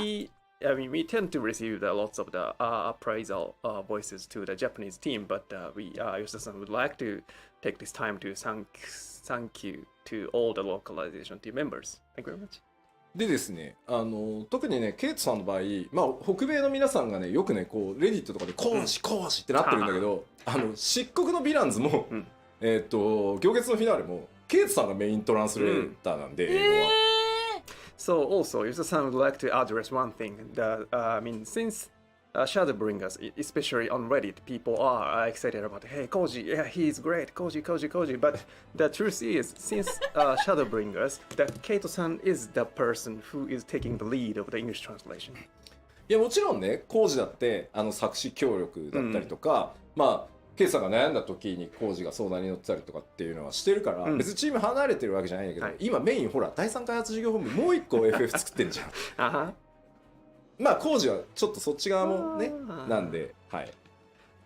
So, I mean, Koji is still in the team, and then he's actually doing the supervising, and then Kesan take lead, and then Koji is still doing the writing of the lyrics of some songs, and then sometimes Keito-san is asking Koji for his やっぱ優 advice. 秀な But, 人は I mean, 40 as に a なっ whole て of the business 60に面かけてんだな。 development, BU3, 安心できるもんね、40はね、もう Unit ね。 3. I mean, they だからとい are って working 手 on 抜い the てるという other 意味ではないだろうけど。 and then Koji is kind of busy for that one. So I mean, he is still working with us, but I mean, the main portion for him is something else. いやほらね、こういうことを言うと、ほら視力は16かとか言う人いるけど、漆黒行月とクオリティ下がってないでしょ、全然。なんでまあ先に言っちゃうとね、まあわーわー言うからあんま言わないようにはしてるんだけど、まあ一丸となって第3全体で14も16も作ってますって思っておいてもらえると嬉しいかな。はい。So yeah, why we didn't say this? I mean beforehand. I mean when we say this beforehand, I mean we know you are some of you are saying, hey, the BU3, I mean the dev team are working more on 16 and then I mean 14 is left over. But that's not the fact. And then entire team are working both on 14 and 16, and then that's the thing. So and then you know the both Shadowbringers and the Walker has a 優秀 super な人が uh, 一から作った方が comments. 土台はしっかりしたもんできるんですよ、間違 So いな I く mean she's actually doing very well. はい、というわけでじゃあ質問パートもちろん入っていきましょう。14の人たちが優秀じゃないわけじゃないから Q&A の方に行きたいと思います。はい So let's move to the 14で Q&A. 実績がある人っていう意味ね So the first part is scenario and lore stuff. はい最初はシナリオ何言っても設定に行きますので、ネタバレの方向でございますのでよろしくお願いします。お願いします。 So the first question is システムを説明します。はい私が英語で質問を言って日本語で質問を言います。はいその後吉田さんが日本語で回答したものをケイトさんが翻訳してくださいます。はい。 So let me quickly explain how it works. I read the question in English and Japanese, and then Yoshida-san answers in Japanese, and the Keito-san translate it into English. Yep. Okay, the first question is, I'm wondering what Azim was up to during the final days. Did they hear about what was going on from Bina? なんとなく And 分か how った did they end up parting ways with M-Silk and Hitodeas? あ、でもファイナル Will デ we イズ learn の more about Azim in the 何 future? を言おうと言わんとしてるの古代か分かった世界を襲った週末の際、アゼムがどのように過ごしたのか気になります。ベーネスから週末のことを聞いていたのか、エメトセルクやヒトロダイオスとどう別れたのか、今後アゼムについて語られることはあるのでしょうか。まあベーネスからアゼムの座を託された、まあ人がね、まあ古代を襲った週末の際に何をしてたかっていうのは、まず秘密です。秘密言えない So と what か the Azim who took over the seat from 絶対 Vinod did during the final はない days 秘密なんだ is ね a secret. で、まあいずれ語るかもしれないし、語らないかもしれないです。ここは決めてないです。ただ何をしてたかは、決めてないんだある程度は決めて。あ、なるほど、はいそういう意味ね So we do でも私 sort の of have an 中で idea は what they were up to, but 友達 we're は not 世 sure 界 if 中 we'll にい have る a から chance to 走 talk り about 回っ that て in た the んじゃ future. ないかなと思うで、ただまあ皆さんさ非化線だしまあもしかしたらねアゼムの分割された魂なのかな、みたいな予想も立ってると思うんですけど、まあその皆さんだったら仮にまあ告げられたとしたらどう行動するかっていうのを想像してみれば大体まあ近いんじゃないかなみたいな気はしますけどね。なるほど。はい。However, I also think because you are all the warriors of light yourselves, probably what you imagine when you think, okay, if I was Azim, what would I have done if Vinod had told me this? That's probably pretty close to the truth. ほらね、ハウジングしてたかとかさ、麻雀かなとかさ、そのお使いに走り回ってただろうなとか、いろんなコメントがあるじゃない？デルクさんこんにちは、きっとそうそうそう、まあ掘り下げすぎるのはねもしかしたらあるの絶対ダメだと思う、のかもね。それぞれ For の instance, we have people アゼ saying, ムが I don't know, play around with housing, like do some mahjong. If you think so, then yeah, that's probably what happened. はい、はい、ありがとうございます。以上です。では次いきます。Moving to the next questions.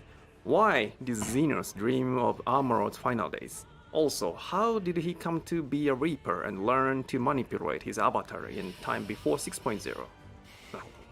ゼノスが以前に週末のアーモロードの夢を見ていたのはなぜでしょうか、また彼が 6.0 までの間にリーパーになりアバターを刺激できるようになっていた経緯も知りたいです。なるほど。まずちょっと思い出していただきたいんですけど、ゼノスの父親はバリスでしょ、で、バリスの祖父にあたるのはソル帝ですね。ソルですね。So the first thing you need to remember is that Xenos' father is Varys and his grandfather is Solus. で、ソルはまあそもそもエメトセルクなので、ゼノスはエメトセルクの血縁者、まあひ孫にあたるのかな。So if you think about it, Solus is Emet-Selch, which makes Xenos a direct descendant of Emet-Selch, like his grandson or so. でこういうなんて言うんだろう DNA の特殊性って、必ずまっすぐ受け継がれるわけじゃなくて突然なんだろう思い出したかのように発言したりすると思うので、その辺をイメージするとちょっとなんとなく見えてくるんじゃないかなとは思います。If you think about, how sometimes when things are passed down through DNA, they don't appear in every generation, but eventually it suddenly remembers. If you think about it like that, maybe you can sort of understand what happened here. で漆黒秘話の中にも、本当サイドオブサイドのストーリーですけど、ヒントがあるのでちょっとクリアした今ね改めて漆黒秘話とかを見直してみるのもいいかもしれないですね。覚えてないや読んだ。Obviously, this is a side story, but if you look at our Tales from the Shadows, you may find another hint in there. So perhaps right now is a good time to go reread those stories. でリーパーになってアバターっていうのはねまさかこの質問が来るとは思ってなかったとても良い質問なんですけどなんか話せないです。As for how Xenos became a Reaper and got to use his avatar, I didn't actually imagine anyone would ask this right now. It's a very good question. Unfortunately, I am bound to silence on this matter. 考えてなかったわけじゃないですけど話せないです。話せないものは話せない。It's not that I've not thought about this, but I absolutely can't tell you right now. ありがとうございます。Okay, so the next one. I'd be interested to know how the unsundered Ascians, Zora Blair, Elidibus, and Emet-Selch, avoided being kicked into 14 pieces by Hydaelyn. オリジナルと呼ばれるアシエン、ラハブレア、エリディブス、エメトセルクだけがハイデリンキックを逃れ14分割されなかった理由が知りたいです。テキストをちょっと思い出していただきたいんですけど、物語行月の最終盤でエメトセルクが、この時代まで私を残したのはっていうセリフをまず言ってるんですね。So if you think back to the text, towards the end, Emet-Selch did imply that Venal let him live on purpose. なのでそのハイデリンがかつて放ったその光の一撃っていうものには、エメトセルクならギリギリかわせるだろうなっていう加減が入ってます。そんなきついかったってこと？ So in fact, she did intentionally leave a tiny flaw in her sundering attack. エリちゃん強すぎ。 A crack that Emet-Selch, being Emet-Selch, could find a way to wiggle through. これね、なんて言ったらいいんだろうな。加減って力を加減してるのとちょっと違って、意図的にこれを使えばっていうニュアンスだと思ってもらえればいいです。It's sort of like, yes, it was a very powerful attack, but intentionally, she chose to do it in this fashion. ただシナリオ中でも語られている通り、その光の一撃ってハイデリンにとっても本当にギリギリ視力を振り絞っての一撃だったので、加減までしてる余裕はなかったので、なんとか彼ならやってくれるだろうっていう賭けみたいなもんですね。So we said this in the actual game as well, though, which is that when Hydaelyn did this attack, it was a very strong attack. It was the limit of her power, so she couldn't really fine tune it. So as intentional as this was, when she did her big, massive light attack and sundered the world, she couldn't guarantee that Emet-Selch would live. She was kind of making a gamble. 納得だね。でその光の一撃が放たれる時にエメトセルクは、その場に居合わせたラハブレアとゾディアークの核から抜け落ちてきていたエリディブスらしきものと協力して一時的に次元の狭間に逃げることで、それをかわしたっていうことになってます。But in fact, what happened was at the time that Hydaelyn performed the sundering, Emet-Selch was with Lahabrea and Elidibus-ish. It was the Elidibus that had come out from Zodiark, so a little bit different from the original version. But nevertheless, he had those two, and he joined forces with them. And then that's how they escaped into the rift without being sundered. エリディブスはね、ゾディアークの核から抜け落ちてきた時に記憶もいくつも失ってるし、この辺りちょっと漆黒秘話でもフォローされてますけど、5.3 のラストでね、エリディブスも失ってるものが多いっていうこともあって、ただ居合わせたオリジナル3人が、協力してたっていう感じですね。はい。Yeah, I mean, you may recall, if you've read Tales from the Shadows, that Elidibus when he came out of Zodiac, he had sort of lost some of his memories, some parts of himself, and that's sort of the point in 5.3. By the time he dies, we sort of know that, you know, he's lost a lot as well, just like Emmett Selk. But yeah, that's how the Unsundered got out, was by working together. その3人だけ世界に放たれた頭割り攻撃から頭割りに入れなかったって言われてる試合ダメージ。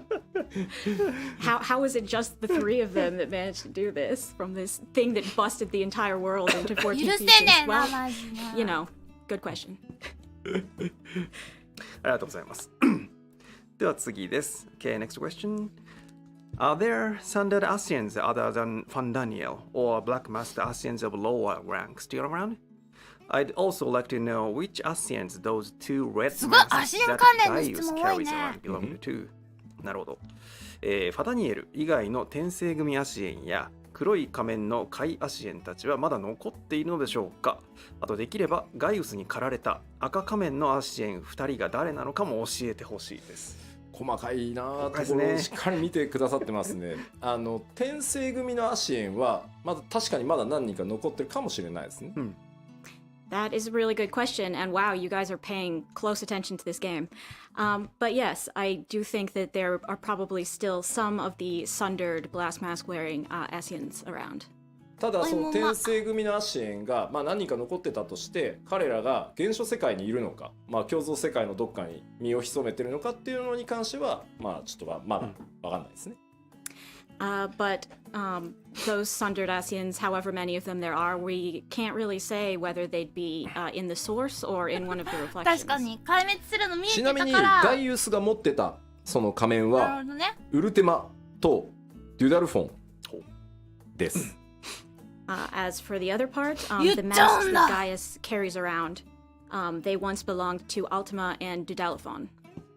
ただ仮面を持っているだけで、果たして本当に倒されてるのかどうかっていうところはまだ何とも我々は言ってないので、そこら辺はまだ推測しておいてもらえるといいかなと思います。However, just because he has the masks, that doesn't necessarily mean that he vanquished them. So you'll have to come up with your own theories as to what has gone on there.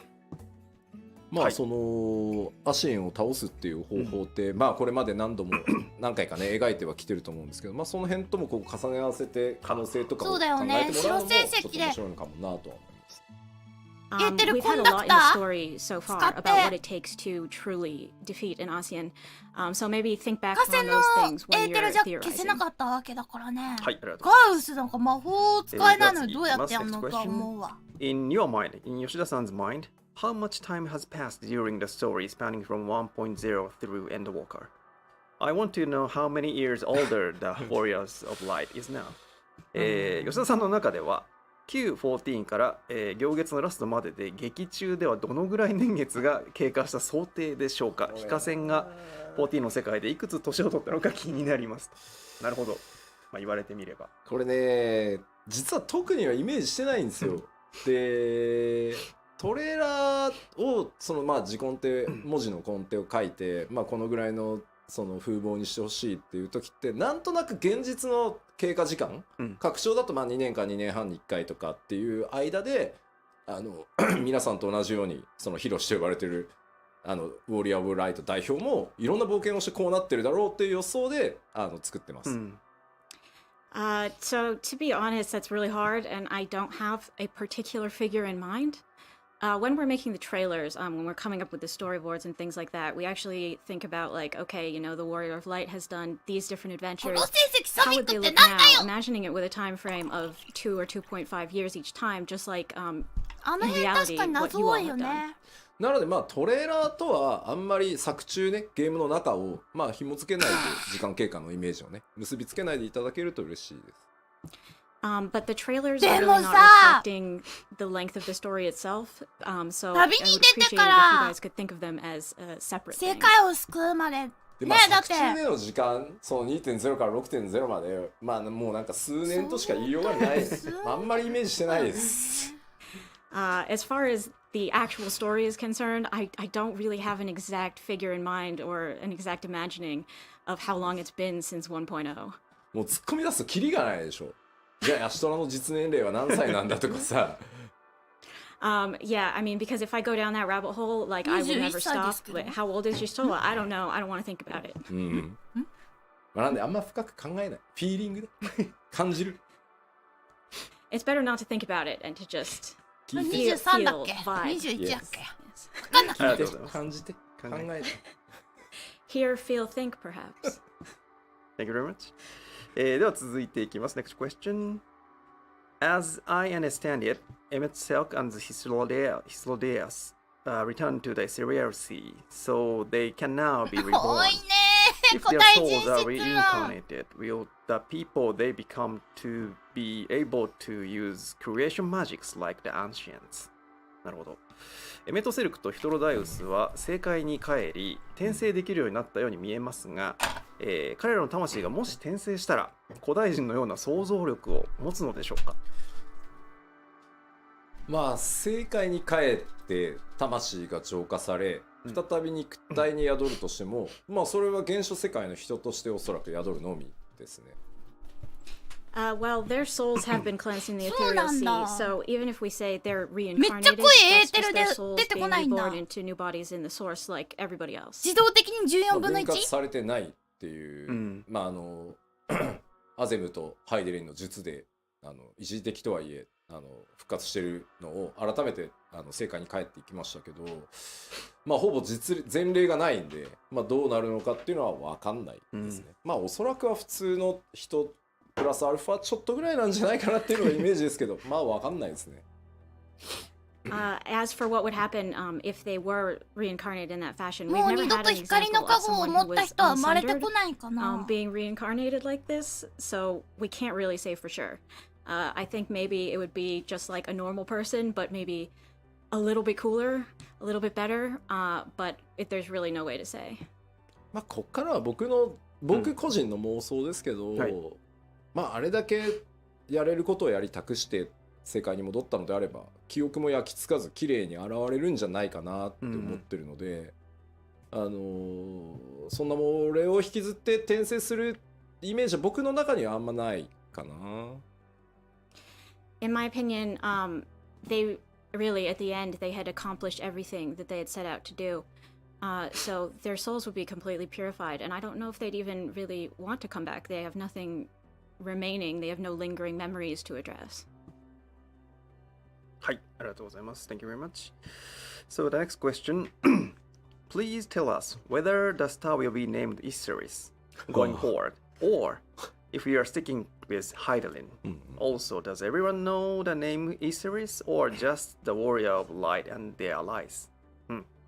今後この星をアーテリスと呼ぶのか、今まで通りハイデリンと呼ぶのか教えてください。またアーテリスという名前は非化線と周辺の人だけが知っているのか、全世界の人に周知されているのかも知りたいです。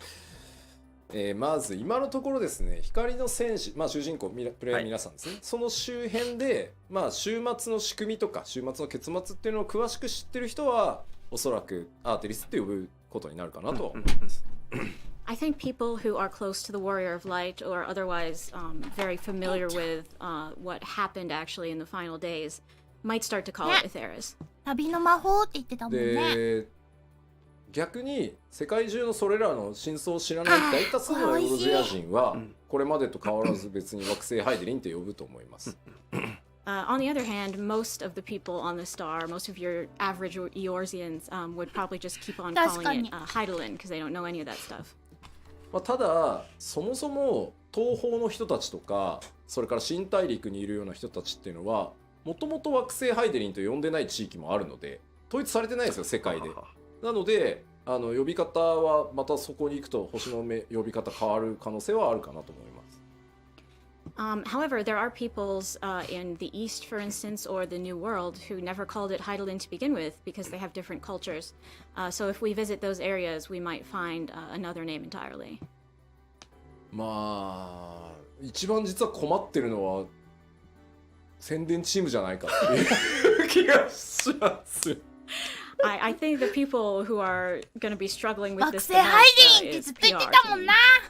だってこう新規向けにさエウルじゃようこそうって言ってたけども、エウルゼを飛び出して、ハイデリン、惑星をハイデリンも飛び出して、惑星アーテリストだということも分かって、時代も超えてしまったんですけど、エウルゼは全然関係ないんですけど、oh, a grand adventure on Heidelin, then the Warriors of Light are just going to be like, did no one tell them?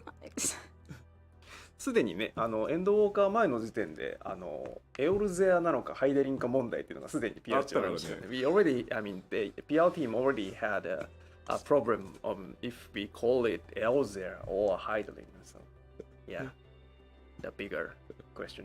はい。Alright. Thank you very much. 次の質問、シンプルなやつ来ました。The very simple question. 南洋諸島はエオルゼアじゃないと思う。ゼノスはもう復活しませんか？まあ彼の肉体は、まあ、世界の果てでもなければそのなんだろう今みんなが活動してる場所でもない世界の割と断りとは切り離された空間にまあ放置されてるっていう状態ですね。So, as we saw, Xenos' body right now remains in a dimension that is separate from our universe and all of its laws. レムナントもそうか。まあゼノスの運命に関しては正直カットシーンで結構丁寧に演出したので、それを見た直感がそのまま答えです。はい。I mean, we depicted his ultimate fate at length in a cutscene. So I think your answer is to watch that and see how you feel. ちゃんと呼吸っていうか心臓止まる演出されてるでしょ？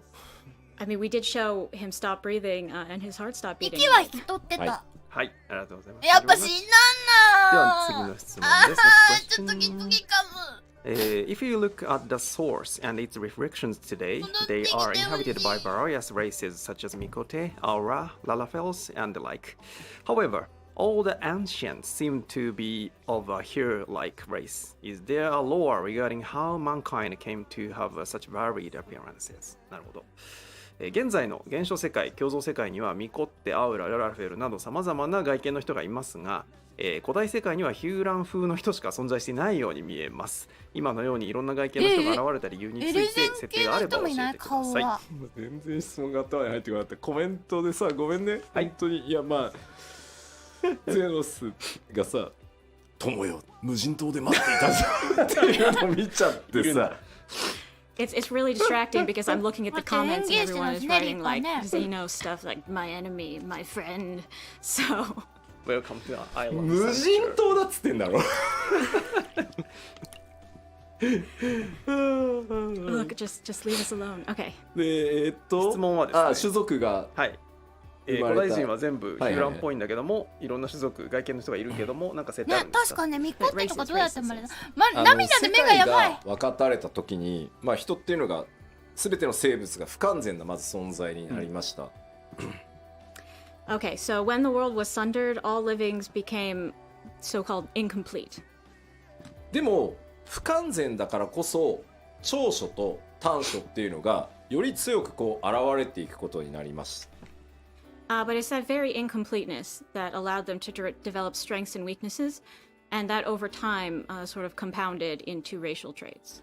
その長所と短所っていうのが、まあ、長い世代をこう経ていくうちに種族との外見だったり特徴だったりっていう風にそれにこう現れてきたっていう風に僕らは解釈しています。It's sort of things like, you know, so if you have something that's a little bit less or a little bit more, over time it will increase, be stronger, and, you know, in certain tribes will compound into distinctive featers. まあここは世界設定側からのコメントだったりするから、ちゃんと設定なんですよ。なんで耳が伸びたのって書いてあって多分もともとすごい聞こえてたのに聞こえなくなって一生懸命聞こうとしたんだろうね多分その人は。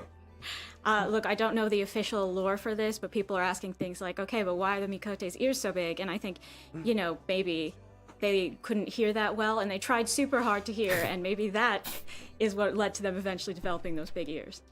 もうララフェルはじゃあなぜ縮んだって多分圧を強くしたかったんだろうね。So why are the Lalafels so tiny? I don't know. Maybe they were under a lot of pressure. Maybe they were 私を見 really たからよ。 intense. エルピスで私を見た人がみんなララフェルになってるんだよ。では次の質問です。Next question. The ruins beneath the bounty, treasure islands, and fabled golden cities mentioned by Emmett Silk haunt by my daydreams. Can we expect to be able to loot them someday? エメット・セルクが言っていた壮大な伏線、北上海に、潜む海底遺跡、秘宝の島、まばゆき黄金鏡などが気になって仕方なく夜しか寝られません。これらの回収は期待してもいいのでしょうか？ Someday? クイックアンサー。まあこれまでファイナルファンタジー14って、まあ、僕が引き継ぐ前 Q14 っていうのがあって、まあ、いろんな地名っていうのが出てました。Someday, you say? Yes. Well, I mean, as you know, we've had a lot of different place names crop up in 14 in the past. まあ、イシュガルドの門も開いたし、アラミゴにも行ったし、あなたは東方にも行き、オールドシャーレアンへ、まあ、到達して、ね、長さなんて行けそうだけどね、ドマの奥でしょ？ And you know, we've been able to go to a lot of 間違い places. なく行くのはコルボよね。We went to Alamigo. We went to the Far East. We went to Old Charlian, and even Thavnair. 夜しか眠れないって逆にさ、なんとか行けるようにこう仕頑張って事中きたんで、も勉強中も眠気が襲ってこないってことでいいことじゃない？ We've tried really hard to make sure that you could visit the places we've mentioned so far, and I want to keep doing that. はい、ありがとうございます。Thank you very much. では次です。Next question. In Elpis, Emmett Silk adjusted our warriors' lights to be closer to the ancient's height. Given how tall Midian was compared to us then versus in the present day, I feel like she shrunk. Did something happen to her in the intervening time, or is there another reason for this? エルピスでヒカセンはエメトセルクの術で、古代人サイズに大きくしてもらいました。その状態のヒカセンとメーティオンの身長差を考えると、現代でヒカセンと対峙したメーティオンはかなり縮んだように思います。長い時の中で何かあったのか、理由があれば教えてください。わかりました。もうその前にさっきのね、まあ、行けるところはまあできるだけ頑張りますみたいな言ってたらね、もう楽しみすぎて夜しか眠れないみたいなコメントが多くてね。Just before that, I want to address everybody seems really excited by my response to the previous question, and is saying things like, "Oh wow, I will only be able to sleep at night because of this." 正常ってやつよね。みんなまあまあでまずちょっと思い出してほしいんですけど、ウルティマトゥーレっていうのは思いの力のみが作用する空間だっていうことをちょっと思い出してください。Okay, but back to size issues. So I want you to remember that Ultima Thule is a space where emotions are the only reality. メラシディアは行くだろうね。冒険の中で皆さんに、ね、経験していただいたように、その見えている通りにものが存在するんじゃなくて、認識、あなたがどう認識しているかっていうのが光景に反映される中域なんですね、あそこ。So what you see when you're in Ultima Thule is in accordance with the Warrior of Light's internal experience, not some kind of physical reality that's out there. だからあの時光の戦士、冒険者が思っていたメーティオンに会いに行くっていうその思いが投影されてます。なのでそのメーティオンの姿っていうのは当然ヒカセンがエルピスで見た時の光景を再現しようとするので、なのでそのエルピスの時、まあ、本人がとのだからスケール比をそのままイメージされてるので、姿でビジョンになってると思ってください。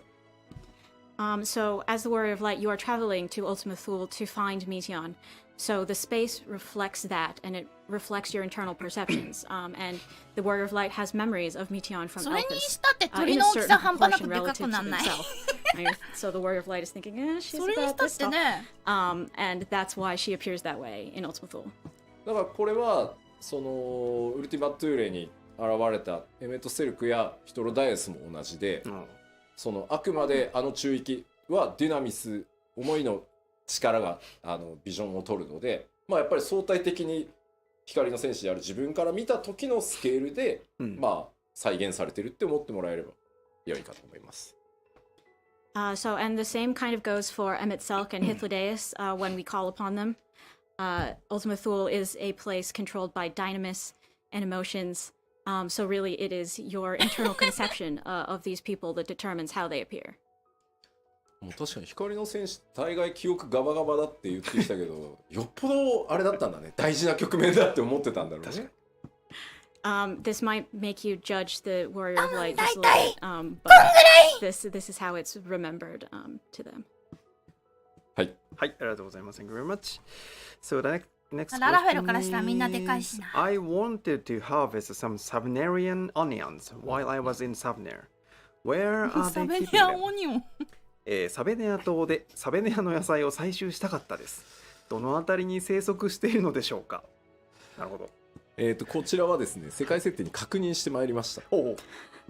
I asked the lore team about this and came here. チョコボの餌としてね、格別な効果を秘めているものなので、サベネアの野菜っていうのは、おそらく高原キャベツのようにサベネア島の中でも特別な場所でしか栽培できないものと思われます。So these Ffxiv onions have these surpassing effects as chocobo feeds, so they must be a really unique cultivar. And I think similar to in real life, the cabbages that can only be grown in a certain village in Buma, they're probably only available in a very small area of Ffxiv. すべてはライブ班ノンコンバットコンテンツチームという名の神様の、さじ加減次第ですというふうに回答が来ております。Such things, they are dictated by the whims of the gods that we call the non-combat content designers. つまりこれはあれです。華麗に世界設定からライブ班へヘイトをスイッチしたということです。後ろで回ってるくるくるなんなんずっと気になるんだけど。In other words, it's their fault that this is how they've イー interpreted スターに things. もうなんか出てないか。仲良くやってくださいね。はいありがとうございます。Thank you very much. では次の質問です。Were Zodiac and Hydrin completely destroyed? Or are there still standard parts of them on the other reflections? なるほど。ゾディアクとハイデリンは今回で完全に消滅したのでしょうか、それとも共造世界には分かたれた体があったりするのでしょうか。どうでしょう。これはもう明確に答えてしまいますが、ハイデリンは完全消滅です。I'm just going to give a straight answer here, and that is Heidelin was completely destroyed. そしてですね、ゾディアークに関しても、ファダニエルに乗っ取られて核を完全に破壊されたので、ゾディアークも完全消滅です。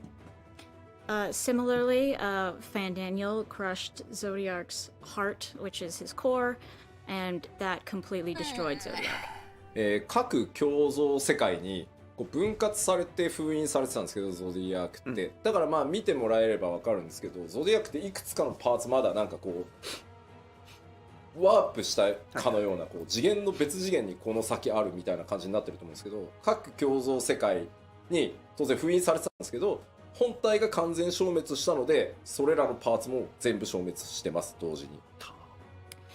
There were, of course, parts of Zodiac in the other reflections when he was そう sealed. 完結とは言ってもさ、よくあるよね、続編ではね。実は前作のラスボスが They all would have also faded into 利用されていたとか、それこそゼノスの死体がそうじゃないですか。では次死んでもね利用されるという可能性が残ってるわけですから。 I don't really understand why the Warrior of Light messing around in Elpis didn't create any alternate timelines. Can you explain what happened? ヒカセンがエルピスで過去に干渉した後、未来が枝分かれせずにつながった理由がよく分かりませんでした。その辺の仕組みを教えてほしいです。まあ正直なところ自由に解釈していただいても構わないっていうのがまず前提です。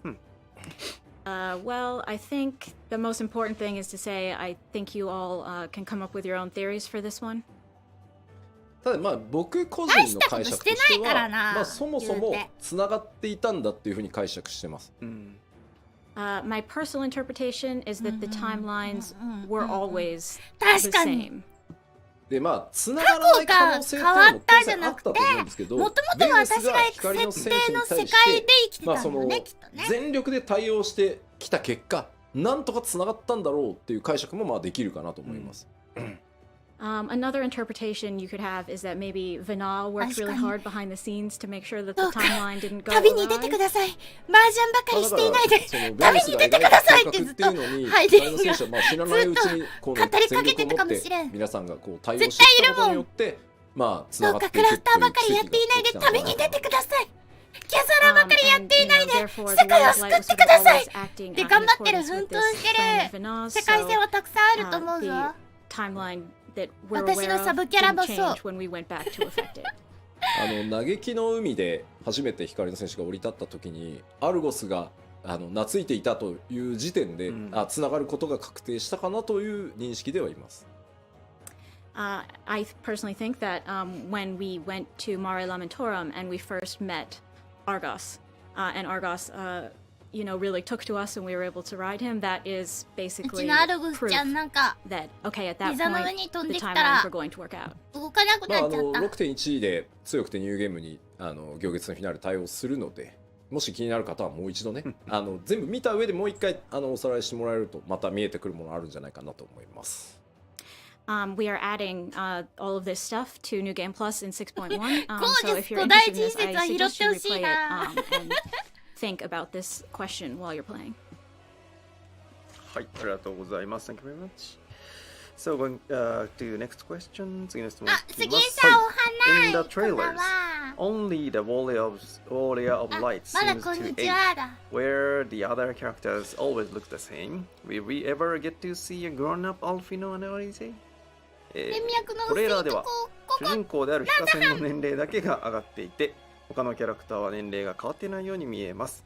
アルフィノ・アリゼが成長した姿を見られる日は来ますか？見たくない、悩ましいんですよねこれ。見たくない。 That's really hard to say. いや僕もね正直ディレクターとしての遊び心っていうのまあゲームの開発者として、いや BGM 最高な拡張でそして数年後ってやってこう物語の中でね成長した、もう実年齢としてその身長も伸びねよりこうかっこよくそのよりこう可愛くっていうのはちょっと違うな成長したアリゼとか描いてみたいって思いはあります。On one hand, so as a director and developer myself, it sounds fun to me when I think about depicting, years later, a taller Alfino and Alice who are cooler and maybe cute in a different way. ただね、やったらやったでね、前のアルフィノとアリゼが良かったってすげえ言われる気がしてて。On the other hand, I also feel like if we did that, we get a lot of comments being like, oh my god, I really liked them better before, I hate this.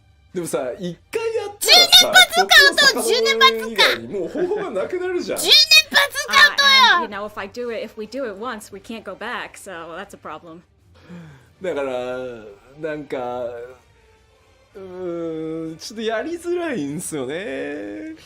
So it's kind of hard to pull the trigger on that one, I think. まあなんかさ。ファイナルファンタジー13的にさ、原作者の小田先生がコミックス未来に行ったり過去に行ったりするさ、ね、13か読者の皆さんに何歳になったゾロを見たいですとか言って書かれてることがあるんですけど、あんな感じでもし年を取ったとしたらみたいなのをアートとしてちょっと作ってみるとかはありかもしれないけど。13やろう。Sometimes you'll see with manga like One Piece, the author, Oda Sensei, he will have a corner where he answers readers' questions, and they might say like, oh, I want to know what Zoro would look like at such and such age, and he'll draw that for them. So if it's sort of like a what if scenario, we might be able to give you something in that vein. あれだね、意外とコメントではシナリオ上はそれはやらなくていい、なんか何年か飛ばして成長した2人が出てくるとかまあ別にいいよ、やらんでいいよっていう声結構多いな。I'm getting a lot of comments that are like, it's really fine, like no matter how many years pass, it's fine. 辛いよな、ダルミの誰が成長しちゃったらなんか寂しくなっちゃう。アートやってほしいわ、すごい do it っていうコメントがすごい見ますね。Yeah, we see lots of comment to draw a special artwork. I see lots of do it. 言ったらもうめっちゃまた do it になってる。Everyone's just yelling do it over and over. いやでも相当慎重にチェックしてフィニッシュしないと怖いな。大変なことになる。We really have ファン to アート be でいい careful よ about み the んな heights then. I'm kind of freaked out. 公式が出しちゃうと問題だからさ、はいファンアートでみんな次の質問妄想の中で作っていこう。 Benar said that not even い her や成長して soul みん will とかよ remain. みた But いな。 what does that mean? I'm very fond of her character and would like to see her again. ベーネスは魂も残らないだろうと言っていましたが、魂が残る残らないの違いは何でしょうか、好きなキャラなのでどこかでまた見たい気もしております。魂というものもエーテルではあるので、まさしく本当に全ての魂のを構成するエーテルすら全て使い切ったっていうのが答えです。じゃあ The answer is that souls are also made of ether, and she used up so much ether that also all of her soul was gone. ゾディアークはニエ、その召喚のニエになった人たちを吸収しつつも、その魂だけは内部でこう保持してた。で消滅させずに残しておけたんですけど、ハイデリンってベーネス含めて召喚者のその魂を保管しておくほどの余裕がない。なぜなら14人委員会の決断としてはゾディアークを作り出すなので、猛烈な少人数なわけですよ。By contrast, okay, so Zodiark was summoned using sacrifices of a lot of people, right? But he was able to only use their aether aside from their souls up, because he was very strong and he was summoned by the convocation of 14 and all of that. But Heidelin had a much weaker summoning, and because of that, she didn't have the option to sort of leave the souls untouched. And including Vinaz, she ended up using all of their ether. パッチ 5.2 かな、ベネス派っていう単語が出てきてたりしてたところを、今一度ちょっと見返してもらったりするとまたちょっと面白いかなと思うんですけど、全世界の大多数の古代人たちが協力しているそのゾディアークっていうものに対してっていうことなので、その辺の力関係っていうのはちょっと思い出してもらえるといいかなと思います。So in 5.2, there was some discussion of Vinaz's group that assisted her in doing this, and also of how much of the ancient people were sacrificed to create Zodiark. So if you look back at that time, it might be of interest to you now. だから最後の最後にその自分の魂という力だけをベーネスは残していて、それを光の戦士というか暁と戦うために使ったっていうのが回答です。At the very end, Heidelin, she still had her own soul, Vinaz's soul, but that was the very power that she used in fighting the Warrior of Light.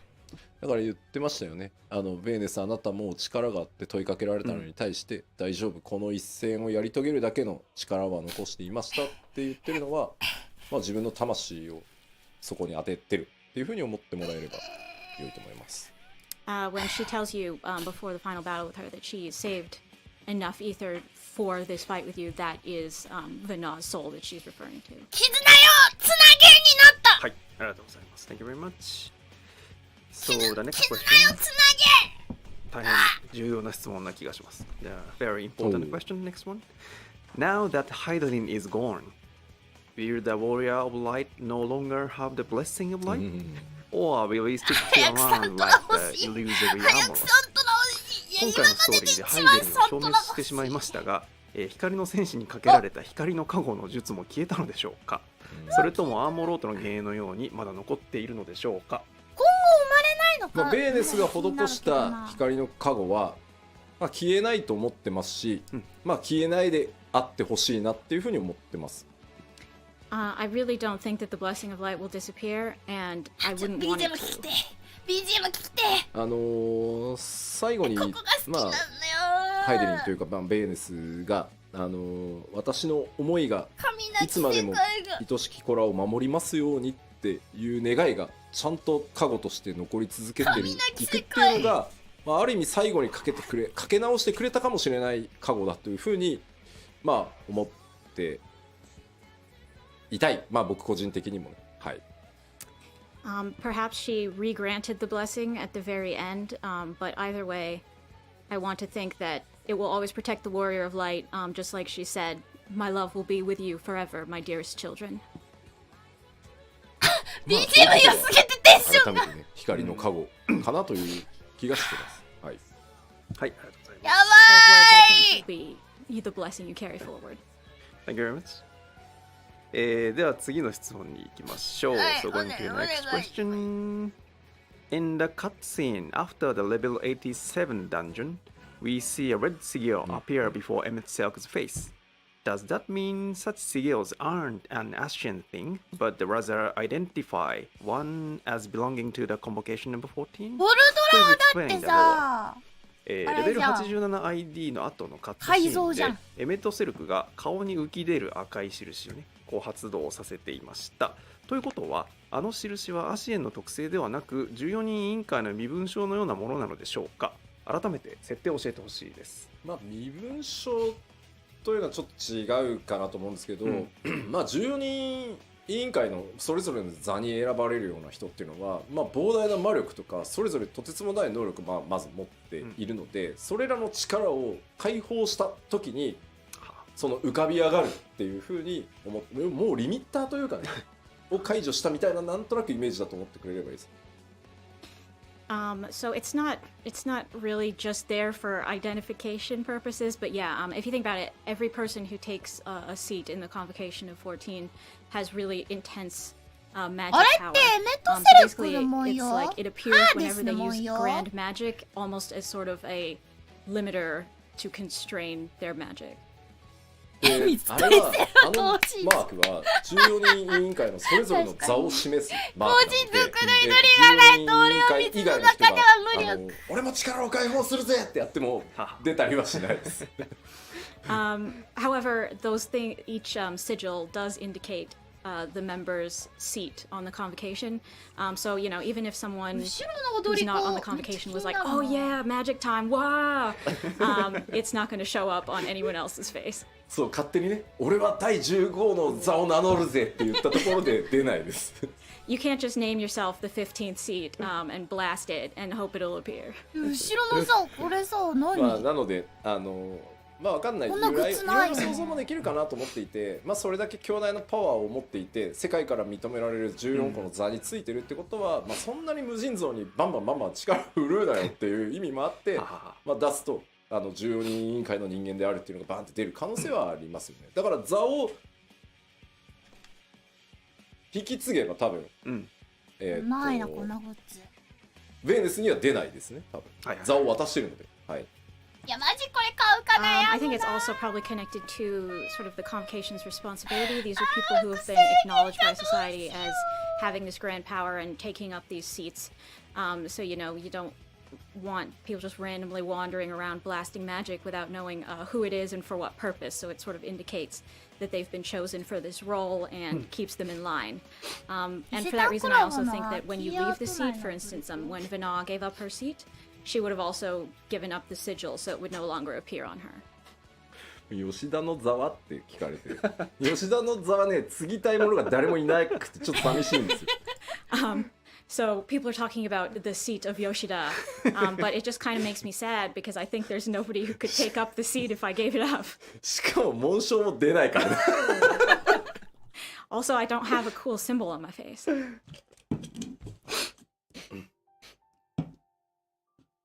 BGM がさっきから火力高いんだけど、やめてよありがとうございます。Thank you very much. では続いて次の質問に行きます。So moving to the next question. In concluding this story, were there any threats you found difficult to wrap up or bits of lore that you secretly changed or disregarded? 物語を一旦完結させるにあたり回収が難しかった伏線、こっそりなかったことにされた設定やなかったことにしたい設定はありましたか？こちらもですね世界設定チーム小田さんからいただいてきました回答をね。This is also one that I had to ask the lore team, specifically Oda-san, about. 初期設定とか裏設定と呼ばれるものはその時点での想定でしかなく物語を書き進めるうちにより詳細化されるものもあれば消えてゆくものもあります。 The initial setting and background lore are only plans that we draw from. So it's not unusual for the details to change or disappear as we write the story further. まあそれはね、行月のフィナーレに限らず Q14 から新生へのまあ移行過程でも同じで、まあ Q14 やってた方はご存知かもしれないですけど、まあ、回収しきれなかったという意味では相棒という存在は回収しきれなかったです。That's not only true of Endwalker, like, you'll probably remember if you played 1.0, there was a lot of changes between 1.0 and A Realm Reborn, and some of them we couldn't really retcon properly. For instance, in 1.0, the Warrior of Light had a partner character. Q14 知らない人に説明するとね、相棒っていうキャラクターがね、いたんですよ。で、何者かよくわかんないんですよね。Well, we had this very temporary partner though, and like so we didn't really know who exactly it would be or anything, and so we kind of just ignored it when we went on. あれは共存世界の自分が来てたんだとかね、いろいろいやなんかこじつけようかなと思ったんですけど、もうどうにもならないんだっていう。When you're まだはそんなにも経ってないリッターティー。4つ5つぐらいかな。鎌倉さんおはよう。まあなのでまあ時々ありますよ。付箋として使おうかなと思ってたけど、まあ使えないからもうそのままにしておこうっていうのもあるけど、大部分は綺麗にいけた。ねえもう黒曜石サビックなんかまだいけるかなと思ってたりするから。黒星石サビックだよ。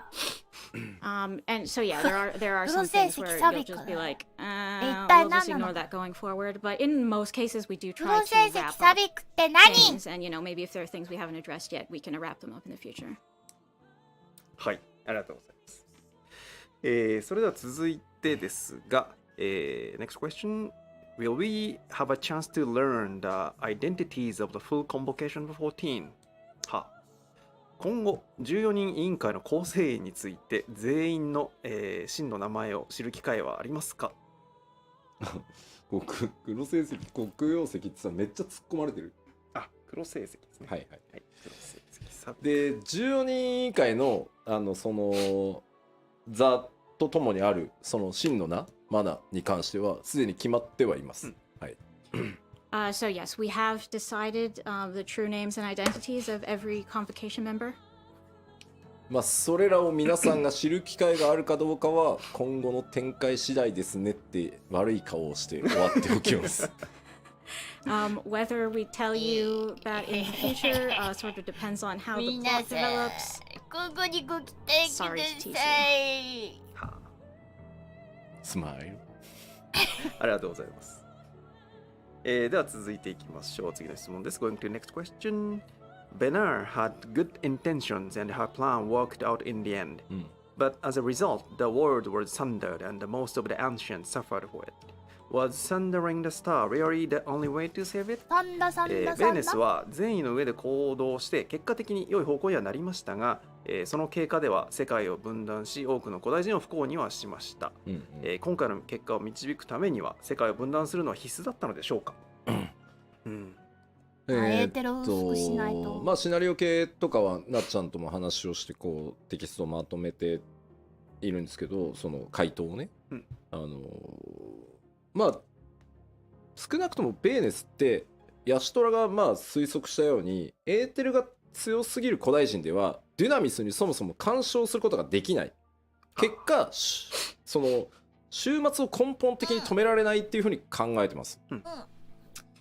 So I also consulted with Natsuko Ishikawa and the scenario team to come up with an answer that hopefully will make sense when we explain it.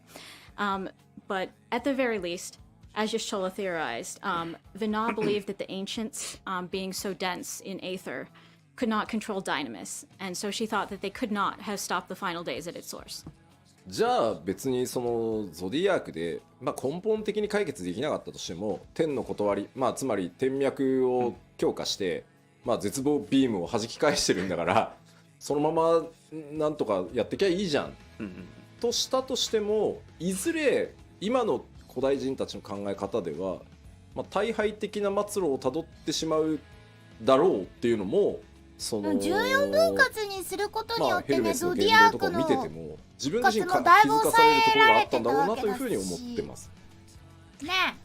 So, there were the other ancients who thought that, okay, we summon Zodiark and that'll be our solution. But she saw them summon Zodiark and sort of use that to deflect Mition's despair beam and thought, even if we do this, if we keep going along as we are, the rest of the ancients will probably be unable to change. When she's looking at Hermes and everything, she thinks, okay, we can't change as a people and we will always be our own undoing.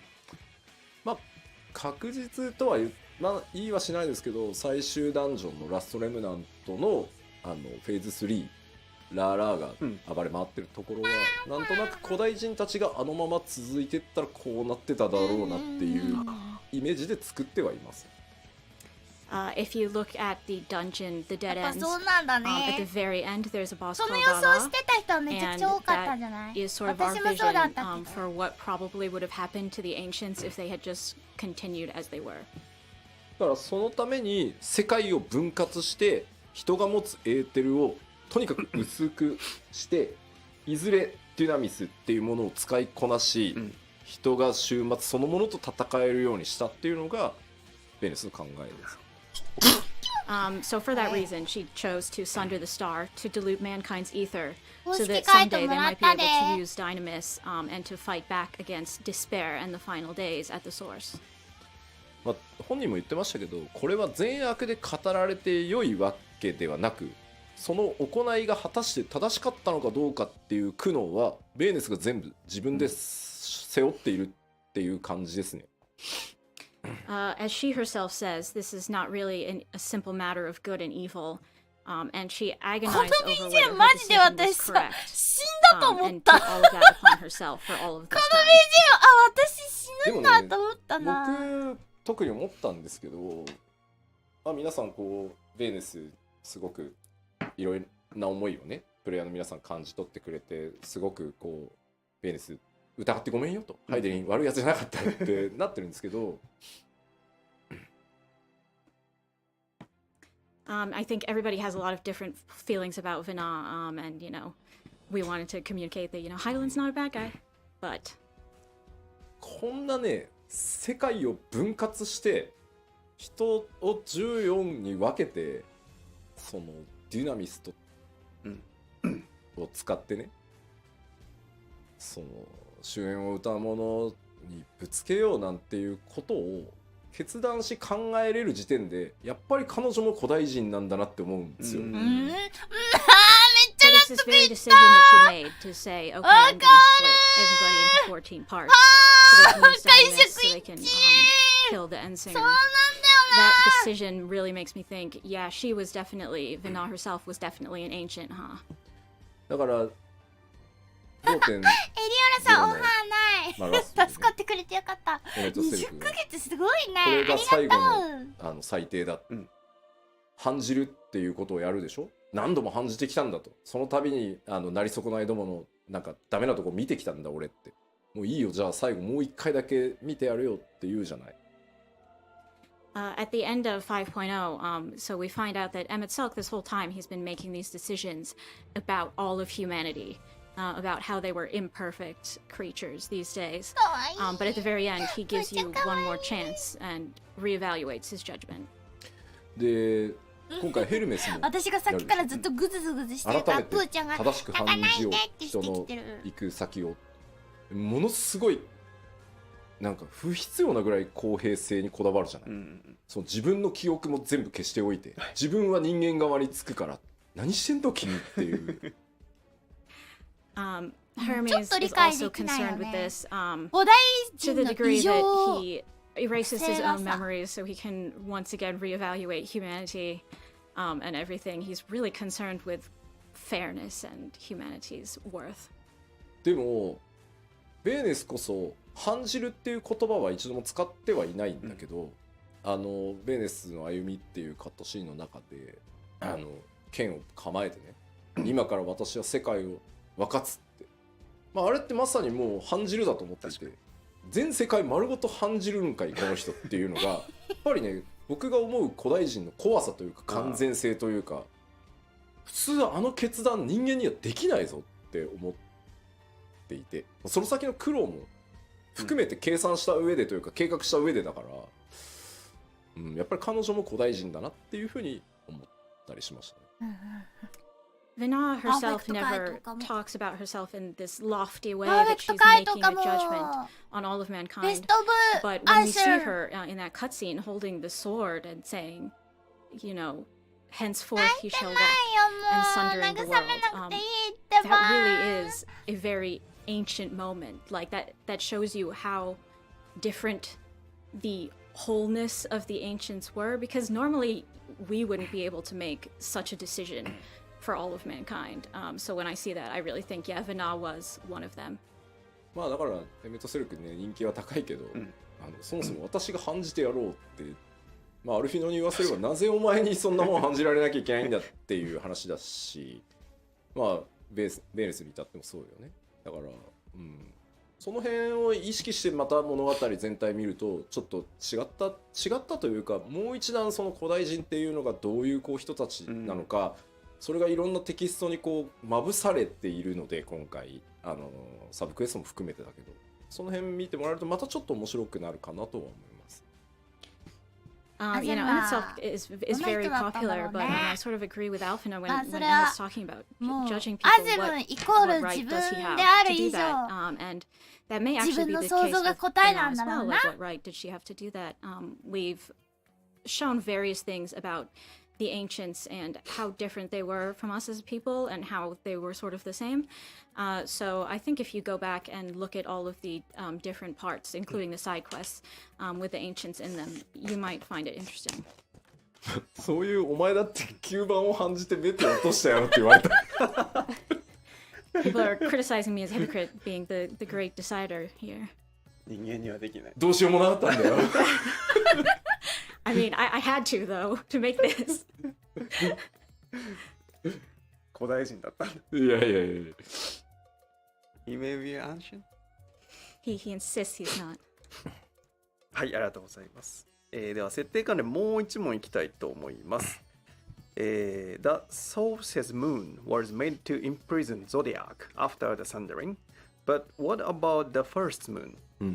Was Osiris the only thing divided among parallel dimensions, or did the sundering affect the surrounding part of outer space too? 現象世界から見えている月は世界が分かたれた後にゾディアークを封印するために生まれたと思うのですが、第一世界から見えている月は一体何なのでしょうか。アーティリスだけが多次元に割れていて惑星外宇宙には影響なかったのでしょうか。おもろ。まず共造世界にある月にも意味はあります。First of all, I want to tell you that the reflections moons have their own significance. ありますなんですが、今はお話できません。They do, but I can't tell you what it is. まあハイデリンキック、光の一撃で、まあゾディアークごと世界が分割されて、その後共造世界においても原初世界でそうしたのと同じように分断されたゾディアークの一部を封じるために月が作られてます。月がまあ生じてるって言った方がいいのかな。ルポリット以外に So after ウサギ型以外の何かがいるかもしれん。 after the star was 猫 sundered 型 and の Zodiac レポリ was ットがいるかも imprisoned し in れ the ない moon that し、 we 犬 know, 型のレポリット moons が were いるかも created し or れない。 because they appeared in all the other reflections with pieces of Zodiac in them as well. なのでこの辺りは破綻のないようにきちんと作ってはあるので、まあそれが何なのかはまだ話せないんですけど、意味はちゃんとあります。はい。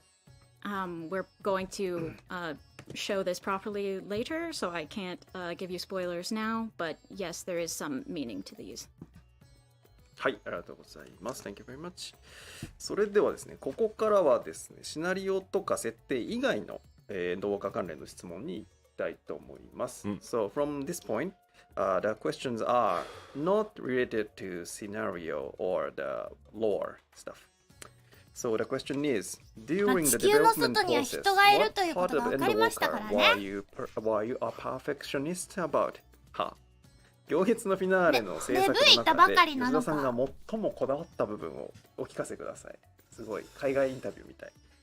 いやもうね、ありとあらゆるところなんですけど、まあ、特にっていう意味だと、まあ、今回より特にですけど、各カットシーンにおける、キャラクターのこう目線それから会話と会話の間の間、あと喋ってる最中の仕草はかなりその1カットシーンずつ細かくその演出やってるそれぞれの担当者と話をしてこだわらせてもらいました。So if we're just saying the things, okay, that I am the very most particular about, this time I would say in every single cutscene, I was concerned with the direction the characters were looking, and also the time between dialogues and conversations, and also the motions, especially at the beginning of each character's speech.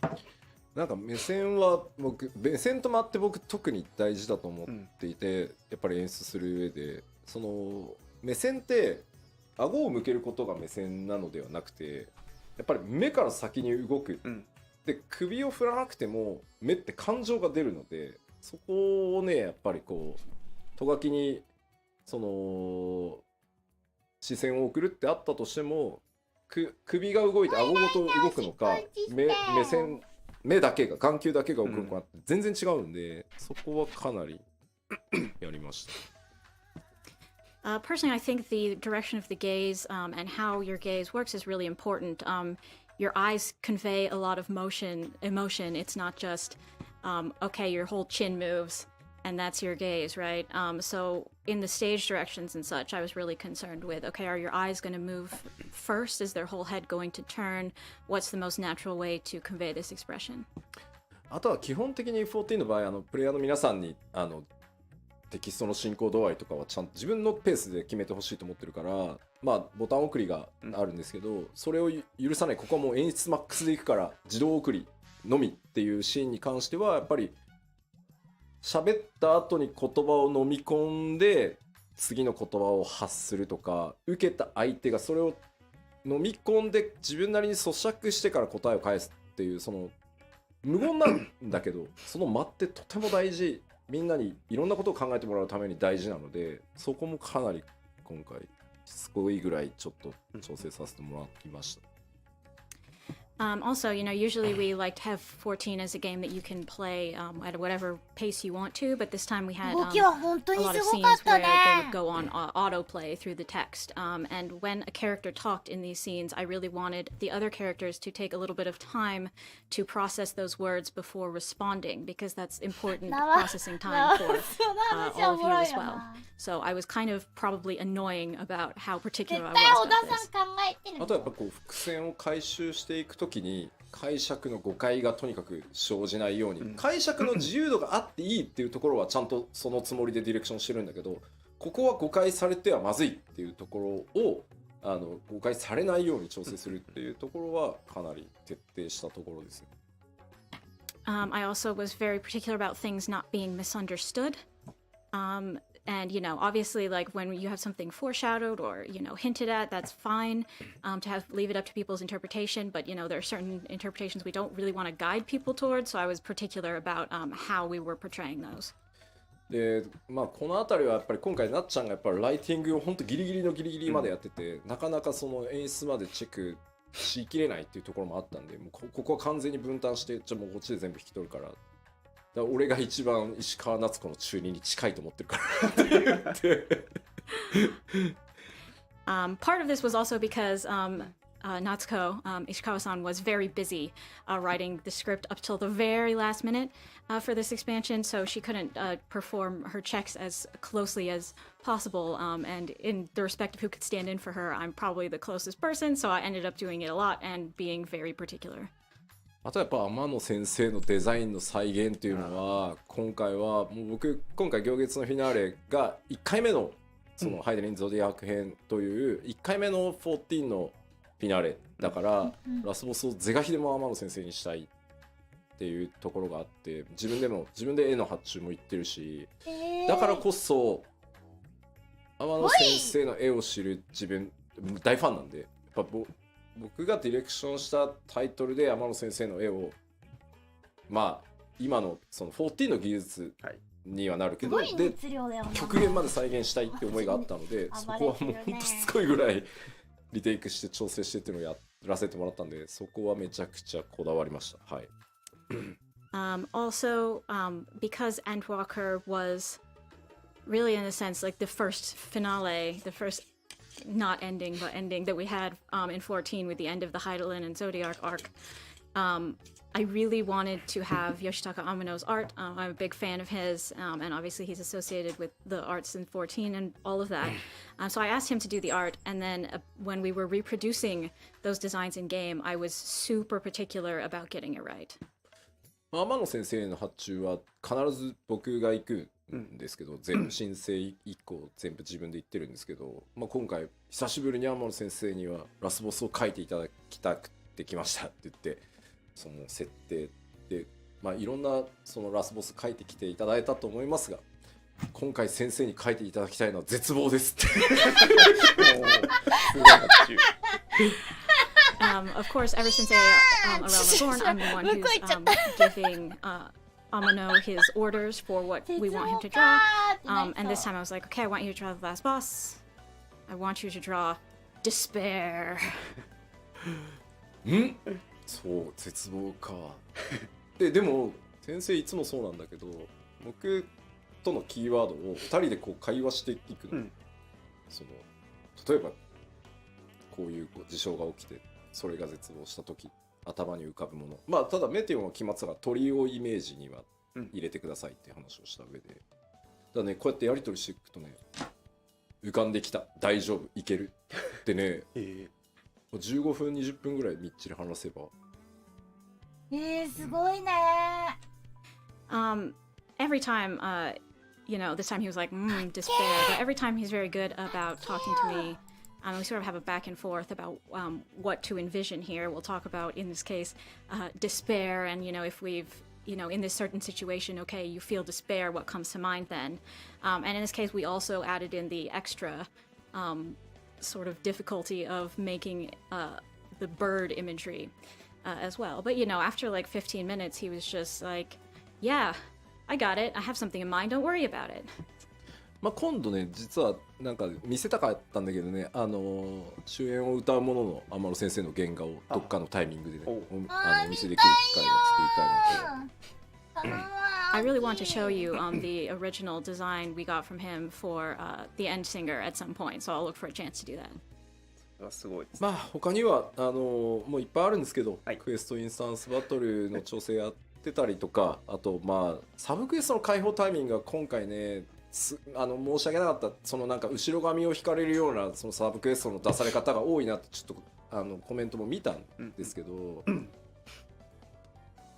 The other things, for instance, the instance battles you do in quests, I was quite focused on, as well as the sub-quest timing for how they unlock and all of that stuff. I mean, we've got some comments about that. 今回ってやっぱり地域攻略型シナリオなので、しかも時系列時間軸が前に進む物語だから、なんかやっぱ週末に襲われている状態か襲われる前か襲われた後かって全然話の展開が変わるので、当然連れてってもらったらなんか困ってたもんな、村長な。週末来てる最中にさ、パーラカの村長なんかちょっと困ってたもんね。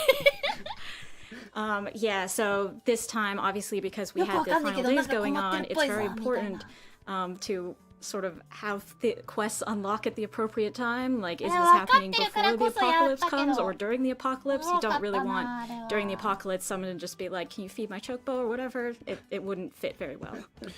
なのでやったので、かといってよし一旦落ち着いたから全部出せってやると、エクスクラメーションマーク出すぎると嫌になるの。もう見なかったことにしようみたいな。Also, if you just have them all unlock at the same time and suddenly your screen is filled with exclamation marks, like that's terrible. I hate that. なのでもう何回も投資プレイをして、このクエストのこのシーケンスまで来たら3クエスト出して、で3クエストだったら消化する気になるだろうとか。So that's why this time I played through so many times, and I'd be like, okay, when you get to this sequence of this quest, then these 3 other quests unlock, and 3 is probably a decent number that people can get through, and that sort of thing.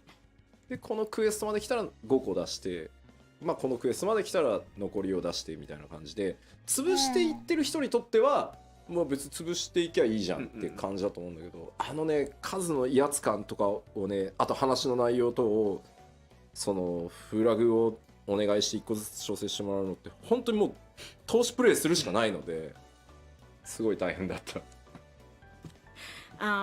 So yeah, I have it so like, okay, you go to this quest and then this quest unlocks, and you know, when you're progressing through it, I mean, it's nice. It's nice to have it correct, but at the same time, in order to create a good experience for those who wanted to go through all of the quests, I had to do them a whole bunch of times, which was really hard. まあだから正直もうちょっと減らしてもよかったかなって思わなくもないな。Also, sometimes I thought, couldn't we have less of these?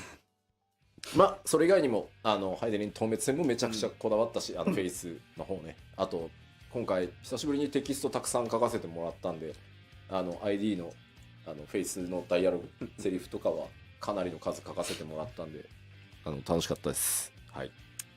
Also, I was quite concerned with your showdown with Heidelin, as well as the trust system dialogue. In this case, I actually got to write some dialogue for the first time in a while. So writing all of that, all those trust lines was really fun. はい、ありがとうございます。アリゼのずるいもヨシピーなのかそうです。ハイデリン透滅戦はほぼフルスクラッチで、はい、やりましたんで。アリゼのずるいはどういうずるいなんだろうな。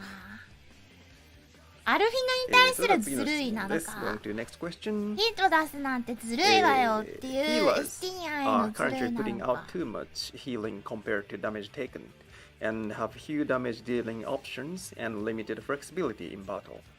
People are even clearing pandemonium with tank-only parties. Are there plans to make healers more vital to parties? なるほど。ヒーラーについて。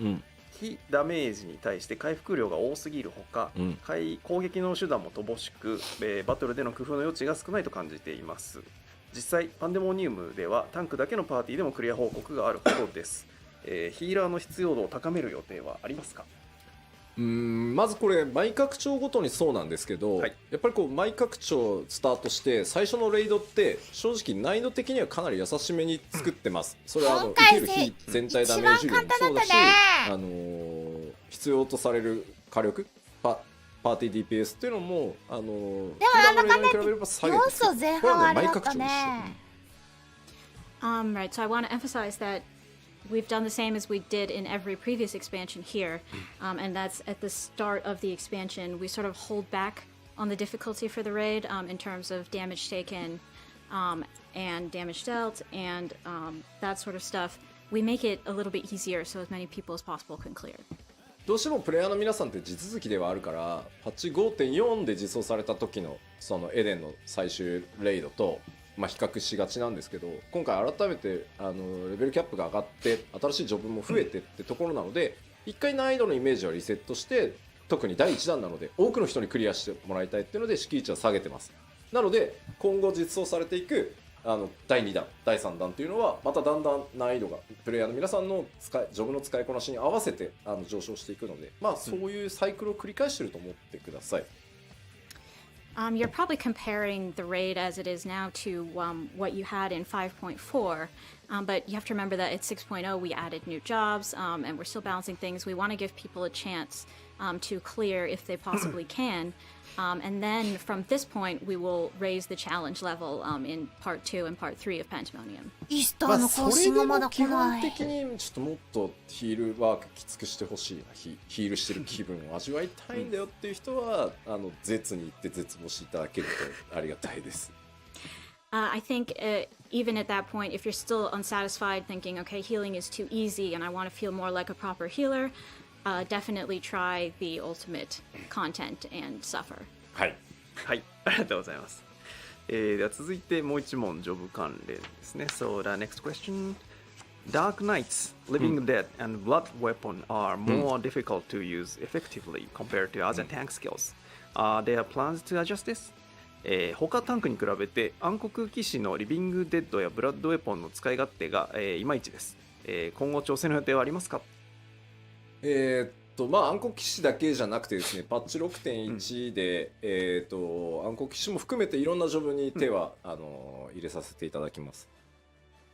So not just Dark Knight, but a whole bunch of jobs will be adjusted. 部長戦の話はやめようよ。でまあ皆さんからのねフィードバックはかなりちゃんと見てますんで、それらを含めてできる限り要望にお答えできるようにね6.1 していきたいと思ってます。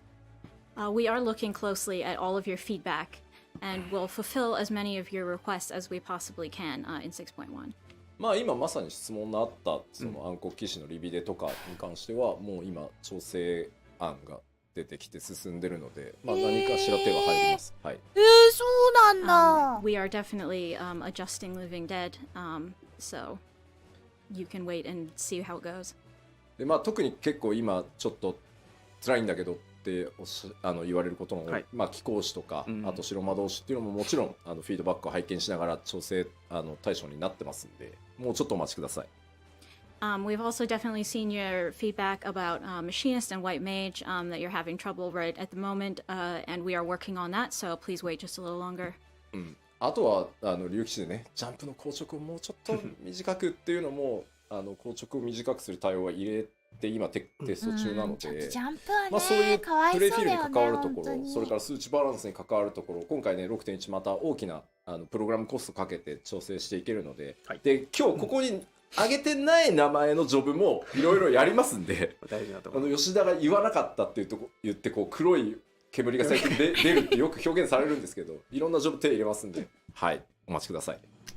We're also looking at dragons who are concerned about the jump animation lock being too long. We're going to try to shorten that up. So we're going to adjust things that affect the feel of your gameplay in addition to just the numbers. And of course, I'd like to say that even if I didn't specifically mention your job today, we're still looking at feedback and making adjustments for those too. So please do not descend on us in a cloud of black smoke because I'm scared. はい、ありがとうございます。Thank you very much. では次の質問です。ちょっと前半でカバーされた気もしますが、Given that we now have Sage and Reaper, will you be increasing the number of glamour plates?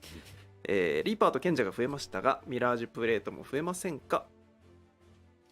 ミラプリ関連はですね、はい、各処理のアップデート、まあ、数を増やすとか、まあ、プレートだったら数を増やすとか、ミラプリを反映できるエリアを増やすとか、チェストのサイズを増やすとか、まあ、いろんな候補があって、それぞれのコスト出しが終わって、まあ、やっぱ順番にしか対応できないので、まず今回最初パッチ 6.1 では、プレートの複数枚追加を行います。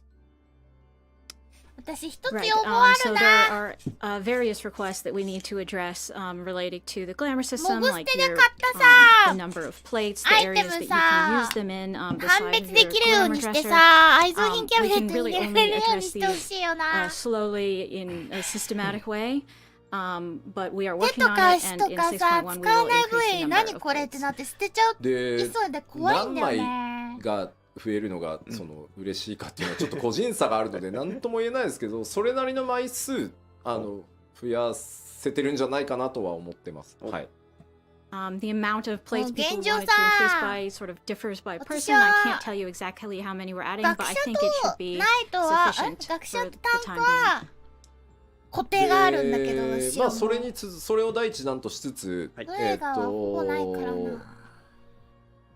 ボックスの中に幻影としてしまえる数に関しても大きく引き上げようとしていますし、それらあと着替えられる反映できる場所を増やしたいとか、それらいろいろ今やってますので、順次スケジュールが決まったら、なんかさ、結局さ、まあとにかく 6.1 から貧乏くさいんだけどさ、ギル持ってんだからギルでアップデートしていきますよ完結しろって思うかもしれないんだけどさ、レア And 使 yes, って we are definitely サ increasing プレ how ート many 消してね pieces you can store in your dresser ジェッ and トブラッ how クで many 染まった places you さ、 can use 全 these 身ジェッ plates. トブラック使った So プ when レ we ート can fit 消 them in the せ schedule ねえのよ、 starting in 怖 6.1, く we て。 will be adding more 貧 features. 乏症どうにかしないとなありがーととうございます。思う。 Thank you very much. では次の質問です。Next question. Will we be able to obtain gear such as Imperial Officers' armor and uniforms, Galarian Gunblades, Imperial Lab Cords, and 使い Shalian もしない Foreign の Members 残ってる uniform in わ、 the future? 私。なるほど。今後、ガレマール帝国の帝国士官の鎧や服、帝国式ガンブレードや帝国学者のコート、またシャーレアンの議員制服などを入手できるようになりませんか？まずシャーレアンの議員制服はね予定があるはず。So, first of all, the Imperial Officer uniform is something we have already decided on. まあこれまで帝国はやっぱこう敵として描くことが多くて、なかなかそのガレマル帝国の内面とか人間としてのそのガレアン人っていうのを描く機会がこれまでなかったので、まあやめてたんですけど、まあ、行月のフィナーレでそういったところも描けたので、これからその 6.0 以降のパッチ報酬みたいな形で増やしていくのはまあありかな、そろそろ解禁してもいいかなとは思ってます。はい。Up until 6.0, we had mostly shown the Garleans as just these ruthless enemies. We hadn't really had an opportunity to show the normal people or other perspectives of that story. But now that we've done that, I think we could start releasing some here that is Garlean. はい、ありがとうございます。蒼天の時にさあ、だんだん残り時間も少なくなってきましたが、ガレマル帝国ってクソでかいさ、私のイゼルを殺した戦艦とかさ。The next one is, do you plan to implement the songs that played on the radio in Garlemald as an orchestral wall? ガレマルドのラジオから流れていた楽曲をオーケストリオンフとして実装する予定はありますか？あれ人気高いですもんね。いいですよね。私も好き。It's awfully popular. I like it. パッチ 6.1 でですね、ノイズが入ってるやつ、皆さんがメインストーリーで聞いたやつ、あれのオーケストリオンフの実装が決まってます。はい。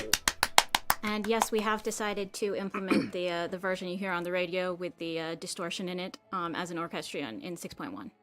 なんかあれノイズが入ってないやつと入ってるバージョンがあって、まあ、どっちよっていう話だったんですけど、まあソケンがサウンドディレクターとしてゲーム体験に密接に絡んでるのはノイズ入ってる方だから、まあ、そっちでまず実装しましょうっていう判断をしてたんで、そっちが実装されます。はい。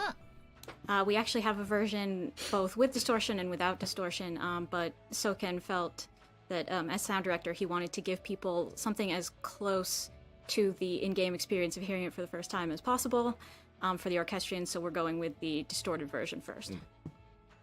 はい、ありがとうございます。Thank you very much. では続いてです。Were we able to take up residence in Shalian or the lunar facilities that the operates worked so hard to make some one day? Even just apartments would be fine. レポリットが頑張って作ってくれた月の居住地やシャーレアンにはいつか住めるようになりますか？アパルトメントでもいいです。サムデイでいいんですよ。まあね。まあもうまずは石ガルドに住んでくれよ。追いつかないよ。Please just try living in Ishgard first. We cannot keep up. もうね、まあまあその今回ね 6.1 でハウジングの抽選システムもできるし、まあ全世界にさらにこうサーバーをね大幅増強していくっていうのもこの前発表させてもらったので、ハウジングに関してもやっぱりどんどんやっていきたいとは思ってるんだけど、マジで追いつかないんで。I mean, yes. So for 6.1, we've come up with the lottery system for housing. We've also announced we're increasing the overall amount of housing. So it's not like we won't do it or we don't want to do it, but maybe slow down a little bit. あらっけ。まあスマイルトンみたいな感じで。If we could, that would be nice. What it did. That would be nice. ありがとうございます。Thank you very much. 次の質問いきましょう。Next question. Will you add minions for Emmet Silk?Hades and Xenos、エメトセルクやハーデス、ゼノスのミニオンは実装されますか？まあここはそのまあ何度か言ってる通りやっぱり役目を終えてないキャラクターっていうところに関しては、まあ僕が全権指揮取ってるところでもあって、キャラクターのミニオンを出す出さない僕が全部判断してるんですけど、まあ行月まで来たのでまあありかなとは人生祭とかでくれそうだね。Yeah, I'm the one who decides who we put out as minions, and I always hold back on putting out minions of characters whose roles are not yet done in the story, but I think now that we've done Endwalker, we can consider doing those. もうゼノスあたりは本望かもね。確かにくっついてくるわけでしょ。許されついてくることを許されてるわけでしょ。Is it okay to put Xenosat as a minion? He's just gonna follow you everywhere. He should be fine. ミニオンが出ないってことは役目があるってこと。はい、ありがとうございます。それでは次で出てないの誰？本日の最後の質問にしたいと思います。So the next question will be the last question of today. And the question is, do you have any updates regarding female Rosgal? なるほど。ロスがある女性について何かアップデート情報はありますか？いや、そういえば。僕らようやく行月出したばっかなんだよ今。Finally, we're done with Endwalker. Okay. ね、グラフィックスのアップデートもやるしね。ただもちろん忘れてません。And yes, we are working on a graphic update. But no, we have not forgotten about female Hrothgar.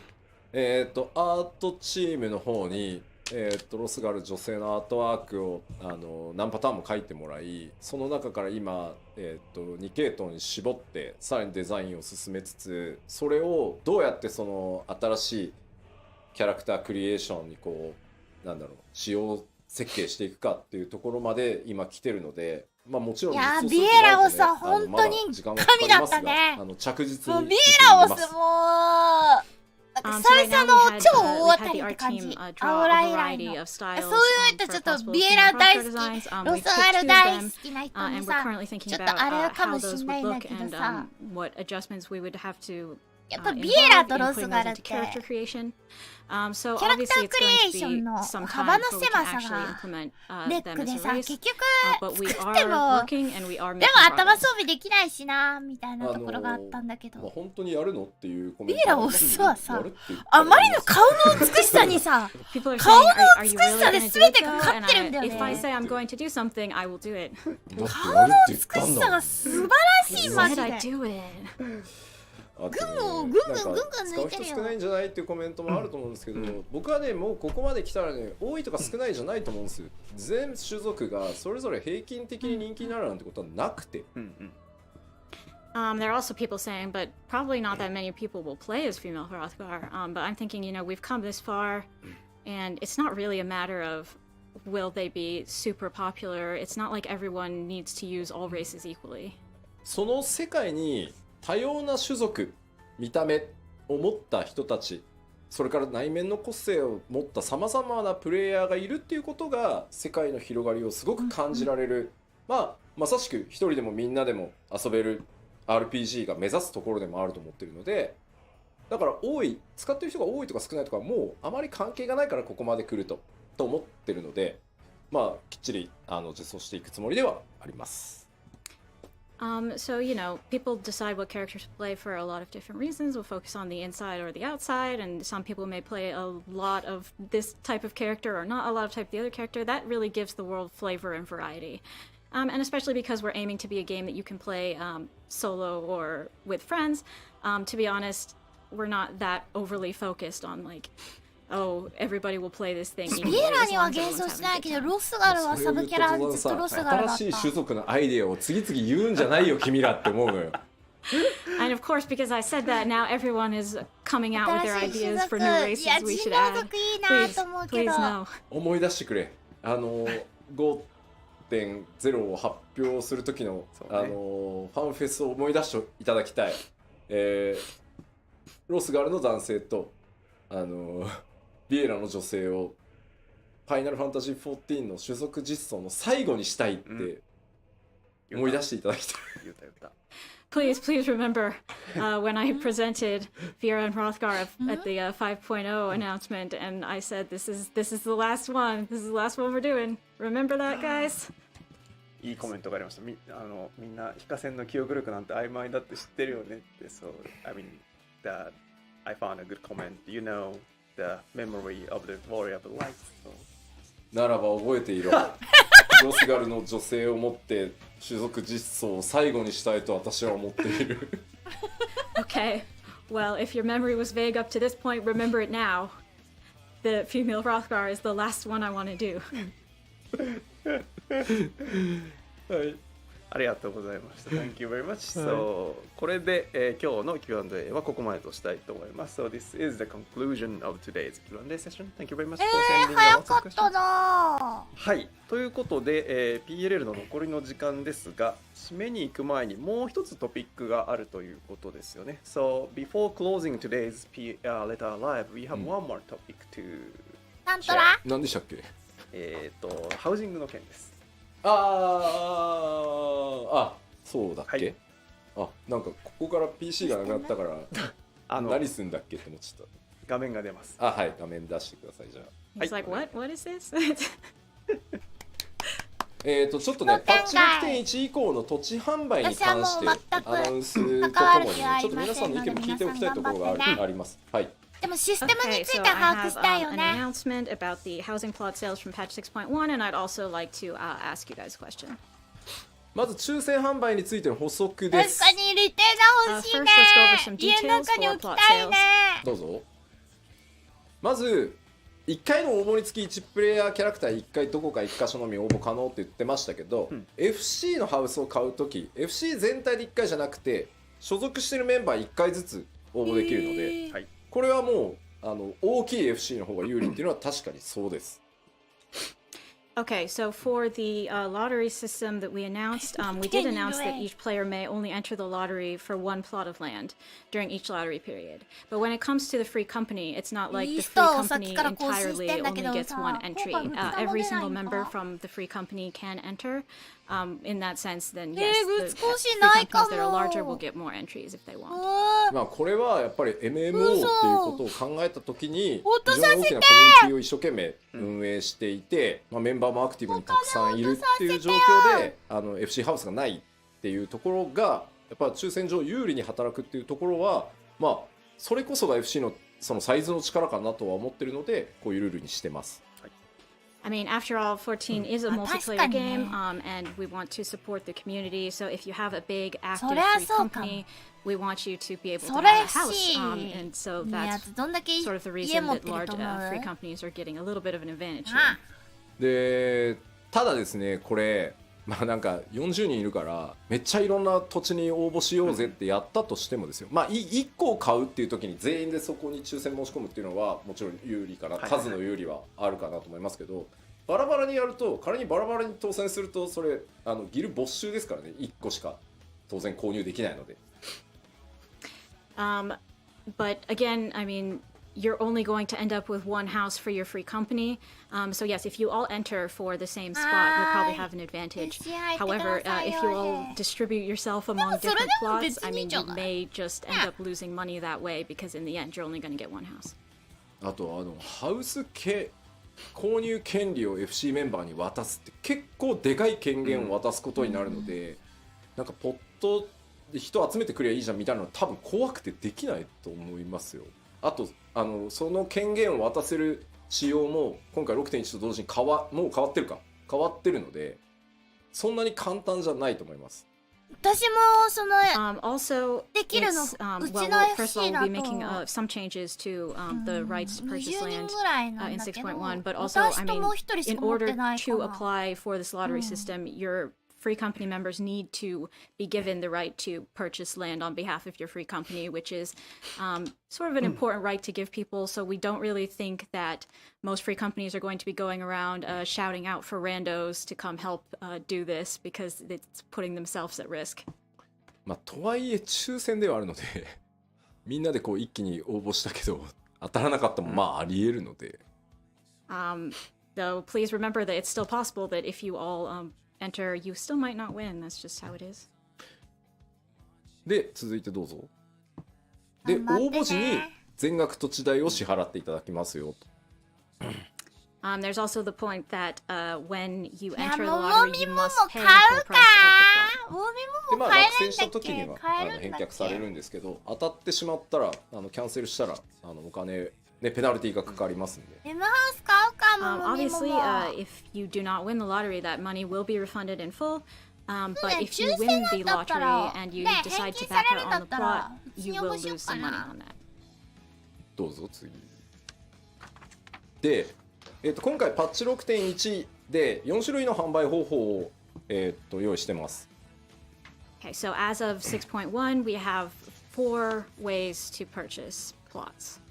抽選販売の、FC 向け FC ハウスとしか購入できない場所、まあ、抽選販売の個人宅としてしか買えない場所で、先着早い者勝ちの FC でしか買えない場所、先着早い者勝ちで個人としてしか購入できない区みたいな感じで4種類処理としては用意されてます。So we have the lottery version that is for free companies only to buy their free company plots. We also have a first come, first serve system that you're probably used to for free company plots only. And then we have the individual lottery and the first come, first serve for individuals. で、この次どんなページだっけ？で、その販売方法のね、ちょっと分配に関してなんですけど、ハウジングエリアの区ごと、通常街第1区、拡張街第1区、この単位ごとに僕らが調整できるんですね。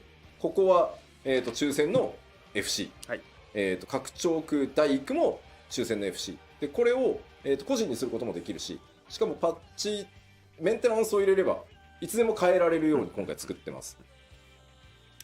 Okay, so each of these purchase systems will be applied by ward.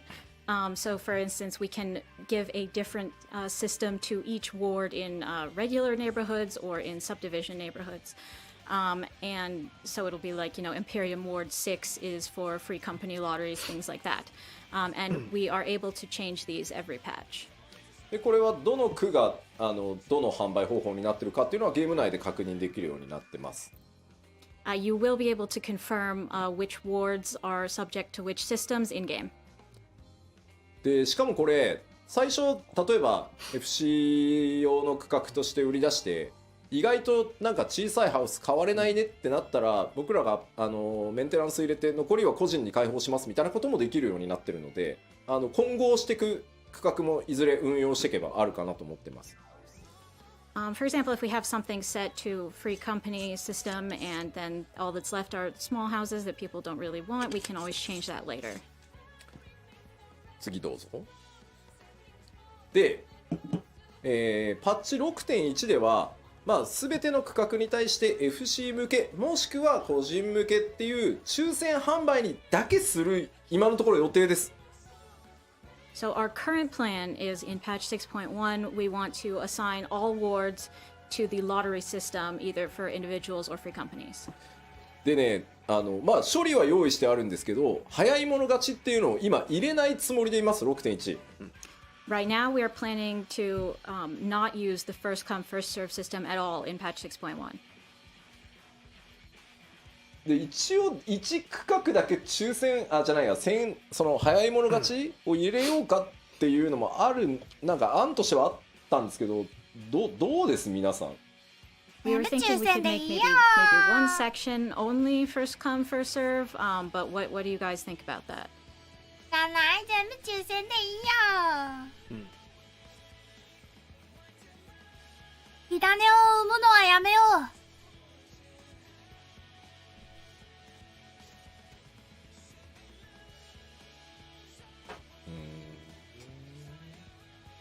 海外のこのコメントよくわかんない。ロッテリーって何？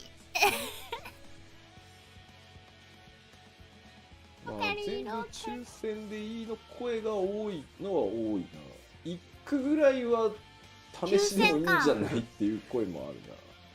There's, I'm pretty sure the majority is saying they'd prefer to have them all lottery, though there's a decent number of people saying, okay, just one ward, first come, first serve.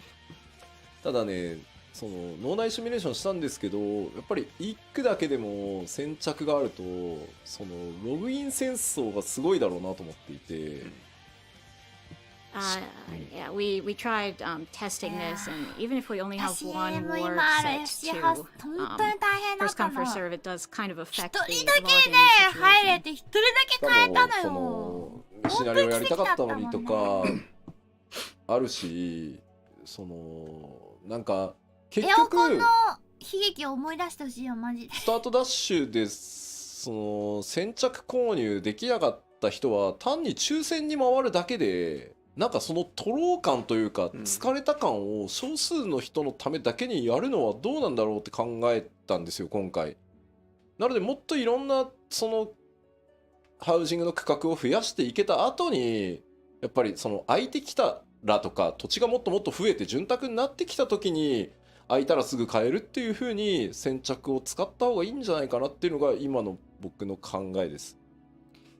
Thinking about people who want to log in to do, main scenario or other things, we don't want to increase the login queue, and I'm sort of thinking that if you all try to go for the first come, first serve, you're going to be really tired by the time you get to going over to the lottery and trying to win that. So it might be better to just wait on first come, first serve until we have a lot more housing available for everybody. そうね、畑は言えないとできないもんね。それならそれで良さそうだねみんなね。そう言ってくれて。A significant number of people seem to agree with that. 有給わざわざ取らざるを得なくなっちゃうから先着あるなら。先着なしでいこうかなと思います。まあ よりねもし先着でっていう意図が強いとかいうのがこんなアイディアあるんだけどっていう場合はフォーラムなどにねまたちょっとお寄せいただけると助かります。So yeah, I'm thinking we'll just go with the lottery system for now, but if you feel strongly opposed or you have another idea of how we could do things, please feel free to comment on the forums. はい。はい、以上で、土地販売についてのお知らせでした。So that's it for housing plus sales. OK。はい、ありがとうございました。さて、ということで、第68回 PLL の内容はだいたいこれで全て完了いたしました。So this is all about today's Final Fantasy 14 letter from the Pll Live number 68. And then before closing, we have some announcements. So let's check it. このまま締めに向かう前に、いくつかお知らせ事項が例によってございますので、そちらの確認をさせていただきたいと思います。はい、画面お願いします。最初のお知らせです。The first topic is フリートライアルです。フリートライアルが2月22日から順次再開いたします。そうです。やったー。We will resume Ffxiv free trial on February 22nd and onwards. I mean, 再開は公式ストア何箇所かで配布しているところがあるんですけど、準備ができ次第順次という形になります。まあそろそろ大丈夫そうだという判断をしましたので、2022年2月22日から順次再開していく予定でございます。まあそのうちねフリートライアルの範囲もまたいつかねガッと上げたいななんて思ってたりはします。We're trying to start slow here, but yes, いいよ、争点までで絶対課金するから争点までやったら regular free trials and expand from there. はい、はい、ありがとうございます。では次です。The next one, the next letter from the producer live. As 冒頭でコメントしました通り、第69回 Final Fantasy 14プロデューサーレターライブを3月4日日本時間午後8時からお送りいたします。はい、3月4日。So, as we mentioned earlier, the next letter from the producer live will be streamed on March 4th, Friday, and then starting 8 p.m. Japan time. ということで、内容はパッチ 6.1 コンテンツ特集パート1ということになります。3月4日丸になっちゃってるけど、パッチ 6.1 コンテンツパート1。に変えて、So, please look よし、forward to it. OK。でこうサーバーいわゆる14の、データセンターの拡張とかって、まあ、今年の夏から順次始めていく、まあ、その第一弾になる日本データセンターのワールドリーグループに関しては、今詳細の内容を告知できる準備をしているので、この3月4日の放送の中で皆さんにどういうスケジュールでやっていくのと、どういうグループになるのというのをお知らせできればと思ってますので、そこでもうちょっと今準備してますんでお待ちいただければと思います。We'll also be covering the server expansions that will be starting this summer and talking about the first set of those, which is Japan, and the way that we'll be regrouping worlds and the schedule. ただ1個言っておくと、データセンタートラベルを入れる前にはやらないので、データセンタートラベルができる状態にはなってるので、まあもちろんねそのリグループっていうところなので4つ目の DC が出来上がるってことにはなるんですけど、行き来はできるし、ある意味日本 DC 全体でなんていうの固定を組むみたいなこともできるのでその辺も合わせてお伝えしていくので、どうぞ焦らずちょっとお待ちいただければと思います。Don't freak out. We have data center travel working already. So this 今 all そん this なま server だ stuff will 中 be 国 happening 募集 after に that か is けないと思う available. よ。はい、はい。お待ちください。それでは続いてのお知らせです。So the next announcement is the reminder of the Endwalker soundtrack. We are now taking the pre-order for this soundtrack, and then it will be out on February 23rd, next Wednesday. So please make your pre-order if you do not do yet. サウンドトラック、エンドウォーカー、魚月のフィナーレのサウンドトラックが来週ですね、いよいよ2月23日水曜日に発売を迎えて、現在予約受付中でございます。まだ予約されてない方いらっしゃれば、ぜひこの機会によろしくお願いいたします。はい、よろしくお願いします。はい。では次です。続いて、The next one is another pre-order announcement. And then, we are now taking a pre-order for the Final Fantasy 14 print collection third installment. And then these will be available これとさ、群像で悩んでん4だよね。月30日発売の FF14 複製原画第3弾のお知らせです。今回は全7種類の画像が出ます。先に画像見ましょうか。次のページお願いします。These are the artworks that will be available on April 30th. はい、なんで俺金持ちじゃない7種類になりまして、で現物がどんなのかというと、今日私の後ろにずっとありましたのがこちら実サンプルでございます。こんなような。いやー、この2つ両方悩んでるんです。でけえ、これね、額縁ごとついてくるらしいのよ。Examples of the よいしょ、アートワークね、こんなサイズです。いや、欲しい、はい、欲しいよー。もんです。ぜひご検討。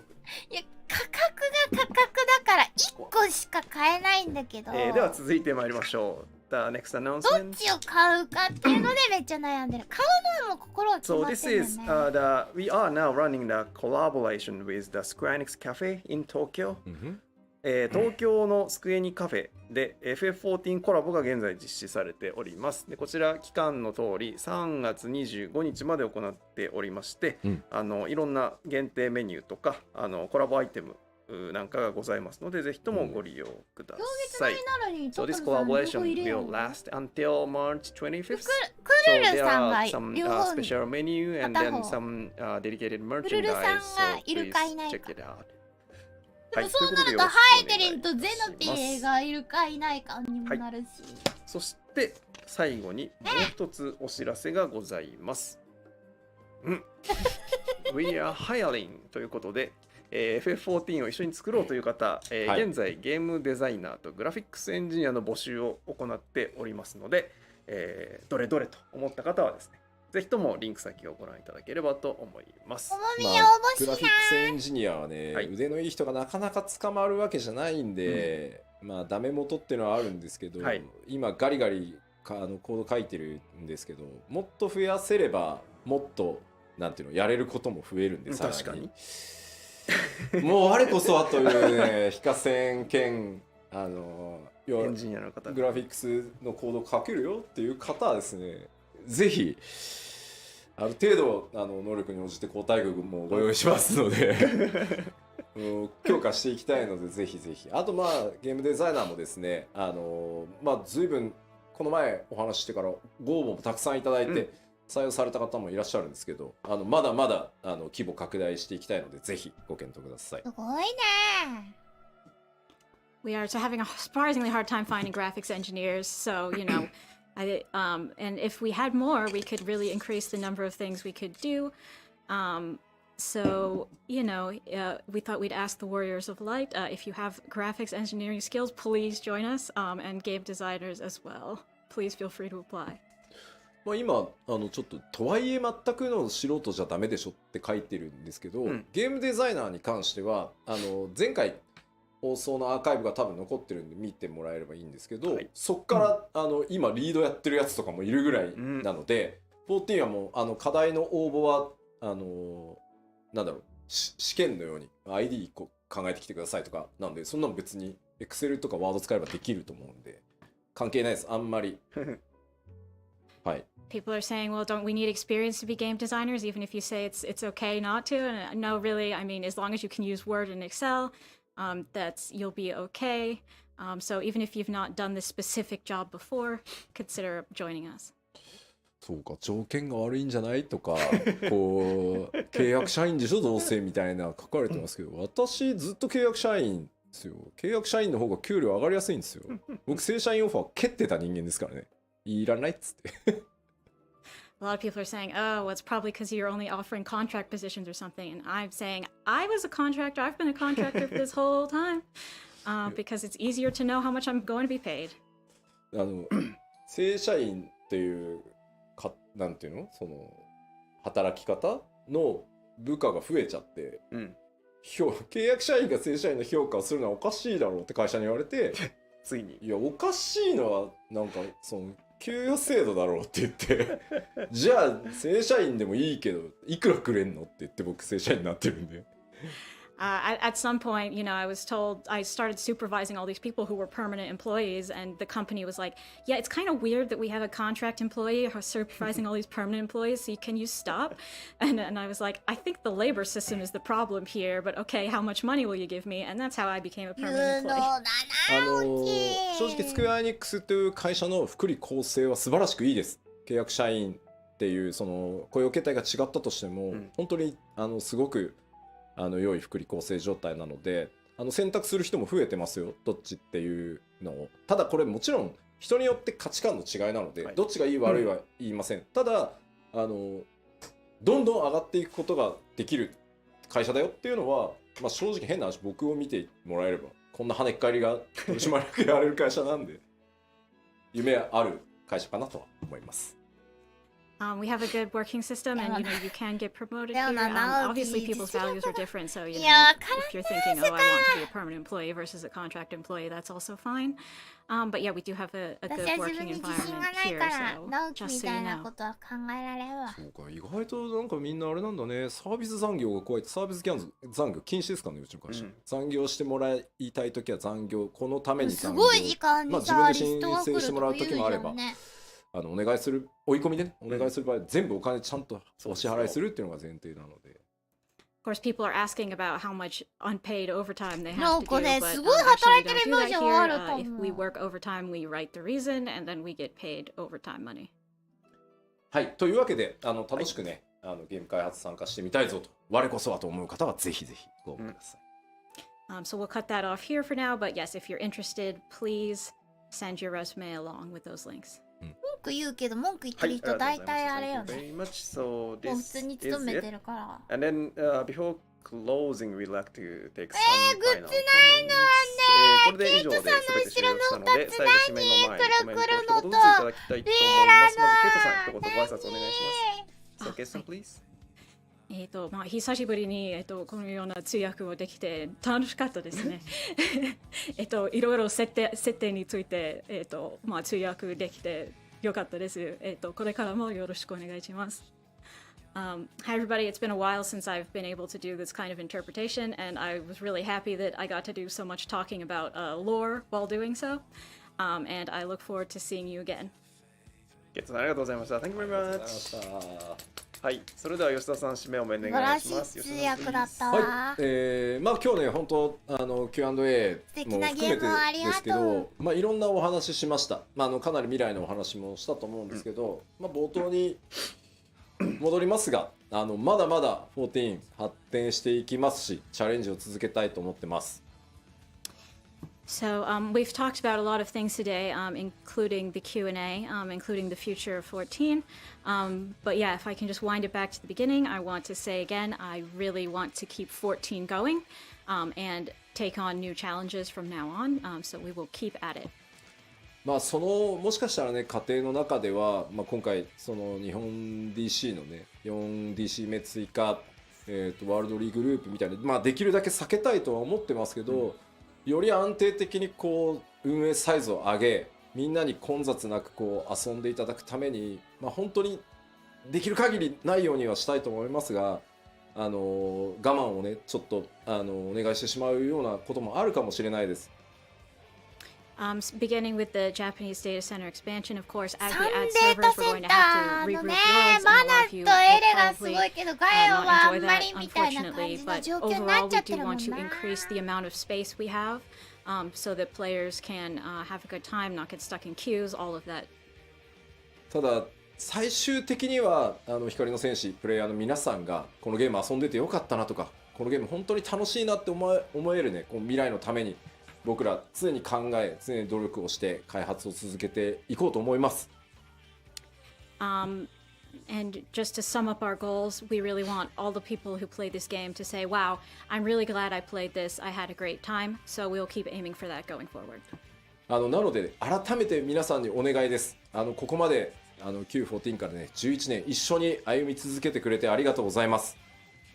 こちらこそありがとうござい To ます。 all of you players, thank you so much for coming on this 11 years so far journey with us. まあ行月のフィナーレの英語タイトルはねエンドウォーカーですけど、これからまた新しいファイナルファンタジー14の冒険の旅に一緒に歩み続けてもらえるとシナリオ楽しみとてもだな。嬉しいので、ぜひこれからも長い間よろしくお願いします。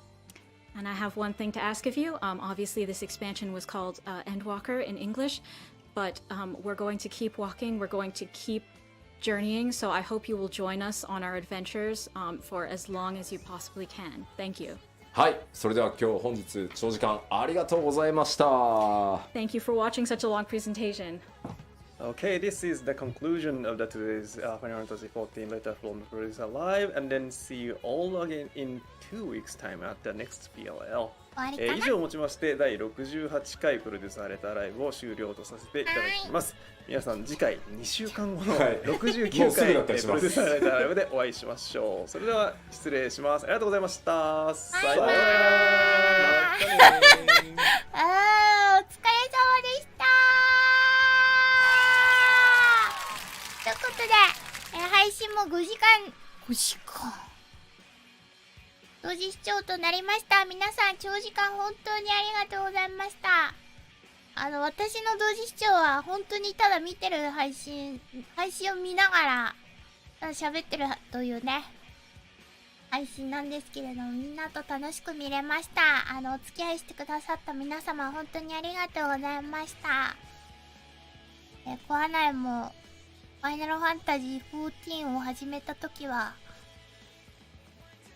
レバーが実装忍者が実装される前、レバーが実装される前、まあね、ちょっとこの概要欄に書いてるかどうかちょっとわかんないんだけど、概要欄には書いてないかな、書いてるかな。概要欄に書いてるね。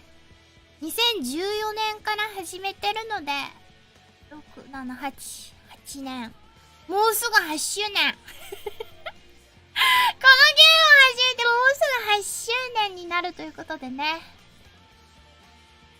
いやー、もちろん休止期間もあったのであれですけども、長い間このゲームを遊んでるので、いや PLL の存在知ったのいつだったかな、わかんないけど、こうやってたくさんの人と PLL を見るだけではなく、こういう公式ミラー配信まで許されて、こうやってね楽しくももみのみんなと見ることができて楽しめて、さらに嬉しい限りでございます。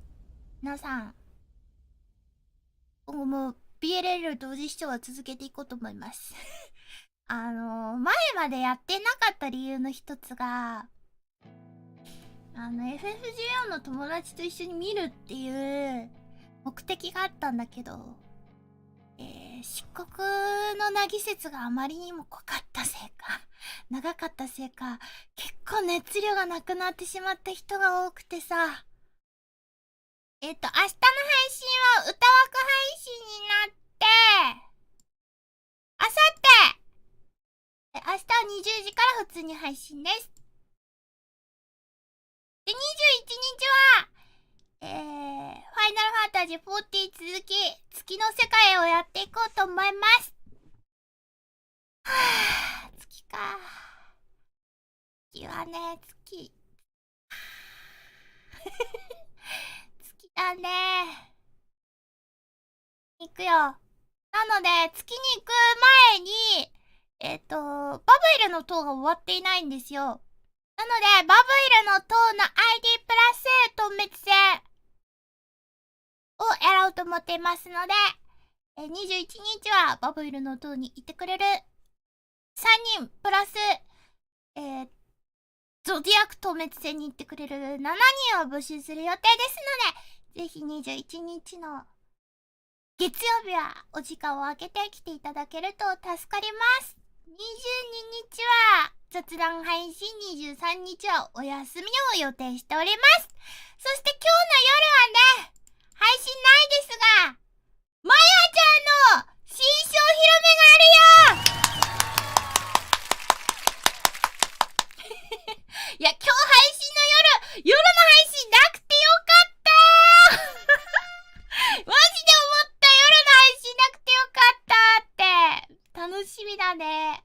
まやちゃんの新章に関してはね、いろいろね。なんだ。下手なことも言えないからさ、あれだけど。ね、結構でもまやちゃん言ってたと思うから、あれだよね、割烹着来るとか、いろいろ言ってたもんね。まあ一体どんな新章が来るのか。楽しみだね。いやもうこれ見たんですけど、動いたまやちゃんはまだ見てないの。どんな衣装を着るのかっていうのはこわなは知ってるし、ね、あれなんだけど、何も言えんからさ。見たのよ。もうとにかく可愛かったので、今日の夜は21時、19時か。まやちゃん何時 ?21 時からだそうですので。いやー、はいぞー。もやのお披露目。だよね。お約束の割烹着だよ。サプライズもあるかもって書いてある。まやちゃんのさ、モデルに関してとしちゃった。いろいろ口出ししたので。いや、根本的な、あれで、まやちゃん、運動がないっていうのね、すごい根っこの話で、全然衣装に関連のない、術的な話でいろいろ言ったから。楽しみだな、まやちゃんの新章。ね、まやちゃん、割烹着の、お披露目が今日の21時からだそうですので、6時間後に、また、お会いしましょう。合ってます？今4時だから、5、6、7、8、9。5時間だわ。はい。じゃあ終わります。また、こはないの配信は明日の20時です。またスッてやって、OBS 固まらないといいけど。大丈夫そう？あ、大丈夫だった。